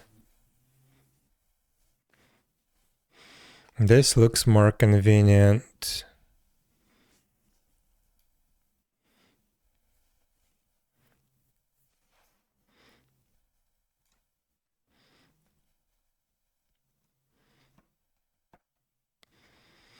So if I have this chart, what would I need to do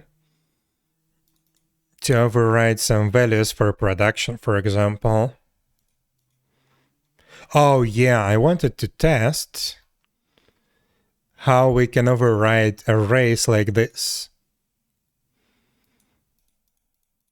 Will it append? Will it replace? Will it recursively replace or what? So,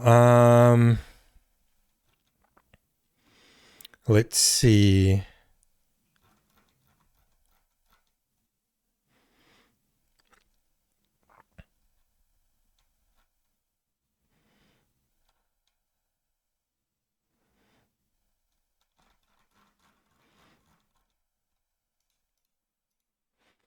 How can we test it? So we did deploy the server to the cluster, right? Yes. We have it running. So now, if I create a new file, values-.test.yaml. Wait, not here. In here. So let's try to override this thing.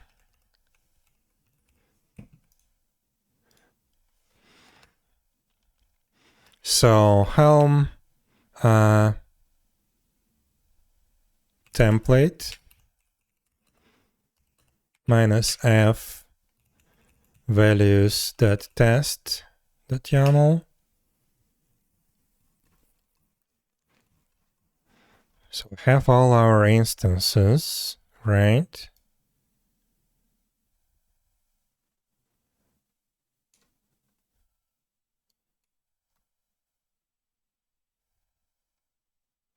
Wait, service, this thing. So how is the name called? Okay, edge gateway 01. Login default. Yes, it works. So now we have that overridden. What can we try to override next? Environment name. Let's do app app environment name production.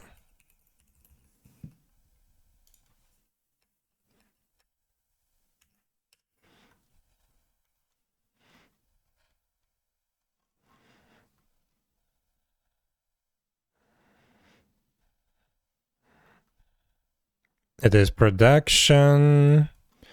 Let's see, where else do we set it?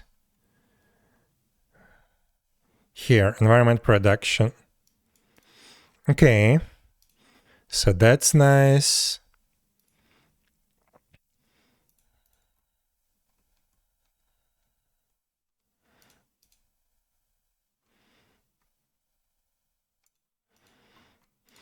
Yeah, let's try the instances. So if I want just the gateway server, for example, let's copy this. So instances, gateway, underscore test.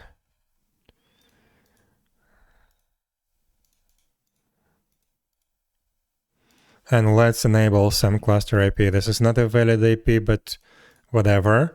I just want to see what happens. How does it override the arrays? That's our gateway. Test database, service for the gateway, config map, service account. So yeah, it actually completely replaces all the values in the instances array, which is good. This is exactly what I wanted. This is exactly what I wanted. So for production, for example, I would need a list of instances. I would need the app image thing.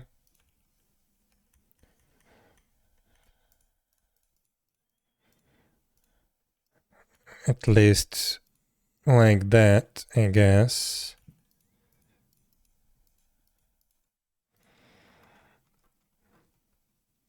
What else would I need? OTLP endpoints will be different.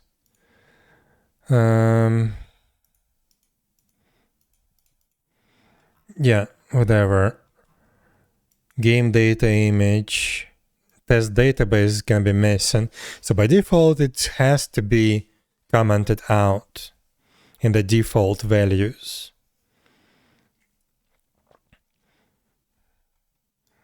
And so is this. No, actually, this can be there.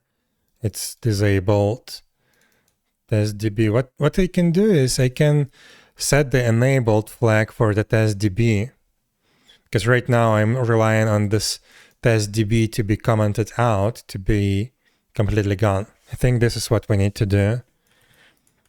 Then it can stay in the values file. And we can override it in here.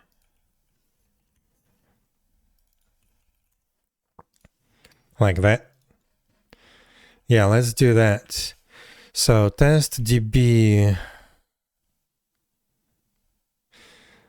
Okay, I can see the files, but I want to check if we have it. Oh yeah, we do have it in the stateful set. Okay. Just so I don't forget, let's leave it here.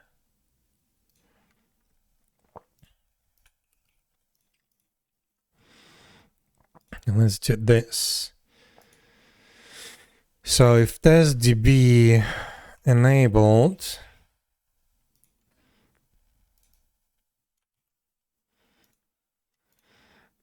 then we do all of that things. Okay.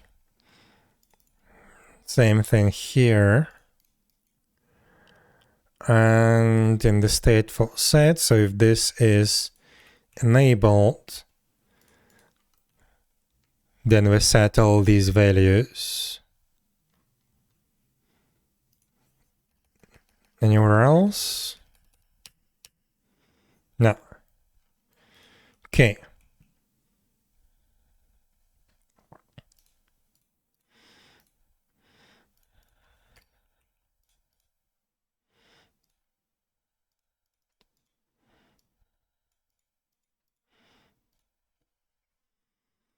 Game data, yes, that's needed everywhere. Server's account, cluster domain.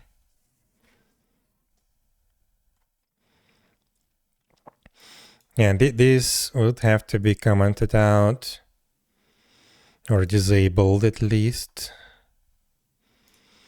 in the default values file.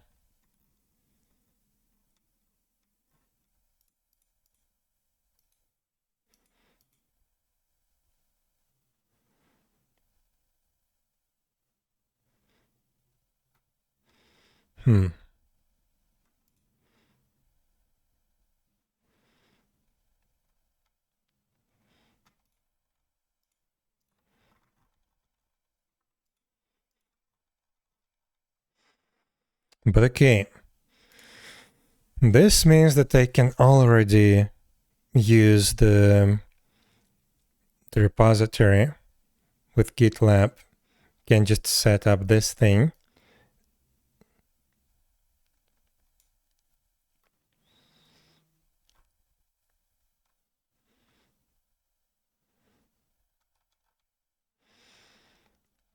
I think I want it this way actually, yeah.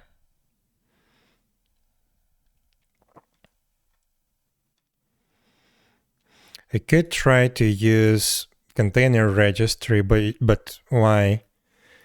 If I have this thing,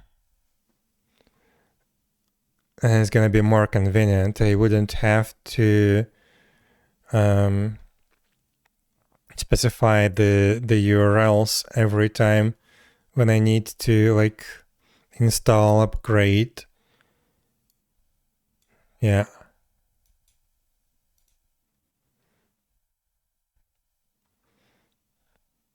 But it looks interesting, yeah. It looks interesting. But it's basically like working on top of container registry. It's not like it is actually images that we can work with. Well, technically they are. Technically they are, I guess. But they're not container images. They're just images of the files. Okay.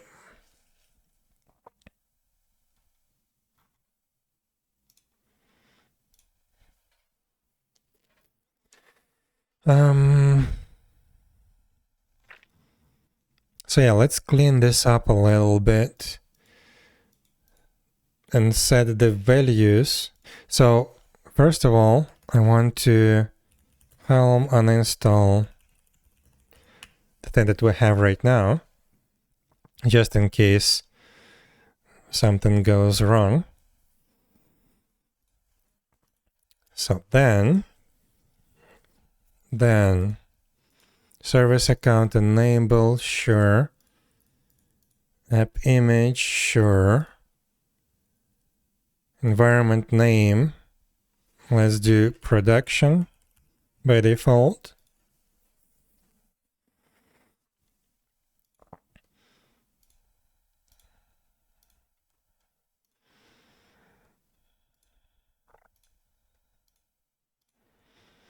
Pod monitor is going to be disabled.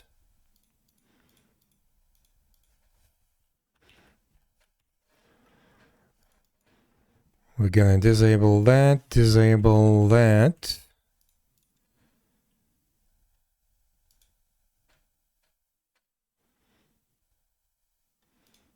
Extra resource attributes.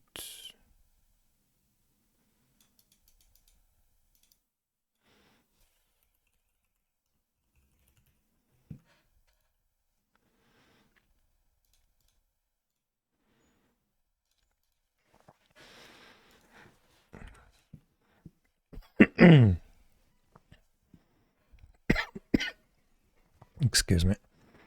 So pod monitor is disabled, HTTP listener is disabled. This also should be disabled by default. Okay.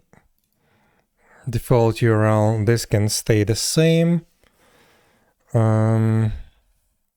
Instances, gateway. Let's name this one as default. Replica service type. Client's host port, sure. Login connection. So this is basically an example how it could be configured.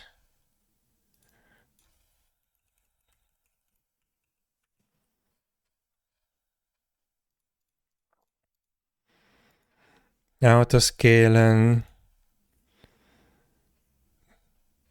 Yeah, autoscaling. Technically, it should still work. It's just we don't need it right now. It's easy enough for me to manually scale it. And the autoscaling, ideally that would, like in the absolutely ideal world situation when we have like a real Kubernetes cluster in cloud, like in Google Cloud or Amazon or something, and we have unlimited money and we have thousands of people playing online on the server, it would be nice to automatically scale the gateway servers, but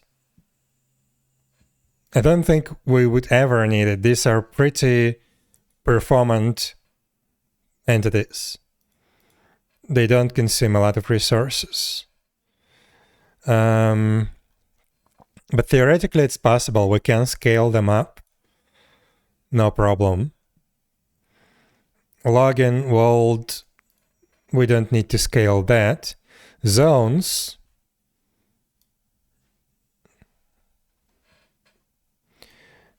I don't think we need automatic scaling for persistent zones. But for transient, yeah, sure, we can actually benefit from this. So we can have like one transient zone server running at a time. And when, I don't know, like 100 of zone instances are created, we can spin up a second one that's going to handle more or something like that. But yeah, could be done pretty easily. Main thing that should theoretically scale are the channels. Like it's very easy to add another channel to the world, and that would be hosted by a different set of zone servers. Could be done theoretically, but maybe later. But okay, I digress. I needed to do this. Sure. TestDB will now use the enabled flag for that. This should be false by default. Prometheus adapter also false by default. By the way, I had this URL. Yeah, I was trying to construct this URL to Prometheus previously, but I already had it in the Prometheus adapter. We already solved that problem, but okay. Sure, no problem. So, is this good enough for default values?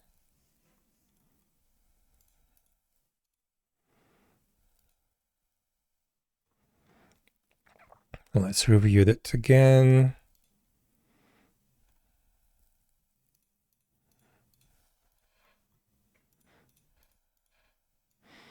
Pod monitor is disabled. Matrix HTTP listener is disabled. OTLP is disabled. Instances gateway default. one replica host port. Is that good?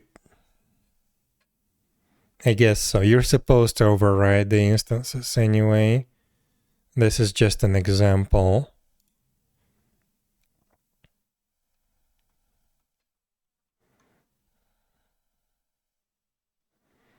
But yeah, looks good.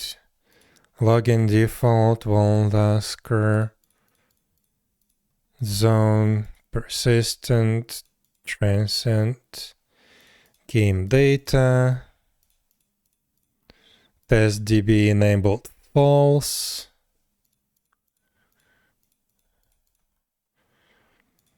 Prometheus adapter enabled false.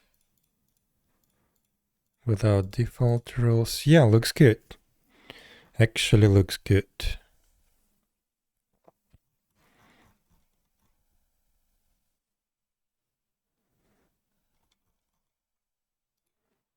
So this means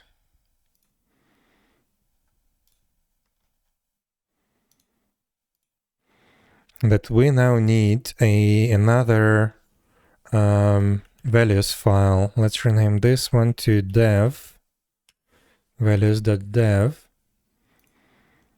So yeah, and let's see what we will overwrite. So yeah, name overwrite, I want that. So we can get rid of this. Cluster domain, sure. Service account, app image. Yeah, I want that.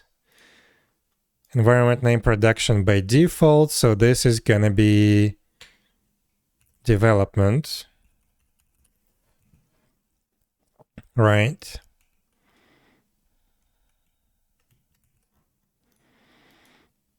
But annotations, labels, security context, resources, not selector, tolerations, affinity, but monitor is still gonna be disabled.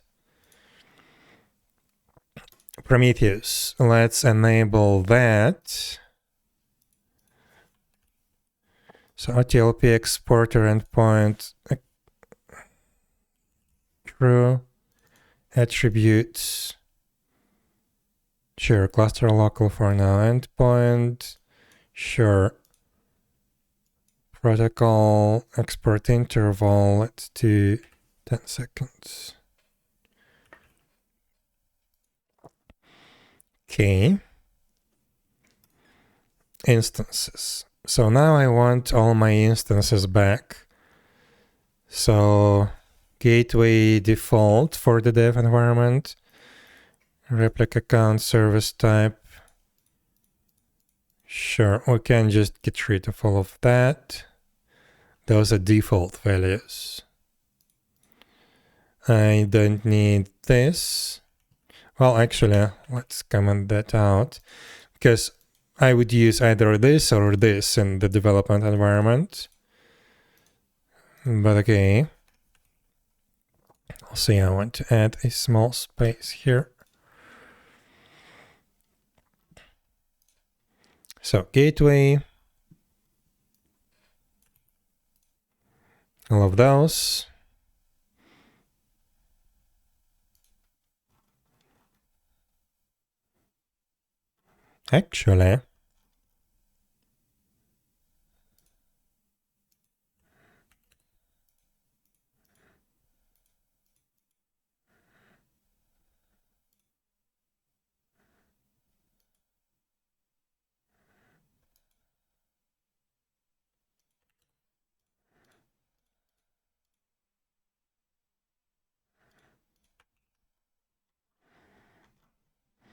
Actually, maybe I can just use the same list of instances. Nah, let's copy it. Let's make sure that we always copy that. So then game data. We just need the tag name. Test DB. Enabled true. And we also need, let's copy all of this for now. enabled true.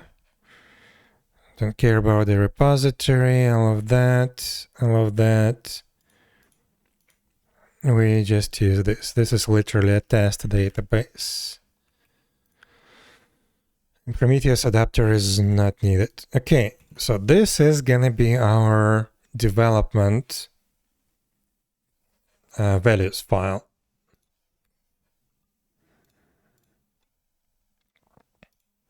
And I need this.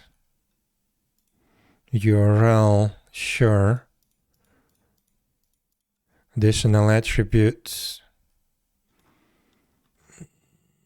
I don't need that. I will need it in the production version. Okay, do that.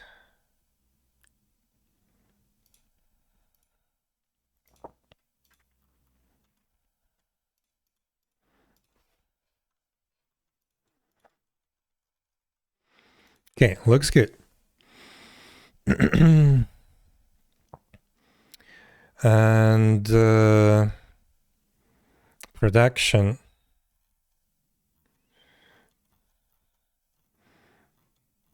Yeah, we can make this a little bit nicer.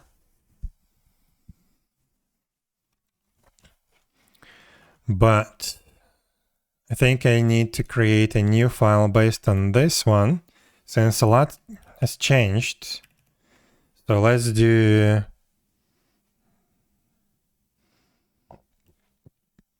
staging.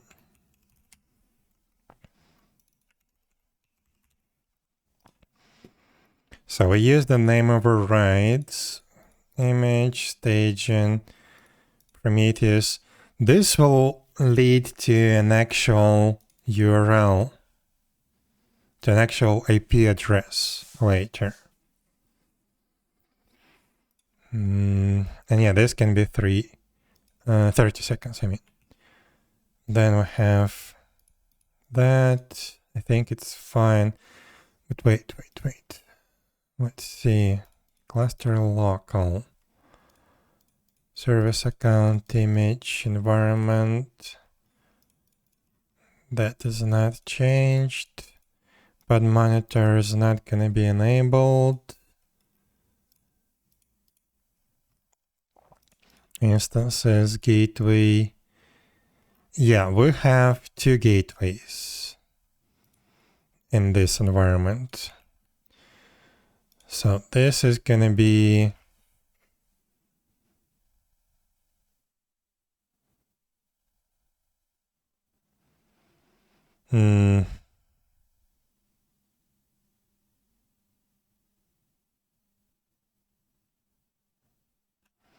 let's try 01 and 02. There will probably be some weird things, but that's okay. We will fix that later. So what else do I need? I need not selector here, and I need a not selector here. Right.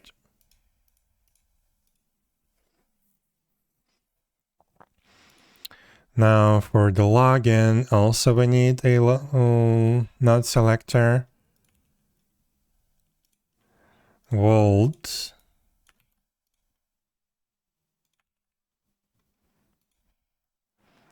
Zone.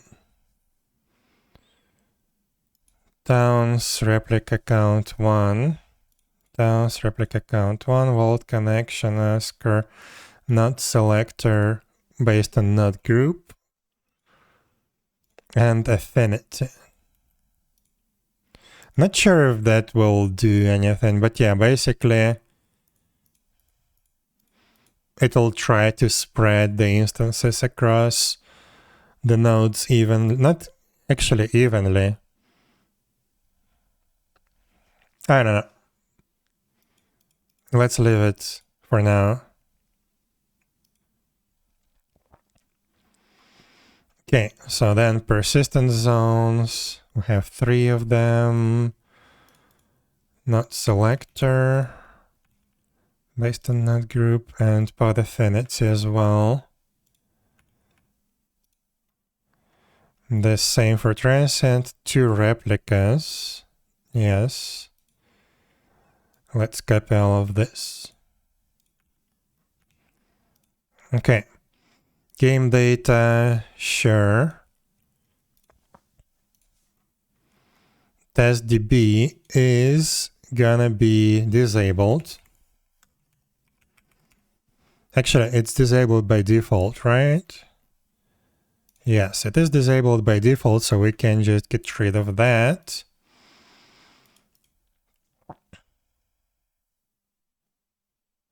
But actually, I may need it for now. Actually, no. I will set up the database before deploying this.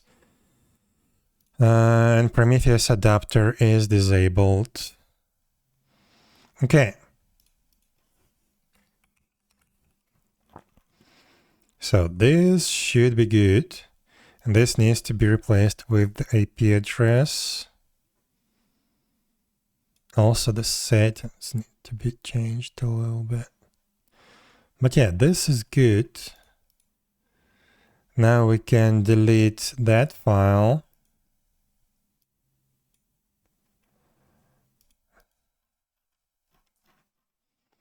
And we are good for this.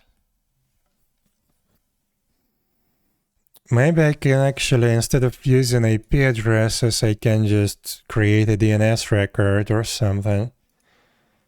But okay, that's for later.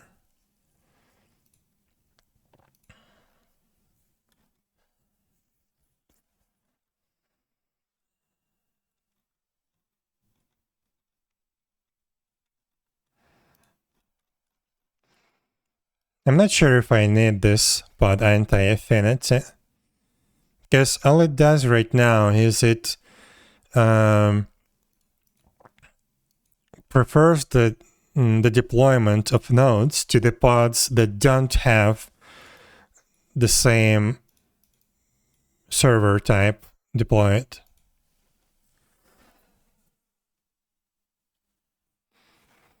I don't know.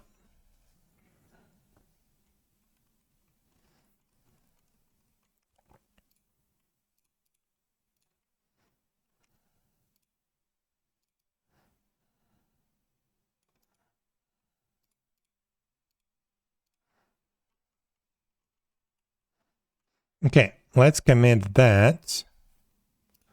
So what did we change? TestDB enabled. TestDB enabled. Same here. Change the values. Okay. So this now all is disabled by default. That's good.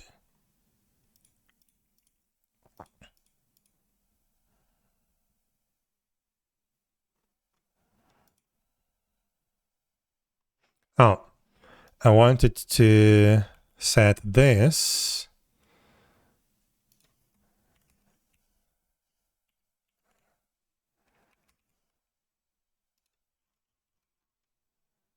No, it's actually on the top. No. So this would be, I don't know, something like that.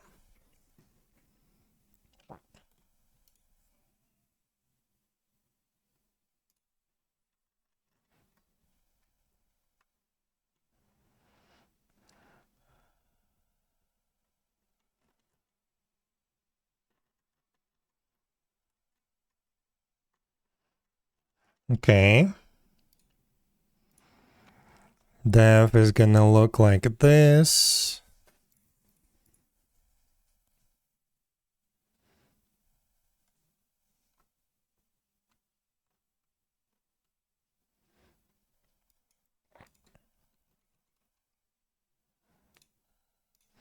And staging like this. Okay. Let's see. Helm chart cleanup. push that. So now, Helm template, this. Let's see what's going on.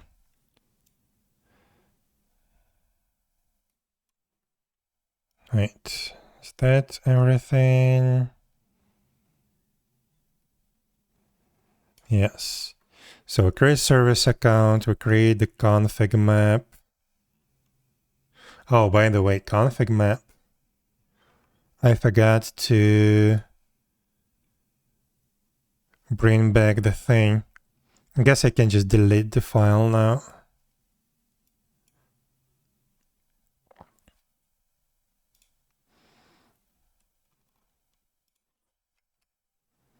Let's test it again.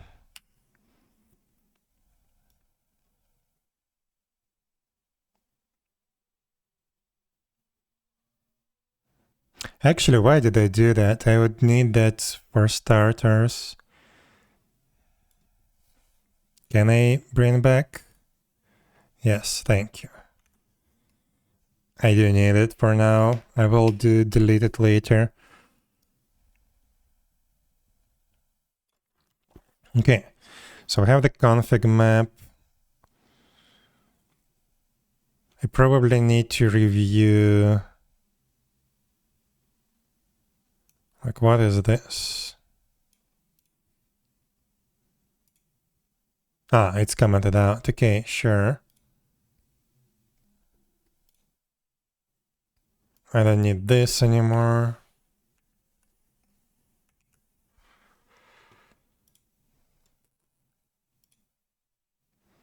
Elastic. This probably needs to be configured through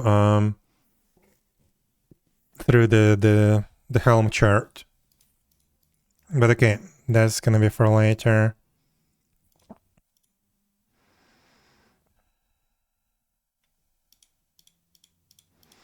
This is not good. Let's rename it. Staging.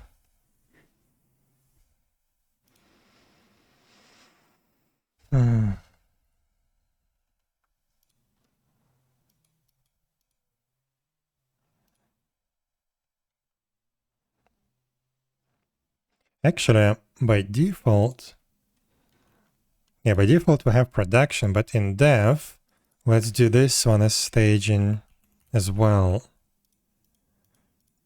Just because of the login configuration. And all that stuff. So in staging, we disable encryption. We enable packet log. Disable random delay underscore register is enabled. And username password is enabled. Vault. Staging again.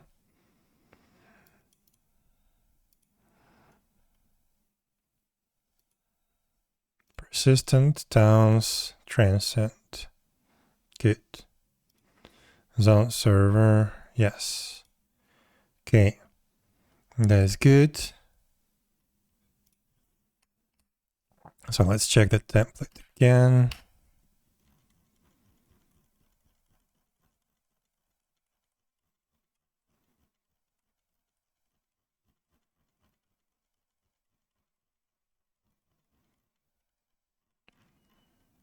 Okay.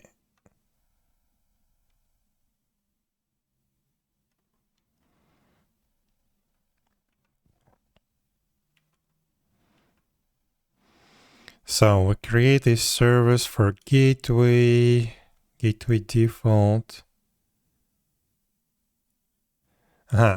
So this is the default thing. Sure. So this is the default configuration. Let's take a look. Login. Vault. Towns. Persistent. transcend. Okay, so now I have stateful set for the gateway default.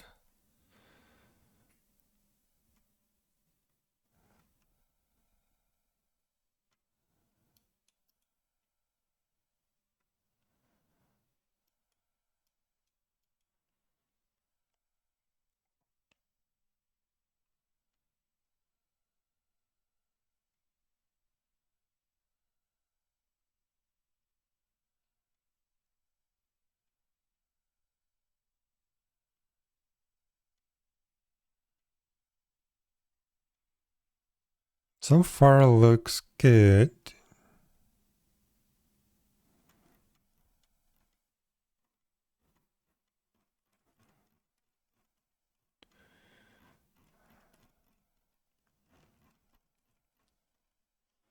And without the test DB. Okay, so now if we use the values dev, let's see.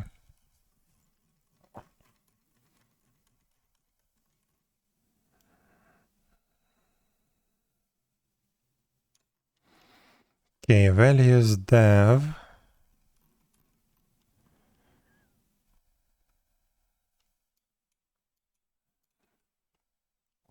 Okay, so the names now are much simpler.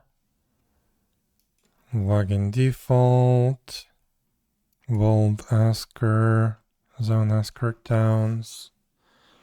Okay. So these are the services, testdb service, testdb deployment. Good. Stateful set for the gateway.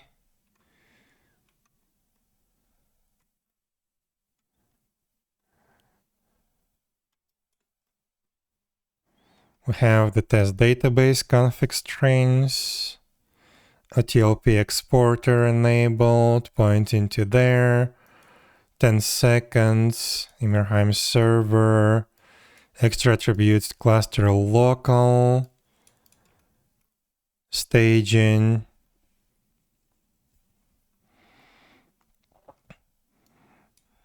We do have the metrics port specified in the pod ports or container ports, but that's okay. That's fine. Login, world,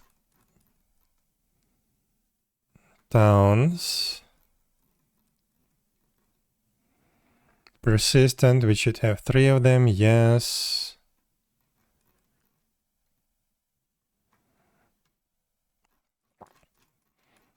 Okay, looks good. And if we do staging, let's see what that would produce.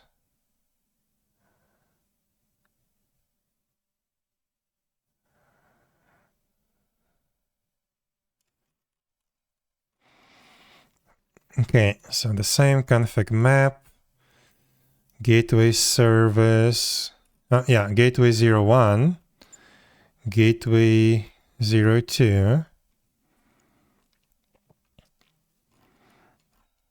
Okay. Login, world, zones, towns, zones persistent, transcend. Okay. So this is our gateway stateful set, one replica, notations. This is gonna cause problems, 100%. So what I wanna do is, let's look for these things when they are used here. So here this should be a string.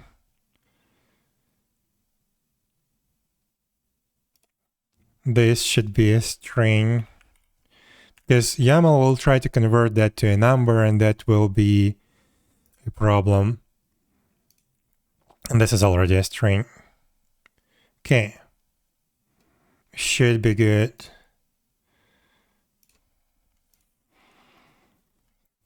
Okay, let's inspect further.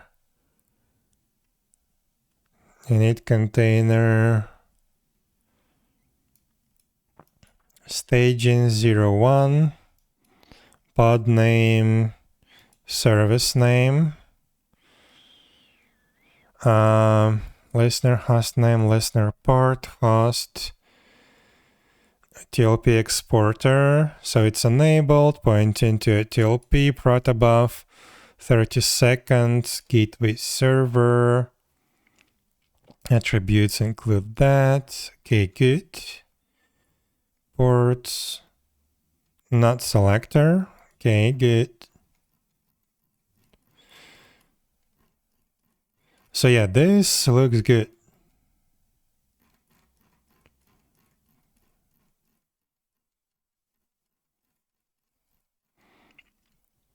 Okay, let's commit this. Now first, let's actually deploy the development version.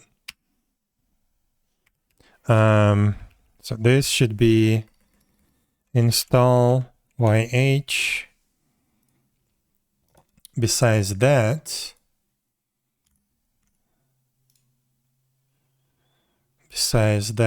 I want to check that, yeah, we don't have anything here. Prometheus, Grafana.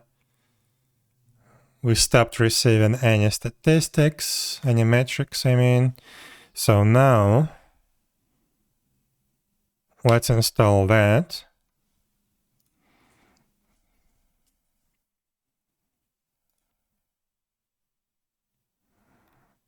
Okay, that scared me for a moment.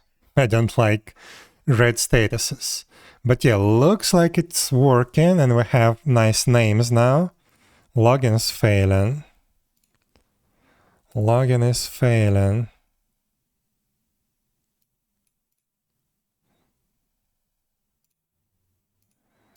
Okay, now it's working.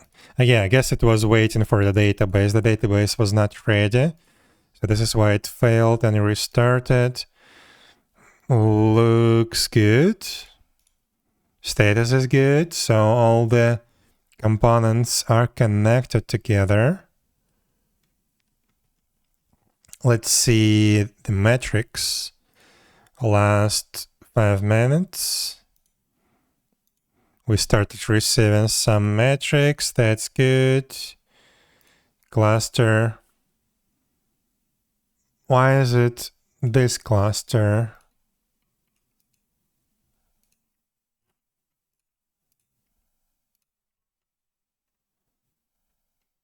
Or do I have to reload the page? I think I do have to reload the page. Yes, cluster local. Yeah, so now I can switch clusters, environment staging. Good. Looks like it's actually working. And we do have some metrics. Also, the instance names are much nicer now. I like it. Okay.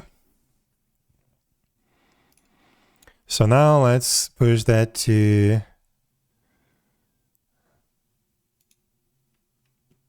here. So we just renamed that to staging, and that renamed to staging. We fixed this potential problem. Probably we will have more, but let's try it.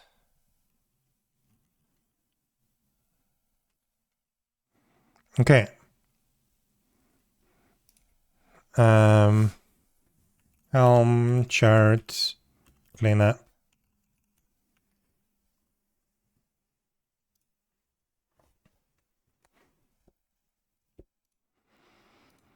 Okay, so now we have hopefully a working Helm chart. I still have to test it on my test cluster, staging cluster, like the actual one. But yeah, this already looks really good. Oof. So let me see my to-do list. Yeah, I still need to test the log aggregation. Not sure how I can do that because I cannot connect to my Docker instance from Minikube. I think the best way would be to just deploy that to the cluster and connect to an existing Prometheus instance. I think that would be the best way.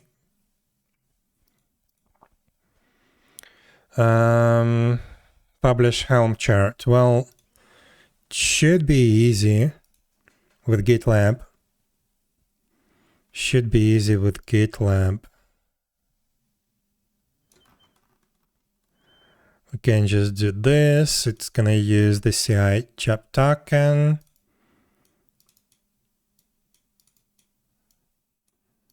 Project ID. Channel is gonna be stable. So I guess I can just add this to my GitLab CI.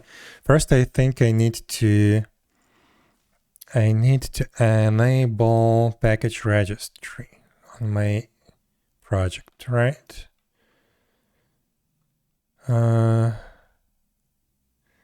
Yeah, I don't have a package registry enabled, so let's do that.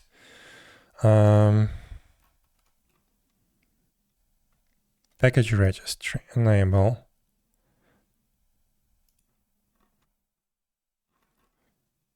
Save changes. Deploy. Yeah, now I can see the package registry. So let's see.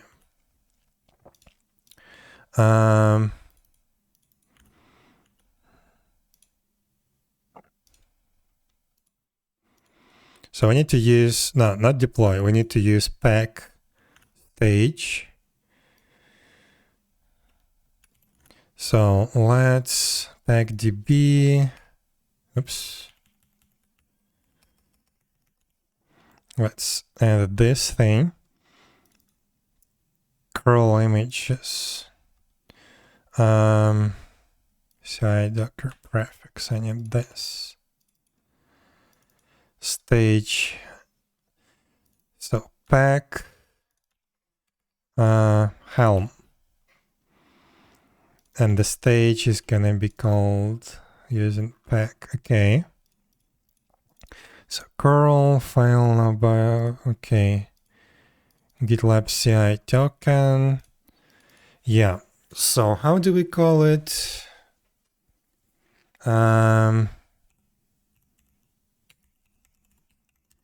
Ymirheim server. And the charts version. Crap. 010.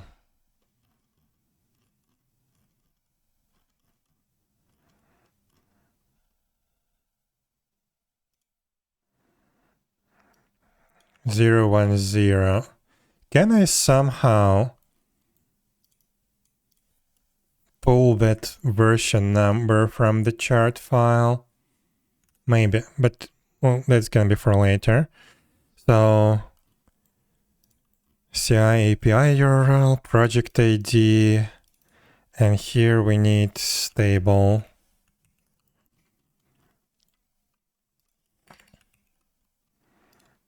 Let's try. Ymirheim server 010.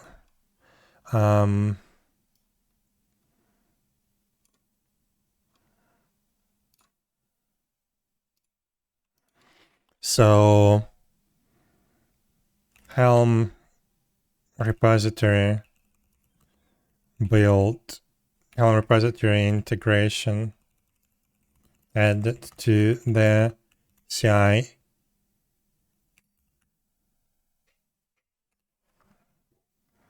Let's take a look.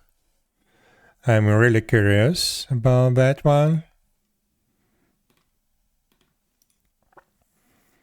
So pack Helm, it's currently running.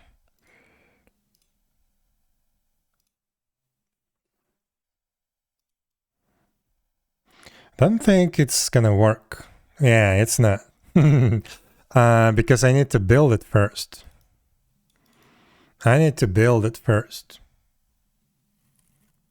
This was just a very rough example, right?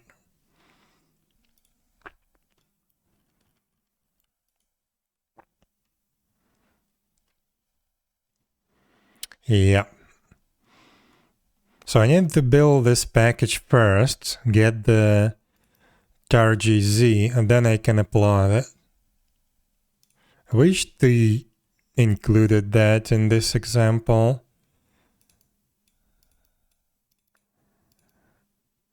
I could also do this. So maybe we can use a Helm image so we can build and push.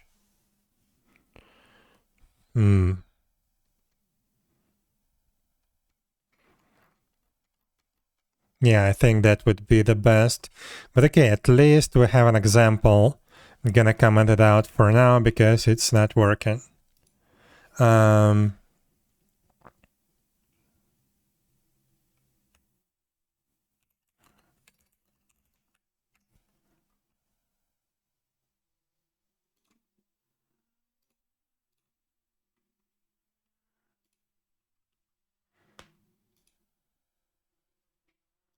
Okay.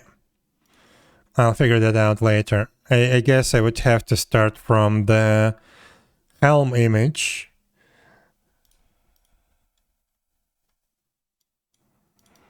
And then do it. But first I want to package the image correctly. But okay, that's gonna be next time. I think I'm gonna call it a day because, well, technically not a day, but I'm done with the game development, but I will be back for a second stream today in about 1 hour, a little bit more than 1 hour. We will play Conqueror's Bad Fur Day because it's Friday evening, and we're gonna just play some game and enjoy it. So, I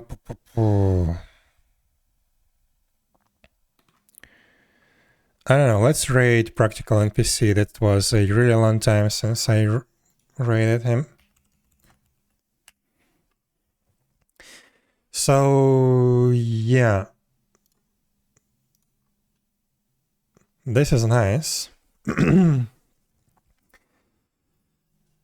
So yeah, I think we're finally on the finish line of the Kubernetes integration.